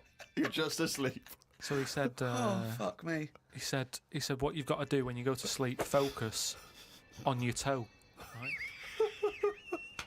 Okay. He said, and just think about nothing else. I said, He's a witch. Did he say to put a toad under the bed? no, he just said, focus on the toe and see how you go on and what have you. Next time you come in, let me know. Anyway, I gave this a go, focusing on the toe. So what does this mean? You mean you sat in bed staring at your toes? No, this is it. He said, like, lie down, Visualising shut it. your eyes and sort of look at it, sort of thing.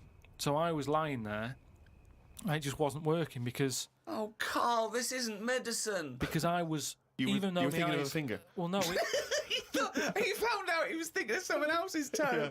Next day, doesn't someone work. called up and said, Carl, my toe's better. no. The problem was I was still using my eyes even though I had them shut.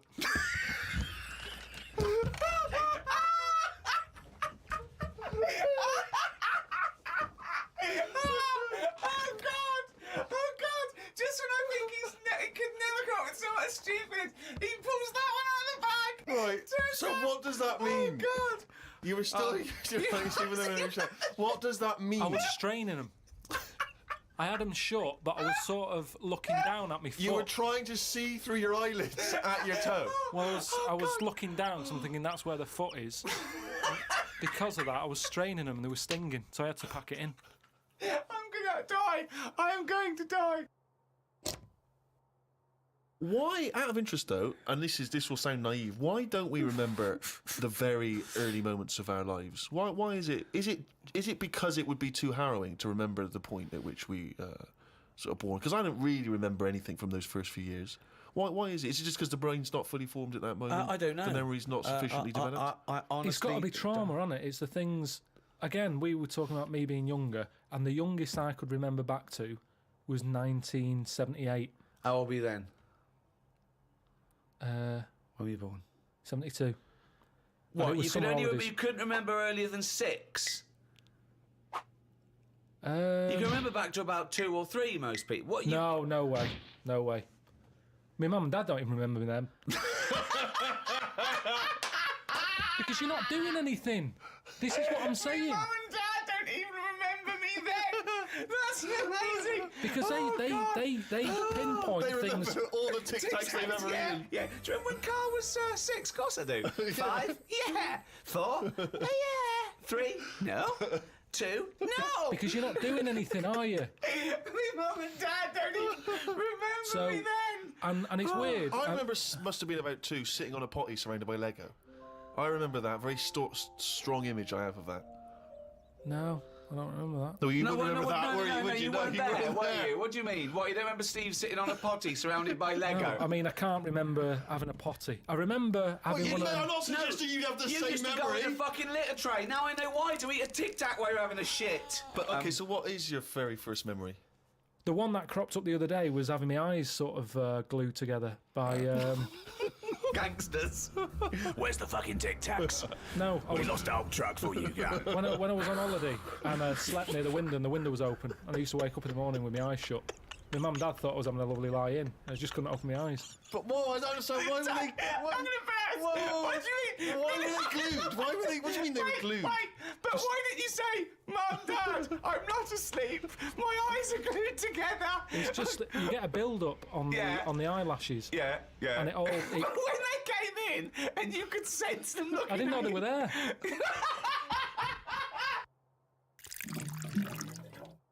I went to, what's her name? Harley Street. I went for a checkup. And like a medical. Posh, you know Harley Street, it's like it's the top doctors, isn't it? I've never been before. Yeah. All posh buildings and that. I went up to the counter. I said, I see the doctor. They said, name, yeah. Give us 10 minutes, go and wait in the waiting room. Dead posh waiting room. Dead fancy. Big leather furniture and that. Yep. Loads of magazines. I mean, like a newsagent's. Yep. In the middle of the room on a table. Loads of them. So I'm looking through and there's the top quality ones. Your Esquire, GQ, Classy, Yacht Weekly, all that. Country Life. Boys. Boys? There's one there, yeah. Boys. What's that? Right, lifted up like the one on top of it. And it's like Boys with a Z. 2 fellas stood there. Looking, sort of Italian looking. Yeah. Right. Dungarees on. No shirt, though. No shirt, just dungarees sort of unbuttoned, hanging down a little bit. Sure. So no one else is about. I'm never going to buy a magazine like that.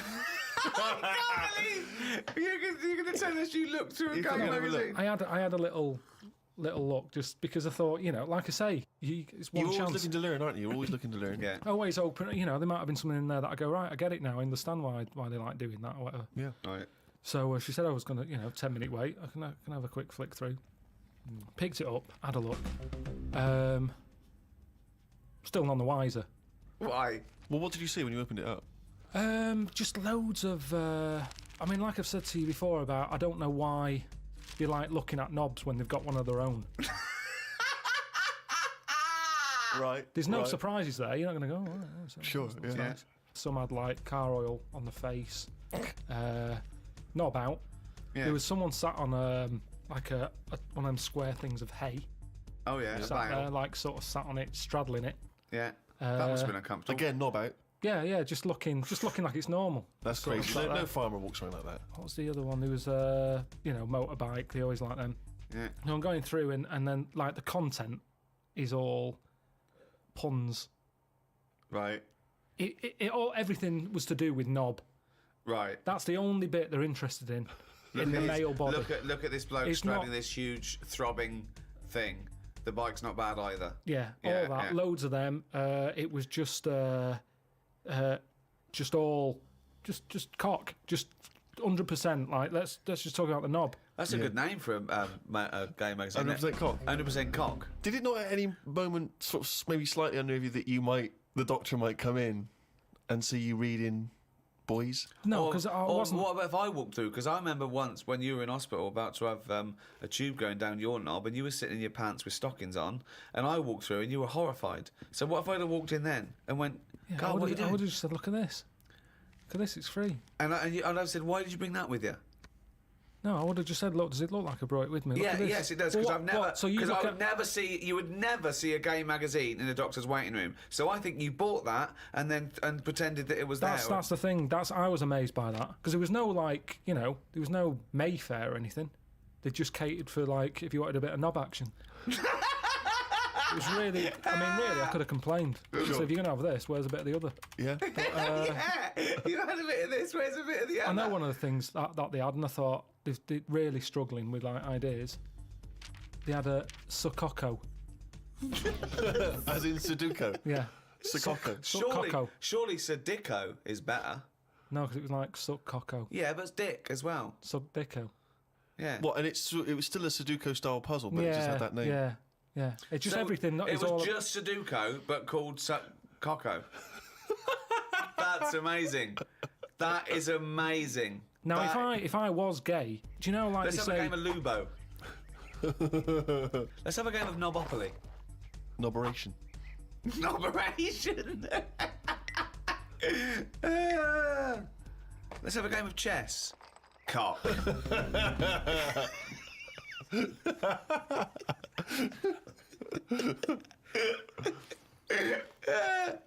Let's have a game of fuckaroo.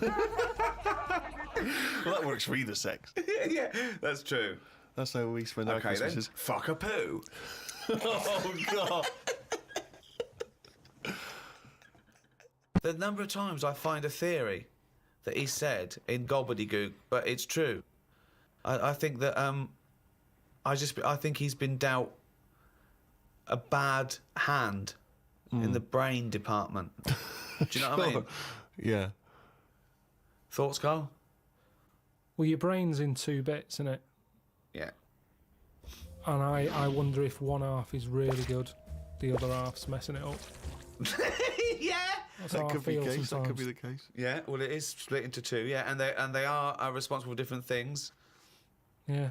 It's like these sort of families where there's a kind of really bright kid and then a sort of wayward child who just gets into drugs and stuff. Sort of like that up there Yeah. in your head. Because you have quite sort of out there nebulous thoughts, and you've got a lot of common sense, haven't you? And just having that other sense of like, this is dodgy. What spider sense? Just that sense where you just go, I don't know why, but something's telling me we shouldn't be here. When you go, all right, let's go. And you move from it, and you don't know what that is. Yeah. You don't know what's decided that. You know, it's like when you're lost. A part of my brain's got me lost, but then there's another bit that I don't know what it is where they go left. And you do, and then you go, So remember that time when you called me and I said I don't know where I am, and I couldn't concentrate. think of that. I called him. I went, God, what are you doing? He went, I don't know where I am. What do you mean you didn't know where you were? What you? I got lost. I What, went in London wandering. you got yeah, lost? Yeah.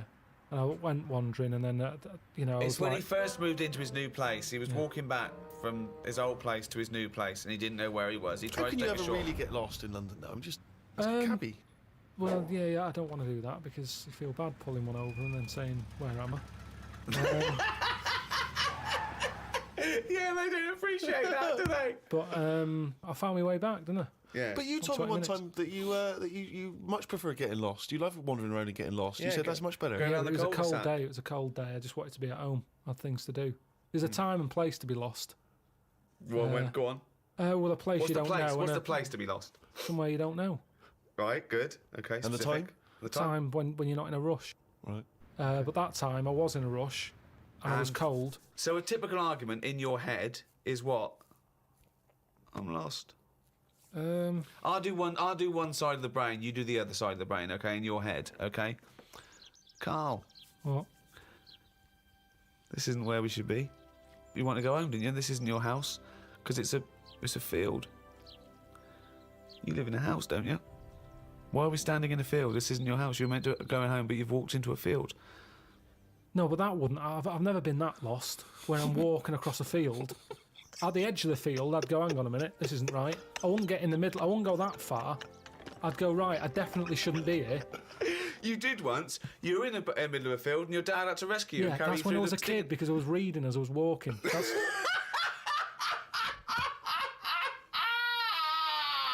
And he never read again. But there's another sense. I was in the middle of nettles there. Yeah. I'd walked. It was at my brother's wedding in Cornwall, and I was walking near a cliff edge. Reading a book. And okay, so Carl, I know you're enjoying this book. Can I have a word with you? Just look past the book a minute. It's a big drop. Yeah. Well, that's what happened, and then Right. that's when my other senses went, hang on a minute, I'm being stung. Load of nettles and stuff. And I just had to wait there for ages until my dad sort of thought, where's Carl? I was there for about an hour and a half. You should have book.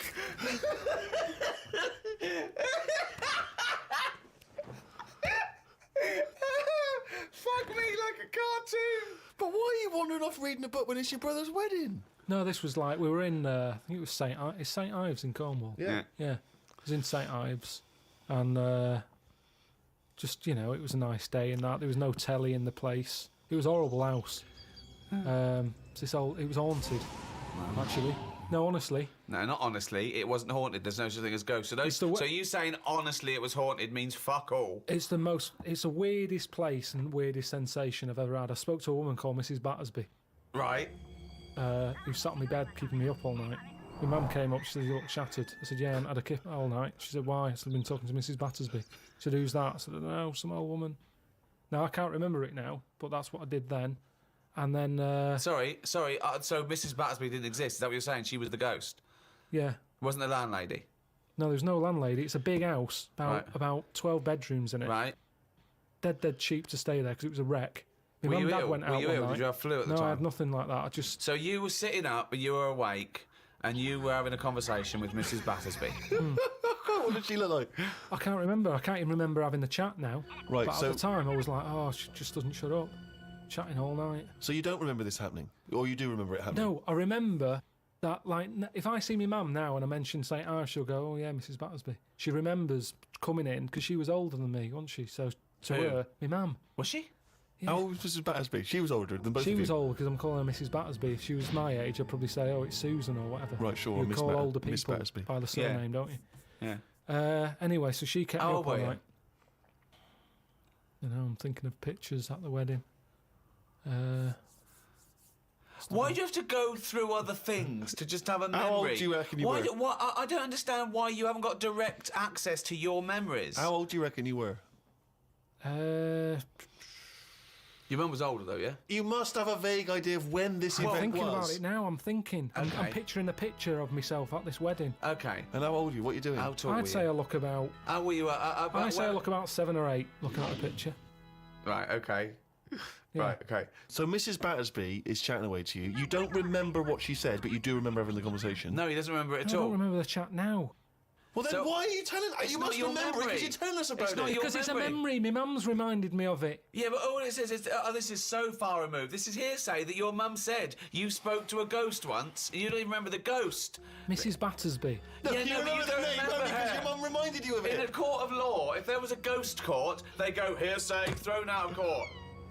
Right. You yeah. don't have a memory of Mrs. No, Battersby. look, I know that when I was a kid, Yeah. I ate a beetle. I ate a beetle because I thought it was licorice. Now, I can't remember that now. You can't remember that, but you know it happened because your mother told you it happened. Exactly. Right. But the fundamental thing is that we can believe. We can believe you ate a beetle, right? Because that is something that could happen in real life. But- what we're questioning is that you spoke to a ghost. I thought it was licorice. What sort of beetle was it? Just one of them standard beetles, just a little black shiny one. Thing is, right, a couple of years ago, we were in the Ivy, and the food came, and there's a big blob of wasabi, right? It was like called an Oriental hors d'oeuvre, right? And I looked over at Carl, and he started going, drinking water. I said, what have you done? He said, I heard that. I said, that was a blob of wasabi. He said, I thought it was one mushy pea. That's a classy restaurant, though. They're serving one mushy pea. Well, they do that, don't they? Wow. Small portions. It's all trendy, isn't it? Yeah, I love the fact that it's exactly the same thing, but they've swapped beetle for wasabi and licorice for pea. You see things, you see something, you It's a think... good job you remembered that anecdote, though, because he doesn't. Exactly, yeah. In years to come, we'll be going, ate some wasabi once. Did you? Yeah. Well, according to Ricky, I did, yeah. I was in the ivy. I thought it were mushy pea.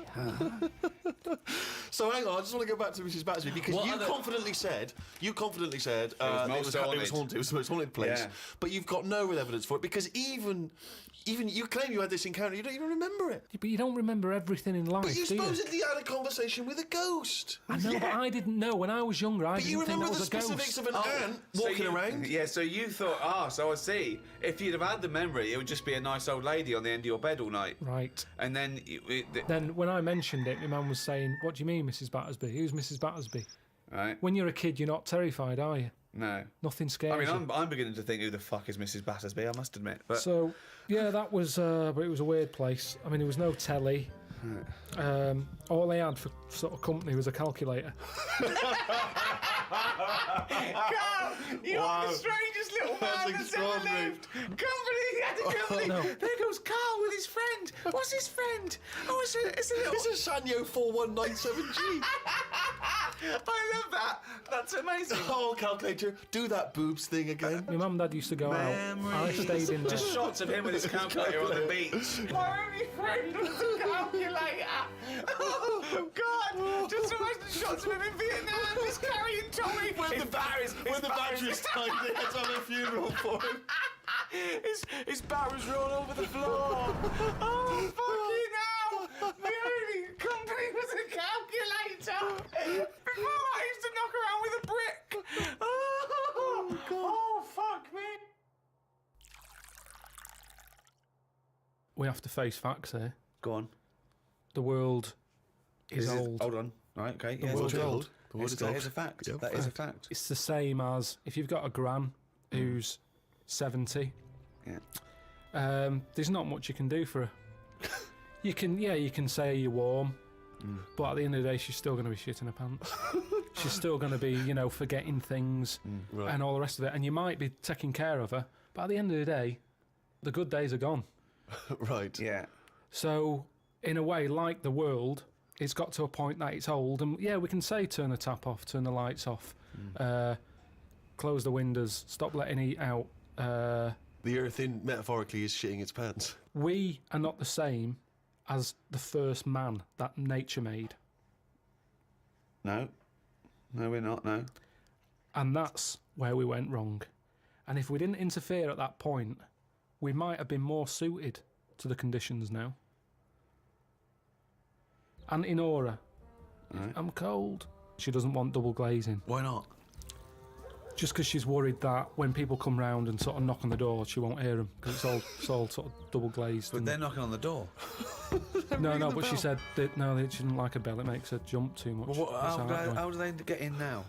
Well, it's the thin door and thin glass. You hear it. It's not like soundproof like double glazing is. What? So they have to knock. They on knock the... like that on the door, and she can hear that because But it's why like are a they going wooden to double door. glaze the door? Is it a glass door? No, they want to put that PVC door in with Hang the on, so thicker glass. she's scared by... You don't want a doorbell because that alarms her, but the knocking is fine. The knocking's fine because you get to know knocks. Why don't they have a bell that when you press it, it makes that noise? Because they haven't done that yet. well, Maybe yeah, that's an you idea. could do a sample of a like that. So when they press the doorbell, she hears. That's easy. That's done. You could sort that out for her.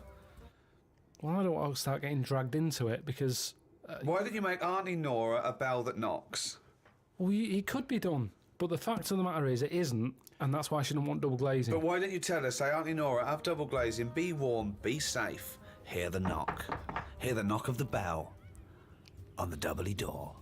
Auntie Nora, hear the knock of the bell on the doubly door. She could fart until she's blue in the face. No one will be able to hear. But look... No one will be able to smell it. But this no is double it. glazing. This is tremendous. it. This is it, though, isn't it? She wouldn't be around now if it wasn't for people interfering, coming up with tablets, making weak people live longer. Right. You're annoyed at that. You're I annoyed. love it. He's such a fascist, isn't he? Anti-Nora, a weak person who has been allowed Yeah. to live. Yeah. No, but Eugenics is where you'd be happier. but don't you see what I'm saying though? The way the world we've changed more than the world has. We can't handle anything now, can we? Look at it. Like I say, a bit of snow, a bit of cold, everything comes to a standstill. Yeah. Oh, I can't go out. It's dangerous. You'll slip over. People having time off work. Yeah. What would you do, right? If you run a business, right, your business could go under, right? It snows a bit. You got 10 employees. You're paying them well, and they go, I can't come in today, Carl. It's a bit icy. I'll do it, okay? Right, they're snowed in, right? You're running the business. What are you running? It's a let's not. I'm not going to big myself up. It's just it's a don't you run factory. it- It's doesn't it make U-bends. bells that knock? Doesn't it? U-bends. Yeah. U-bends for. Toilet. So you run a... Okay, right, okay. plumbing So type. plumbing, you pay them all right, don't you? I'd say most of them are on above average. So you're there. What time do you get in? About 8:45. 8:45, waiting for them to come in at 9, yeah? Yeah. Okay, right, it's snowing. It's a bit snowy. You got there. It took you a bit while. You'd set off early, did you? Or? Gave myself a bit more time because I had to put the heating on the car. Okay, ring, ring, ring, ring. Hello, KP Plumbing. Oh, is that Miss Pilkington? Yeah, it is. Yeah, who's that? Oh, it's Sheila. Listen. Sheila, shouldn't you be here by now? Yeah, no. I was going to set off. We'll set off now. Stop wasting time. We've got a big order on. No, I know. We're all but on a bonus here if we get this done. I'll see you in 10 minutes, shall I? I can't make it. What? I can't make it. Why not? The car won't start and it's slippy on the drive. I just can't get out. Get the transport. I'll see you in. I'll give you 20 minutes. All right. Don't worry about it. Thanks for calling. I'll see you in a bit. I'm also scared of the ice. I'm scared of the ice. I'm not gonna come in today. It's dangerous. So what are you going to do? Well, I'm gonna wait until the ice and snow goes away, and then I'm gonna come But in. they're predicting it's going to be about 2 weeks before they Yeah, clear all this. I can't really travel in this. It's a bit dangerous. Well, I'll tell you what. You stay at home. I'll replace you because I need someone to come in. We've What, got are a you big firing order. me because I can't get into work with this? Well, I got think- into work, Sheila. Yeah, I know, but I mean, you don't live with me, do you? If you did live with me, then No, but you'd it probably was see bad. how... It was bad where I was as well. Yeah, I'm here. do you know how bad it is here? When you come round and have a look how bad it is here, no, you drive I'm my... not coming Tell you round what, here. you come round and drive my fucking car because I'm snowed in, you fucking calling me a cunt. And I'll tell you, if you fire me, I'll tell you to drive uni, you bald-headed wanker. Right, you're fired anyway for that. You're in fucking trouble then. Right then, see ya. Right, and Right. then she's done with. She's weak anyway. Ring, ring. Ring, ring. KP Plumbing. Hiya, is that Miss Pilkington? Yeah, it is. Yeah. Hi, it's Bob here. Bob. Yeah, bit of trouble. In my area, it's absolutely snowing. It's possible. No one's getting out. I live near Sheila. Bob, by the way. listen. Yeah, well, Sheila's just been on. She's saying she can't get in either. She can't. I've just seen her out there trying to dig her car out, and she's hurt her back. She's really tried hard to get to work, but she can't do it because she's not very rich, and her car doesn't work. She hasn't got the right tyres, and there's no public transport. They've cancelled those. Wrong snow on this country. I'm not going to make it in today, son. So I'll see you tomorrow, right, boy? Well, no, you're saying you'll see me tomorrow. Yeah. But you'll probably call up tomorrow with the same thing. Well, only if Now- it's snowing still. Now It listen. might not this well, one's- I can't run a business like this, Bob. Yeah, it's not my fault, is it really? So go round to Sheila's and like slag me off if you want. But I tell you I'm not what, slagging you're you not off, coming just- back here. Fuck off. One chance. Give them one chance. Well, you didn't even give him one chance. No, because they've done it before.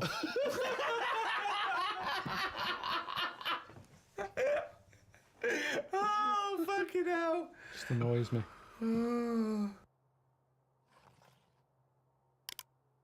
Oh, chimpanzee, that has only gone and written it down. The jingle there to announce yet another reading from Carl Pilkington's diary.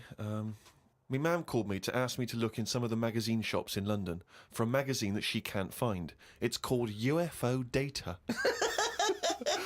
I said, I ain't heard of it. She said she's seen an advert for it in one of her ghost magazines. I love the fact that she can't even find the magazine about unidentified flying objects. Yeah. So we get a clue She there. thinks, I think I saw something, but I don't know whether it was a magazine or not. So we get a clue there as to why you give any credence to this crap. Yeah, well, it's, I mean, Mama Pilkington's into the same shit. there's a lot of space out there, isn't there?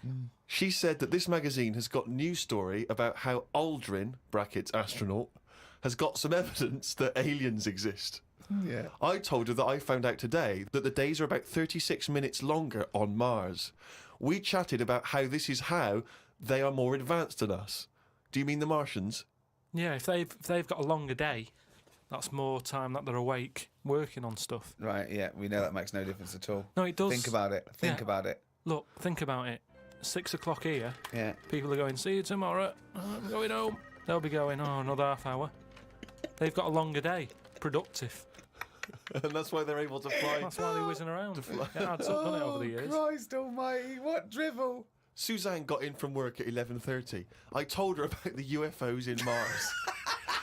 She said she's too tired to chat. I said, does it mean aliens will be more tired than us, or do they get more sleep? I got no answer. I love it when Suzanne goes in. She never indulges No, you. it scares her. Anything with ghosts and UFOs, she sort of... It doesn't ignores scare her, does it bores scare her. No, it freaks her out.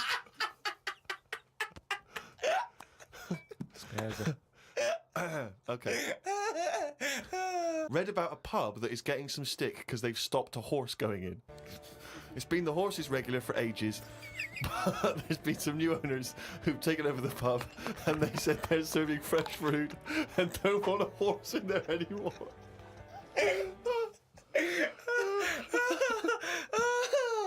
Oh, God. I met Suzanne after she finished work and we went for a brew in another cafe. Gosh, Jesus. It's always having a brew in a cafe. It's like a sitcom. It is. Suzanne said I looked tired and fed up. She taught me some way to breathe that will relax me. I wasn't feeling that relaxed though because the person behind the counter was banging about making a coffee. Noise stresses me out. I wonder if less deaf people die of stress than people with working ears do. Oh, it's the theories. It's the It theories. is such a noisy world, though, isn't it? It is. London is noisy, very noisy. I think just everywhere, just noise in general. They were Yeah. saying how like every noise has been used at least 5 times or something. What do you mean?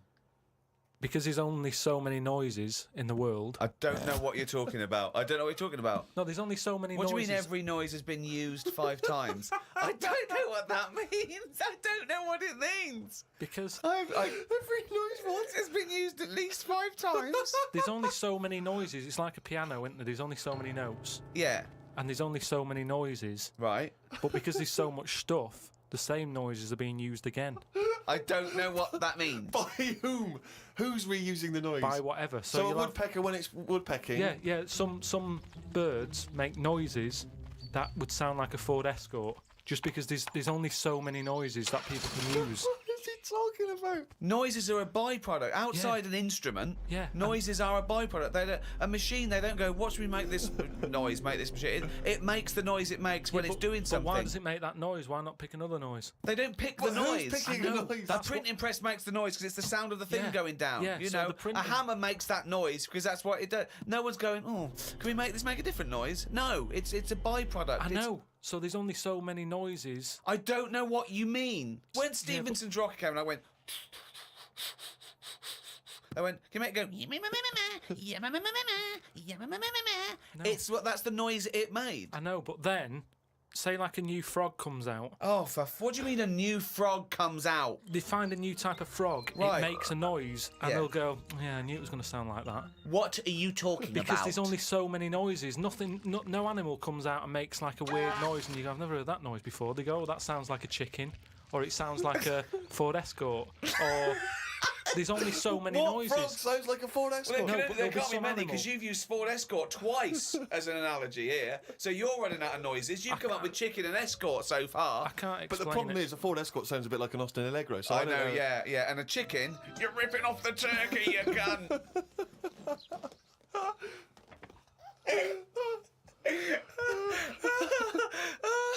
What is art? It's a very broad term. It's a very difficult one as well. Well, let me throw that question over to Carl Pilkington. What do you want to know? Well, we were just trying to clarify what art is. It's just something for your eyes to look at. Right. It's just a change from the norm, innit? I mean, that's why I think most people have it. But then the problem is, I'd never buy a piece of art. I don't see the point in buying something because I know that my eyes will get bored of it eventually. Right. Have you got much art in your house? Yes. Yeah. Because it gives me pleasure, and I don't get tired of it. I don't get bored Do you of look at it every day? Well, it's there, isn't it? It just adds Yeah, but other things a are there. pleasure to Dust it. is there, but Surprisingly, I've not compared I think art I've to dust as often as I perhaps should. But the thing about, and this I think may be intriguing to you, Damien Hirst, of course, is more of a conceptual artist like Tracy Emin, and a lot of what contemporary art does is followed on from a guy called Marcel Duchamp, who I'm sure you're familiar with. Now, he famously took a gentleman's white urinal like you'd find in a pub toilet, and he put it on its side, and he signed it with a fake name, and he put it in an art gallery. Now, he did that in about 1917, perhaps a bit later. It just annoys me because there'll be snobby people who haven't got a clue, and they're looking at that and they go, "Oh yeah, see what he's trying to say." Well, that might make them think. They might. Damien Hirst, I don't feel angry with Damien Hirst really because he's Right. getting away with it. But why does that annoy you? Because it's people falling into the trap. Damien Hirst, before he dies, I bet he goes, "What a laugh that was." I had everyone on. There's a very good point as well, because some people think that the greatest art form of the last 100 years is marketing. Yeah. Some people say that that is his art, that it's not good enough to do it. You've got to then get away with it. And if the point of art is to inflame, I don't think anything inflames people more than the discussion about whether something's art, or if someone's taking the piss, or if someone gets 50 million for something, do they deserve it? Is it worth a hospital? Well, what do you think? What do you think of the shark in the tank? I think I was blown away by it.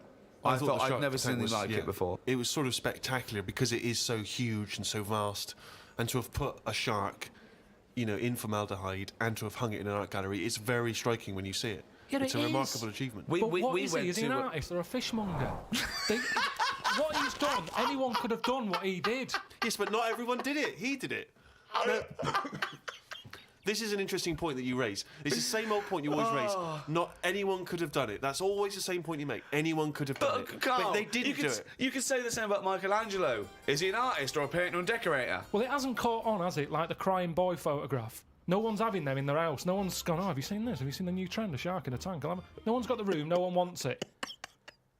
And that, to me, shows you what's popular. At the end of the day, if everyone wants one, he's got to be good, hasn't it?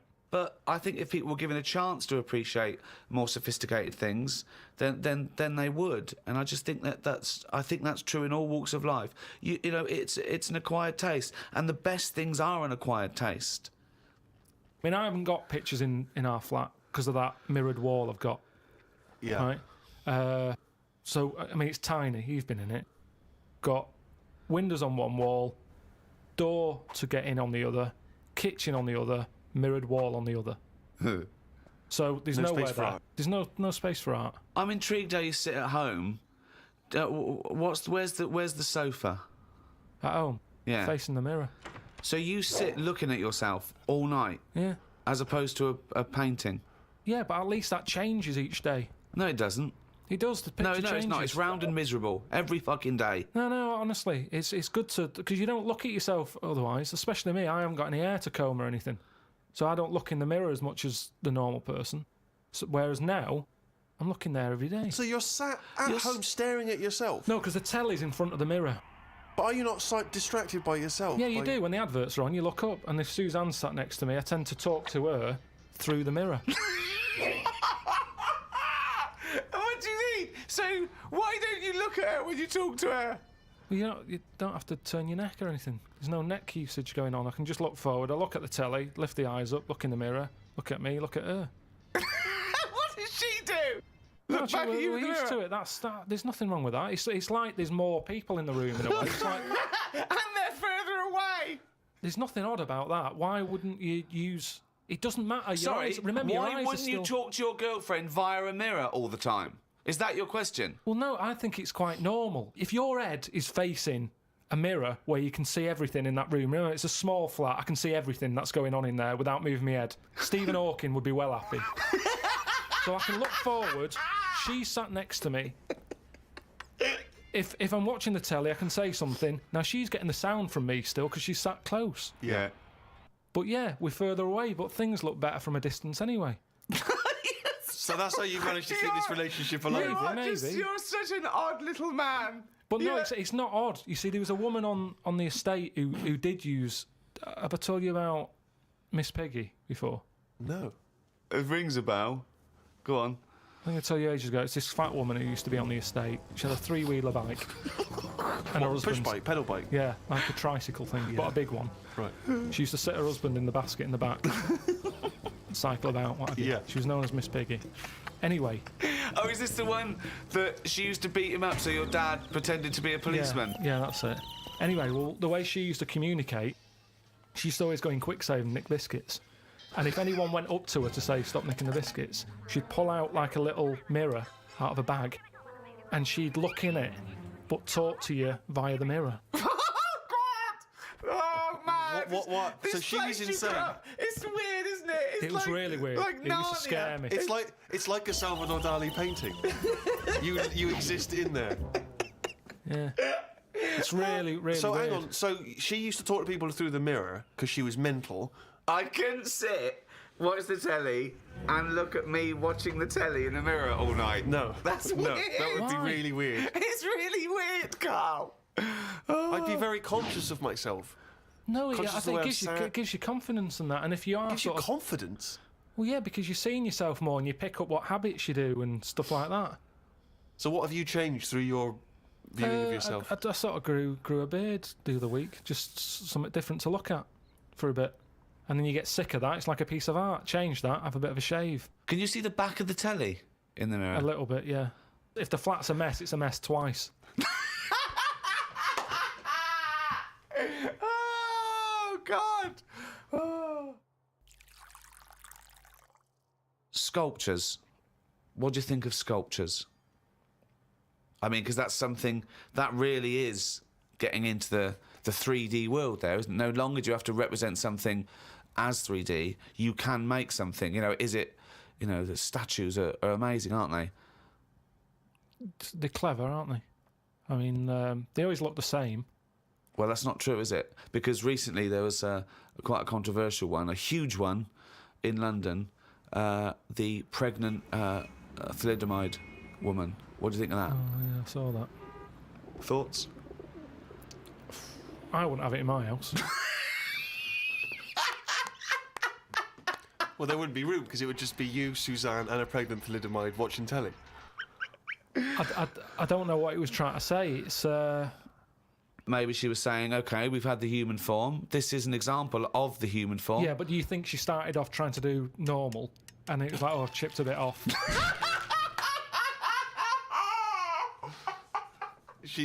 One of the arms got chipped Well, off. it makes you wonder, doesn't it? And why? You see that square, Trafalgar Square, you've got that. Nelson's column, he's got one arm and a leg missing or something and a patch over his eye. Then you've got the thalidomide. Why can't they just do a full person?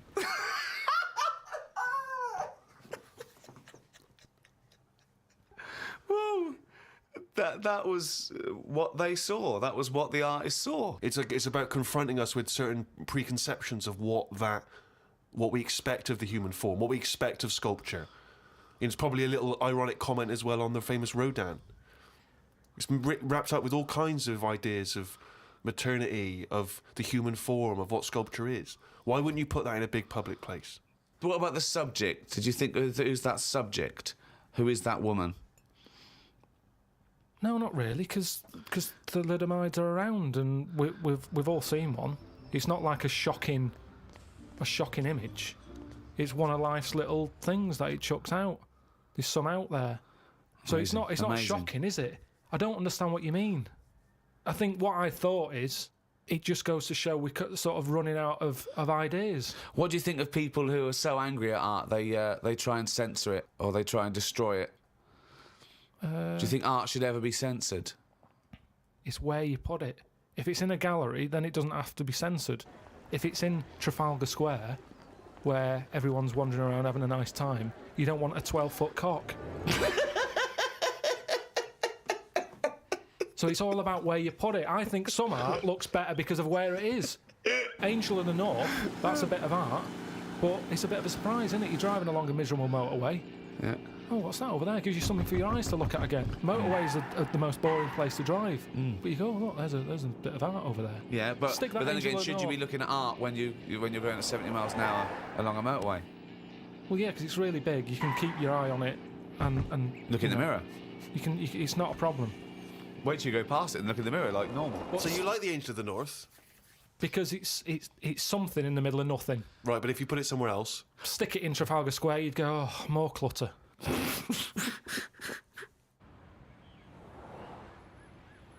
I remember we were shown the cartoon version of Animal Farm when we were about like 15, 16.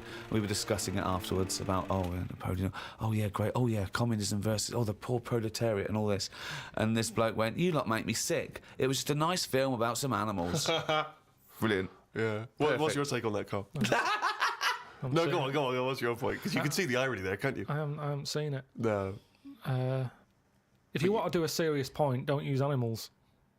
No? Well, I disagree with there because I think my favourite is probably Charles Dickens, and I think the greatest story ever told is A Christmas Carol, and there's only one way that could ever be improved, and that is a Muppet Christmas Carol. That's absolutely right, yeah. So, and I think that you could, and I think people could take a lesson from that and maybe do other films with the Muppets.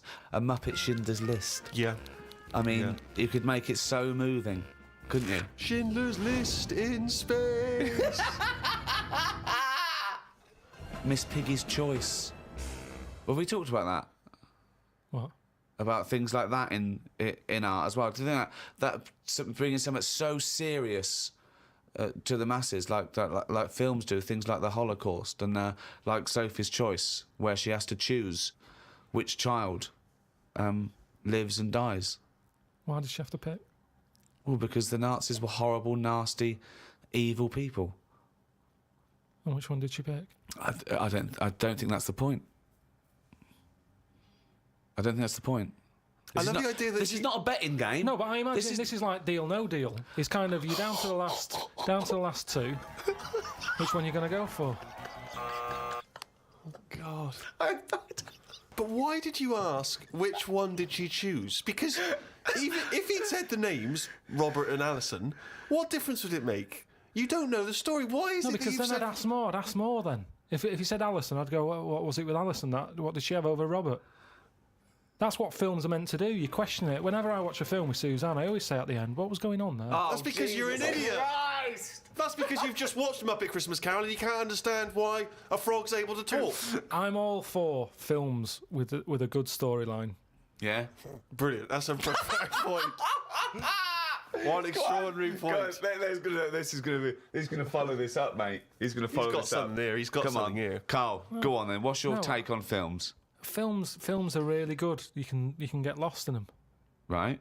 And You like one with a good story? I mean, whenever anyone asks, it's always the same. It's Elephant Man. It's Kez.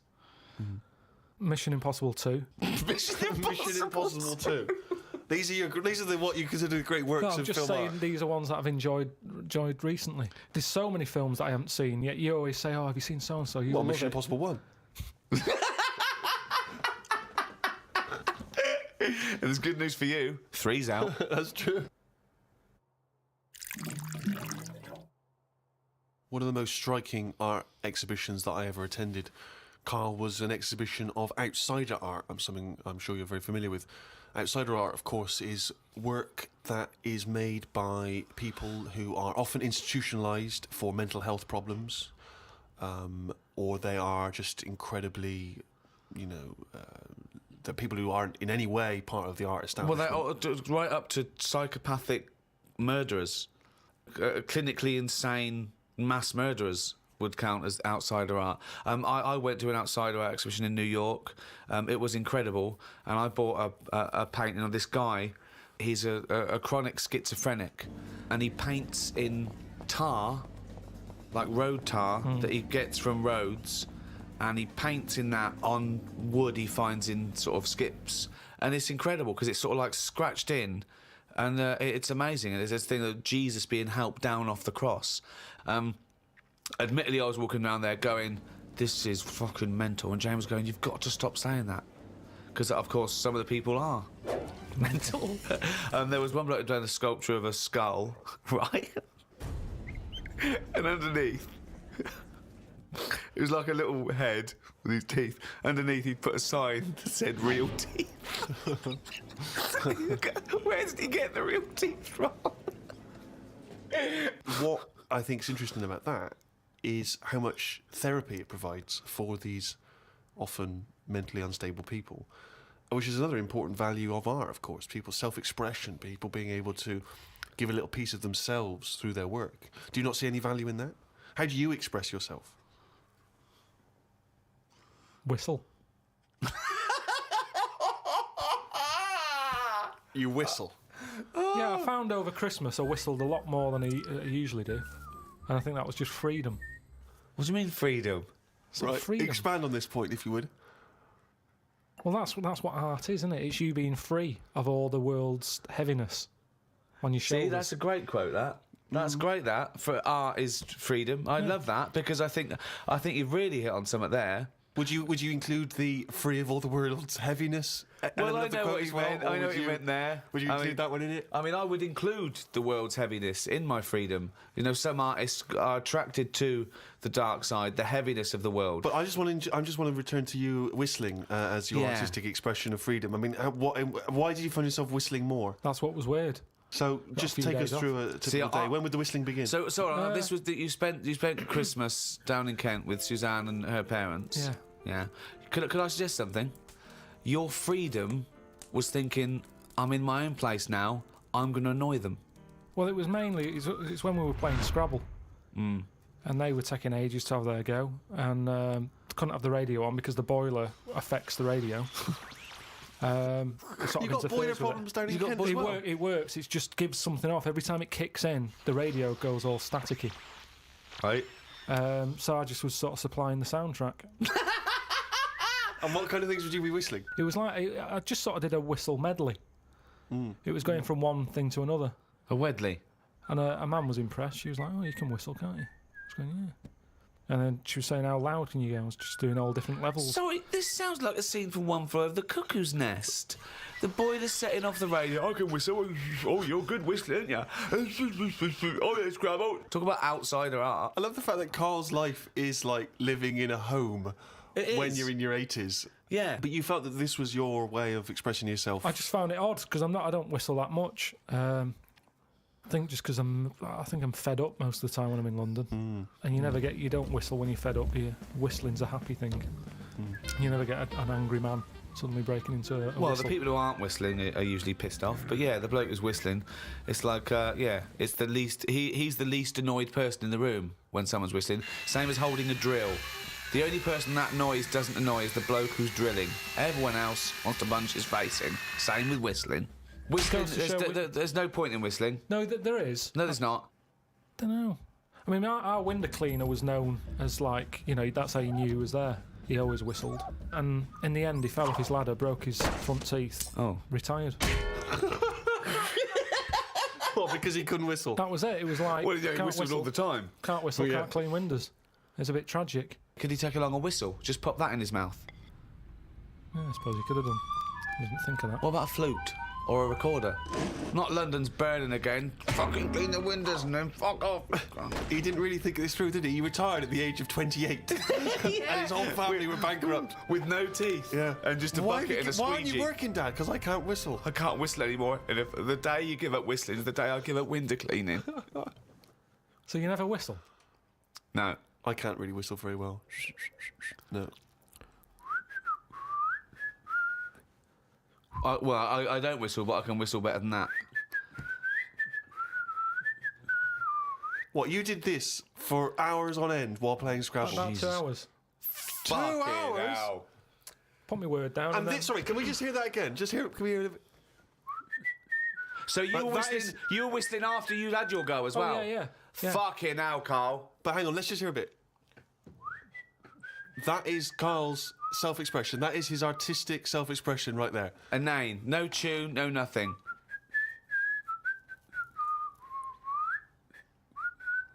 There's mental patients who have smeared canvases with shit who have expressed more than you have in that. Yeah, but it's not about other people. I'm not there to please other people. You're there to annoy him. What was the best word you came up with in Scrabble? Don't knock me at Scrabble, because I do all right. What's weird is, when I play Scrabble, my brain can come up with words that I don't normally say. Okay, I'm intrigued here. Your brain can come up with words you wouldn't normally say. Just words that I'd never drop into a sentence. Tree, cat. Go on. Squirm. That's using a Q. It's worth 10, that. It's not bad, is it? No, I'd never say that. I've never heard you. I don't think I've ever heard you say squirm. No, I don't think you're right, Carl. I've never heard you say squirm. Weird, isn't it? Yeah, it is weird. And yet your brain popped that one out. And then, yeah, when it wasn't my go, just... Anyway, so that's sort of doing art for yourself as opposed for other people. I don't think you can count what you just did then as art. Hobby maybe, craft, pastime. I don't think you can count that as art. I'm not being funny. I'm being a bit snobby here, but I think there's a difference between Beethoven and squirm. There's a cue in that. Robert Nozick did this thing that if you could go into a flotation tank and you led a whole virtual life and it was the best life possible, you did exactly what you've always wanted. You became the person you wanted to be. You did the best things you could ever dream of doing, and you literally couldn't tell the difference. So it was your life, okay? And you lived your biological life out in that tank and died at 80 and had the best life any person could ever have. You could pre-program it. Would you get into that tank knowing what you know now, knowing that you will have the best life ever, with no heartache, no upset, no loved ones dying? So what's happening when I'm sort of having a packet of Munchies? Yeah. Am I having them, or are they imaginary? They're imaginary, but you can't tell the difference. It's the best packet of Munchies we've ever had. I love the fact that you went into the flotation tank, and your one proviso was, are Munchies as good? Yeah. No, absolutely. I'm just taking it back to basics. That is Right. basic. You've got to pre-program your life. That's where you'd start, is it? Munchies must always taste magnificent. Well, it's just if you can still enjoy the basic things in life, then that's when you can't go wrong. You do. You enjoy them. It's the life you'd ever want to live, and Yeah, you're living it. Bit Sorry? dangerous. Bit dangerous. Why? Go on. Why? Just, I don't know, because sometimes I think things don't happen for the best, right? Right. Sometimes you can sort of think, oh, I'll enjoy that if that happens. And then it doesn't happen, and you've had time to think about but what this would is have happened. perfect. No, this is built in, because whatever happens is for the best. So not only when you're in this flotation tank are you enjoying yourself, that things just keep getting better or staying as you good. You never have a bad day. You never have a bad day. But how long would that last for before you go and fed up with this? Well, why would you get fed up with it? Because you do something else. It's the perfect life. Bear in mind, you're not aware that you're in the flotation tank. You've made that deal, but then once you're in there, you don't know. You're not aware of being in the flotation tank. You're living your life, and it's perfect. You're happy. Well, we don't know how you would be happy. You just have Munchies every day, and Well, yeah, it's you'd get in it marvellous. then. You'd get in it. If you don't know you've got in this tank, if I somehow go to bed at night, someone injects me in the head, and then they go, right, stick him in the tank now, and then I wake up, packet of Munchies there, sun's out, Suzanne goes, oh, it's a nice day, we'll go and do something nice. And I go, Right. you're meant to be at work. She goes, no, I don't have to go in today. Right. I go, all right, let's go out then. Now, what's interesting there is that within this scenario, I gave you any life, you could do anything, and you chose the exact life you've got now, except Suzanne's got a day off. Now, I both love that. Well, I was a and bit sort of- suspicious, though, that she's just taking a day off. No way, willy-nilly. it's not happening now. It's not happening, really happening. You could do anything you like. But I like the fact now you're even questioning it. You're not in the tank, and why has Suzanne got a day off, right? Now, I love that, because that suggests to me that you're a nice, happy, satisfied, whatever you want to do it, contented person who's got the perfect life. However, it's almost like you haven't fully understood the possibilities. For example, you wake up, there's the Munchies, sunny day, Suzanne's not at work. You go, why aren't you at work? half She a day goes to off. you, hold on though, why are you flying? And you go, I just can. But you hadn't even thought that maybe you could fly or swim or hold your breath. you just No, gonna no, have some but Munchies for hang breakfast. on a minute, this is day one. Oh, okay. When you go on holiday, Yeah. like I said before, you don't turn up and go, right, it's 1 o'clock, jet ski for half an hour, bungee jumping 40 minutes after that, let's have a nice roti, Yeah. and, try a little cocktail. And what do you do? What do you do when you arrive there? Well, you get there, Yeah. the fella takes your case to the room, Right. you have that panic of, am I going to give him too much money? I don't know the currency well enough yet, I don't know how much More things information are. than we asked for. No. And the most mundane scenario I've ever heard. No, but this is what happens in real life. Okay, you're just telling us what happens when you go on holiday. What's your point? Okay. Because you don't want fun all in one go. You want to build to it, because that's sometimes part of it. Right. Yeah. Right. Okay. So anticipation. Yeah. Good. Yeah. Yeah. That little bit. Yeah. It's about things taking time, innit? Then looking back at the journey and going, Yeah. how did I get here? Okay, well, Right. can I ask a question? Because, sorry, what I'm fascinated to know is, if you decided to sign up to the float tank idea, okay, you can design your perfect life. But I'd prefer not to Well, know I'm doing it. No, You you won't don't. You know. won't. But I You want to won't ask know. this question. Imagine Ricky and I are the doctors, okay? We can put you in this tank. All we need to know from you now is what your perfect life is. We're going to program it in the computer. You're going to wake up tomorrow. You won't know this conversation's happened. You'll have the perfect life. What, if you don't mind, we're going to take notes now. What is the perfect life? You're still obviously living with Suzanne. We've got but munchies. What else? We've got munchies and we've got sunshine. But what else would you like in your magical life your ultimate life? Yeah, I don't like this idea of suddenly Suzanne's never at work. I just think you need a bit of the badness to have the goodness. Right. right. But the difference is, when I next get British Gas round, they go, "Oh, Mr. Wilkinson, yes, Oh my God! The boiler so is he's like fixed." to have a virtual life, so his boiler's fixed. No, Yeah, but no, so your no, boiler no. still goes wrong in your dream, but it gets fixed. But you don't Yes. even need a boiler. You could be the perfect But temperature this all the isn't the time. Caribbean anymore. I don't like the idea of too much change. I don't want that much of a change. But to you me life. won't realise, it won't feel like change. Yeah, but it's that old chestnut, isn't it? It's the thing of like, what's my problem then? You've got Right. the problem gene in your head. You've got to fill it with a problem. Yeah, he's not a geneticist. Got the problem hole in your head. No, it's Got not. a problem hole in your head. Shut up, Ricky. Let him say what he needs to say. He's got a said problem it. hole in his head. He's got a problem hole in his head. It's called his mouth. Yes. Right, that is your problem hole. So, if someone comes up and they go, "I've fixed your boiler," Sorry, could I just ask No, let him speak. Let me ask one question, Steve. Is the problem hole different from the problem gene, or is that a new term for... You put things through the problem hole and they end up in the problem gene. You feed something in the problem hole. Is that right, Carl? It goes through the problem tube into the problem gene. Okay, so it's down the problem conduit. Okay, go on. Right. So it's better to have... You've got a problem hole in your head, right? Yeah. So you stuff in a problem into the problem hole. In Okay, it yeah, goes. okay. now all the little problems can't get in because of the big problem. Right. Is that good or bad? It's a But good that's thing to not true, have is The it? problem hole is a standard size on everyone. Right. Right, no, but that's Shut not... up, Ricky. Let him explain. Now, Ricky, I'd say his problems are not even problems. Well, how big's his problem hole? Same size as mine. Same Right, size as okay. yours. But his problems are all little ones. They're like, you've got like a load of Skittles. I've got a big cream egg. Right, but why... Shut what- up! Let him but- speak. He's but- just expanding on his idea. Why But do you what is keep his interrupting? problem? What is your problem that's so big Okay. compared to my little Skittles? Loads of problems. You get stressed out about things that I'm like, what's up with you? You get annoyed easily with stuff. People chewing loudly. Or someone breathing loudly. Or someone coughing. Whereas I'm like, that doesn't matter. Like you say, to you, the boiler is like, get it ripped out, put a new one in. It's not as easy as that. It is. And that's why the problem ball is growing. He's got a gene, a ball, and a hole. So the problem No ball- wonder there's no fucking room for a brain. Right, shut up. Let me ask. I want to clarify this. The problem ball exists in life. That gets bigger and bigger and bigger. It has to go through the problem hole, down the problem tube, into And the problem bounce gene. into the problem gene. Right, now then. So you've got the problem ball. Everyone's problem hole is the same size. Everyone. Okay. But some people's problems are smaller, so they can slip straight into the problem hole. I've got a question, Stephen. Wait. And listen, has anyone got a pair of problem balls, or is it always just? Can ladies have a pair of problem balls? No, because Hitler had one problem ball, didn't he? But could anyone ever have a pair of problem balls? Is my question to you. And some people's problem balls are much bigger than another man's or another woman's, right? Yeah, Right. depending on the problem. So you could Right. have you could have a pair of problem balls and one problem hole. The way I'm saying it...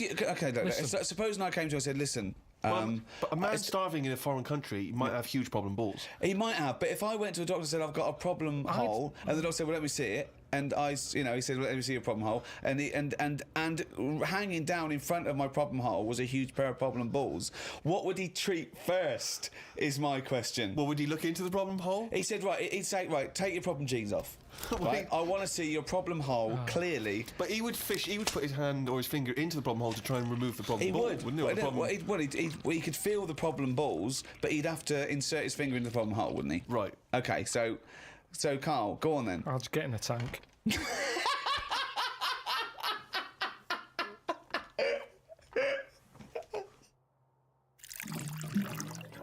what do you do towards enjoying your life?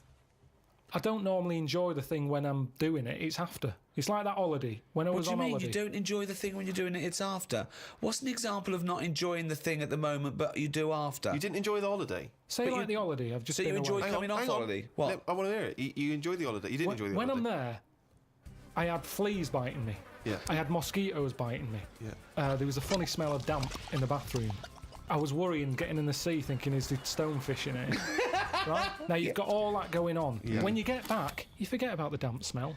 You forget about you the fleas because the bites have gone. They're not as much of a problem. Yeah. So then your brain starts going, well, hang on, what did I enjoy? And you go, I enjoyed the dorada fish I had that I've never eaten. Yeah. That's an experience. At the time, I wasn't enjoying it because I'm thinking, when I get back, I'm going to have fleas on me again. Yeah. Now, when I get a menu given to me in a restaurant, Yeah. I go, right, what am I going to do here? Yeah. Right, well, when I came here, I thought I'd have some lamb chops. They've got lamb chops, great. Wonder how much to give you, because I quite fancy this pudding they've got. Right. Now, I have the lamb chops, it comes with extra veg. I eat it, I enjoy it. The pudding I wanted, it's gone out the window, I've got no room for it now. Yeah. But you enjoyed the lamb chops. You enjoyed lamb chops. You can only get packed so much. If you're enjoying all your life all the time, there's no point in regretting anything. That's just greed. No, but I was looking forward to the pudding. Well, you shouldn't have eaten all the veg. Yeah, but I was enjoying it at that point. But then you take the pleasure that you had at that point. No, because I wanted a pudding. Yeah, but you... But you didn't want to put in, or you've had to put in. No, because I would have had it for the sake of having it. And then it's Yeah, ruined. but I don't know what the whinge is there. You had a lovely meal. You had some lovely lamb chops. You enjoyed the hour. Because when I read that they had like profiteroles on there, I Yeah. thought I fancy a couple of them. Yeah, And the chance has gone. I'm probably not coming back to this restaurant now. yeah, but you 'cause haven't missed a chance. You had the chance. You didn't want to take it because you were full up with lovely lamb.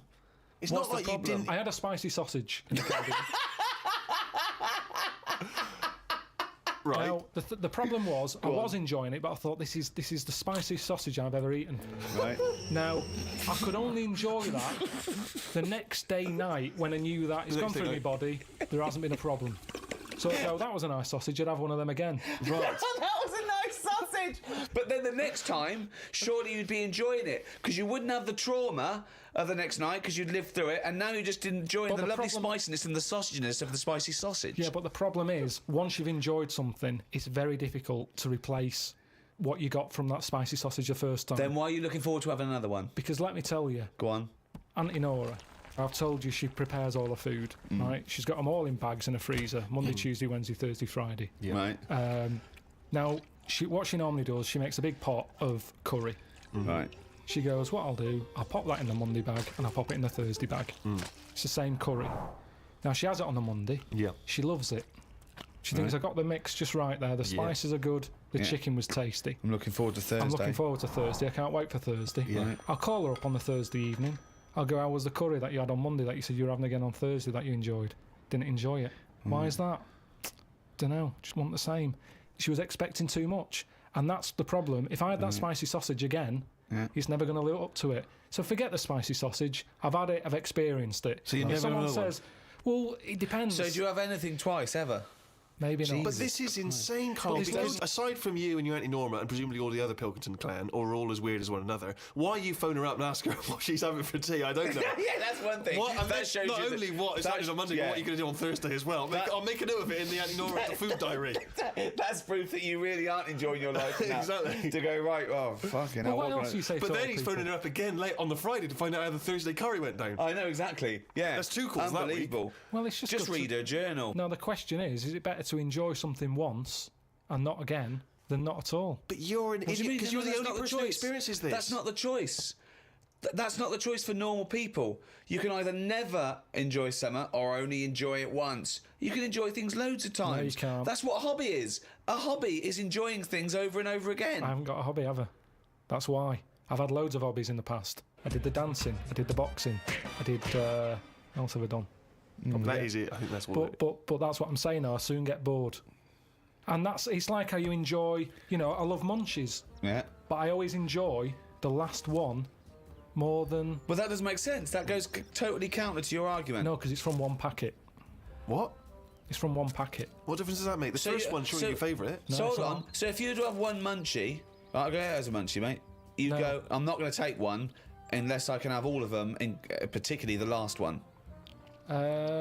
But what Well, this... no, I'd like to have them all, please. What? No, you can't have them all. Don't be so greedy. Have one munchie. Have the first munchie. There But you I'm go. going to have one, and I'm going to get a taste for them, and I'll probably want another. Well, no, they're my munchies, though, aren't they? I'll Do you keep them then, forget it. Well, look, so you'd rather have no munchies than one munchie? I'll go and buy a packet.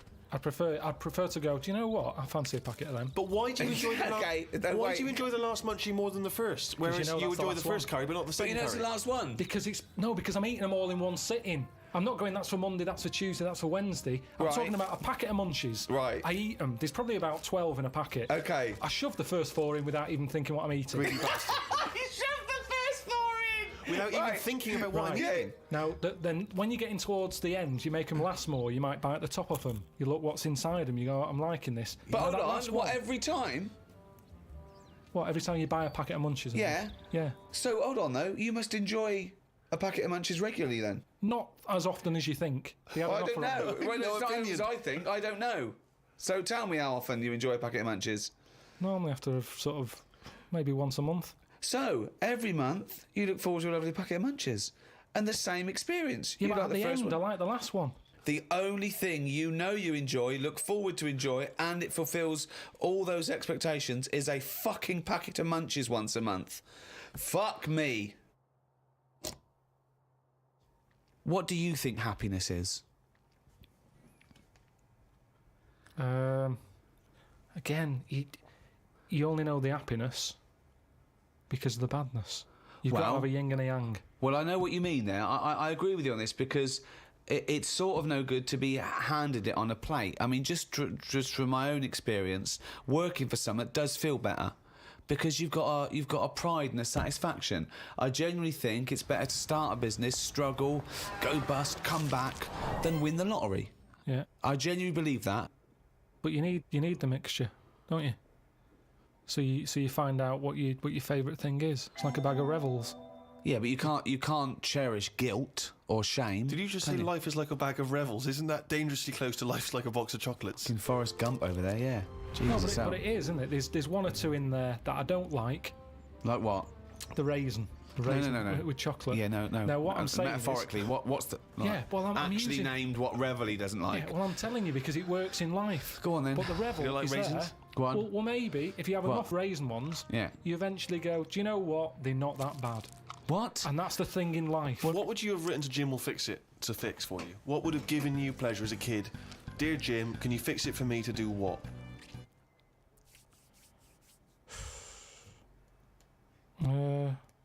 When I watched Jim will Fix It as a kid, they never really lived up to what the kid wanted, did they? But what would you have requested? But I don't think I would because I think I saw how disappointed most of the kids were. God, it's A kid like whistling, they brought out This is Roger Whittaker. exhausting. Yes, because they look at it and they go, can you fix it for me to go into space? No. Can I dance with Bananarama? No problem. That's the ones they pick. Yeah, so Do you know that's what I why I mean? wouldn't write in because whatever you ask for, you're always going to get a watered down version. But if Jim could fix it for you to do anything, what would you have chosen? There's not many things I wanted as a kid. One really. thing. Just one thing. To choose one thing, please. That my name was Brett. Oh, fucking hell! It's not unbelievable! I mean, it's extraordinary. There is no predicting that. Okay, you know what? I can make that dream come true for you right now, Brett. We can just call you Brett from now on. Not a problem, Brett. Brett Pilkington. It sounds good. I love the fact that it's the Carl bit he wants to replace, not the fucking No, but Pilkington. that doesn't work either because, like, then Why I not, told, Brett? because I told my mum and dad that that's what I wanted. They started calling me that, but then I forgot that. They went along with it. Yeah, So you said, Mum, Dad, call me Brett from now on. And they went, all right. yeah, but then I kept forgetting that I was Brett, so I wasn't answering, so they went back to Carl. It's amazing! So you've had that dream come true. Yeah, and it wasn't that good. And that's what I'm saying to you. Things never live up to what you want. Dreams, what are they? When I was on holiday recently, Yeah. I got talking to an old fella, because where I went, it's mainly for old people. I got chatting with him. You could tell he had a lot of money. Yeah. He sort of tanned. He had that sort of rouge-coloured sort of jeans, Oh, yeah. which is always sort of... Telltale sign. It's kind of like he's got money. Yeah. And The red jeans are twice as much, sir. That's okay, I've got money. yeah, it's either that colour or yellow. But you Yeah. can carry it off when you're an old man, and especially with the tan, you think, yeah, he's got a few. Oh, quid. I'm a millionaire. Do you have any yellow jeans? We've got one pair, sir. But For no the one... most expensive. Yeah, offer, they're in jeez. the back room. Could I just see your bank account first? There it is. Oh, yeah, you can afford yellow jeans, all right, sir. Come this way. So I got talking to him, and it turns out he had a cruise ship, Right. loads of money. Now, I was chatting to him for about 10 minutes. Yeah. What colour was his jacket? Said he didn't have a jacket on, just a white shirt. He's wearing red jeans and a white shirt. Yeah, sort of leather slip-on shoes, what I can remember. And how old is he? It's hard to tell because he was well tanned. Right. Was he an attractive man? He's a good-looking fella. So he's rich. So you saw this rich, good-looking bloke with just a shirt on. Oh, he had a shirt and his pink Yeah. pants. His pink So, pants, and he okay. just went over Well, and I struck don't up a understand. conversation. I with him. don't know. Why did you notice what colour the crotch area was?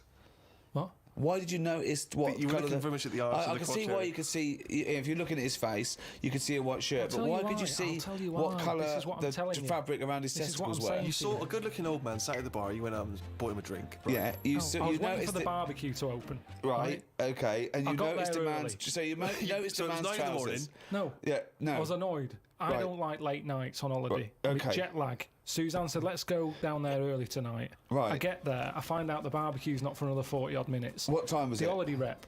Well, I don't know. It starts at 8. You're so I have to noticing wait for people. 40 You're minutes. noticing old men's genital coverings, but you don't know what fucking time it is. Yeah, but what Get I'm your story saying, What I'm straight. saying to you is the Right. reason I noticed his pants is because what he was talking about, Right. there was no reference points. I didn't have a clue what he was going on about. Right. What was he talking about for your eyes to wander down to his penis, is what I'm trying to say. What made you look at his penis? Because I got bored.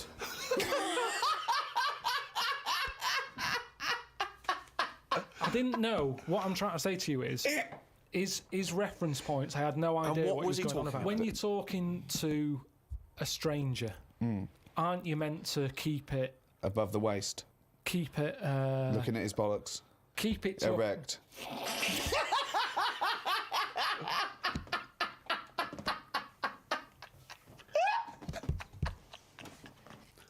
I made Carl laugh.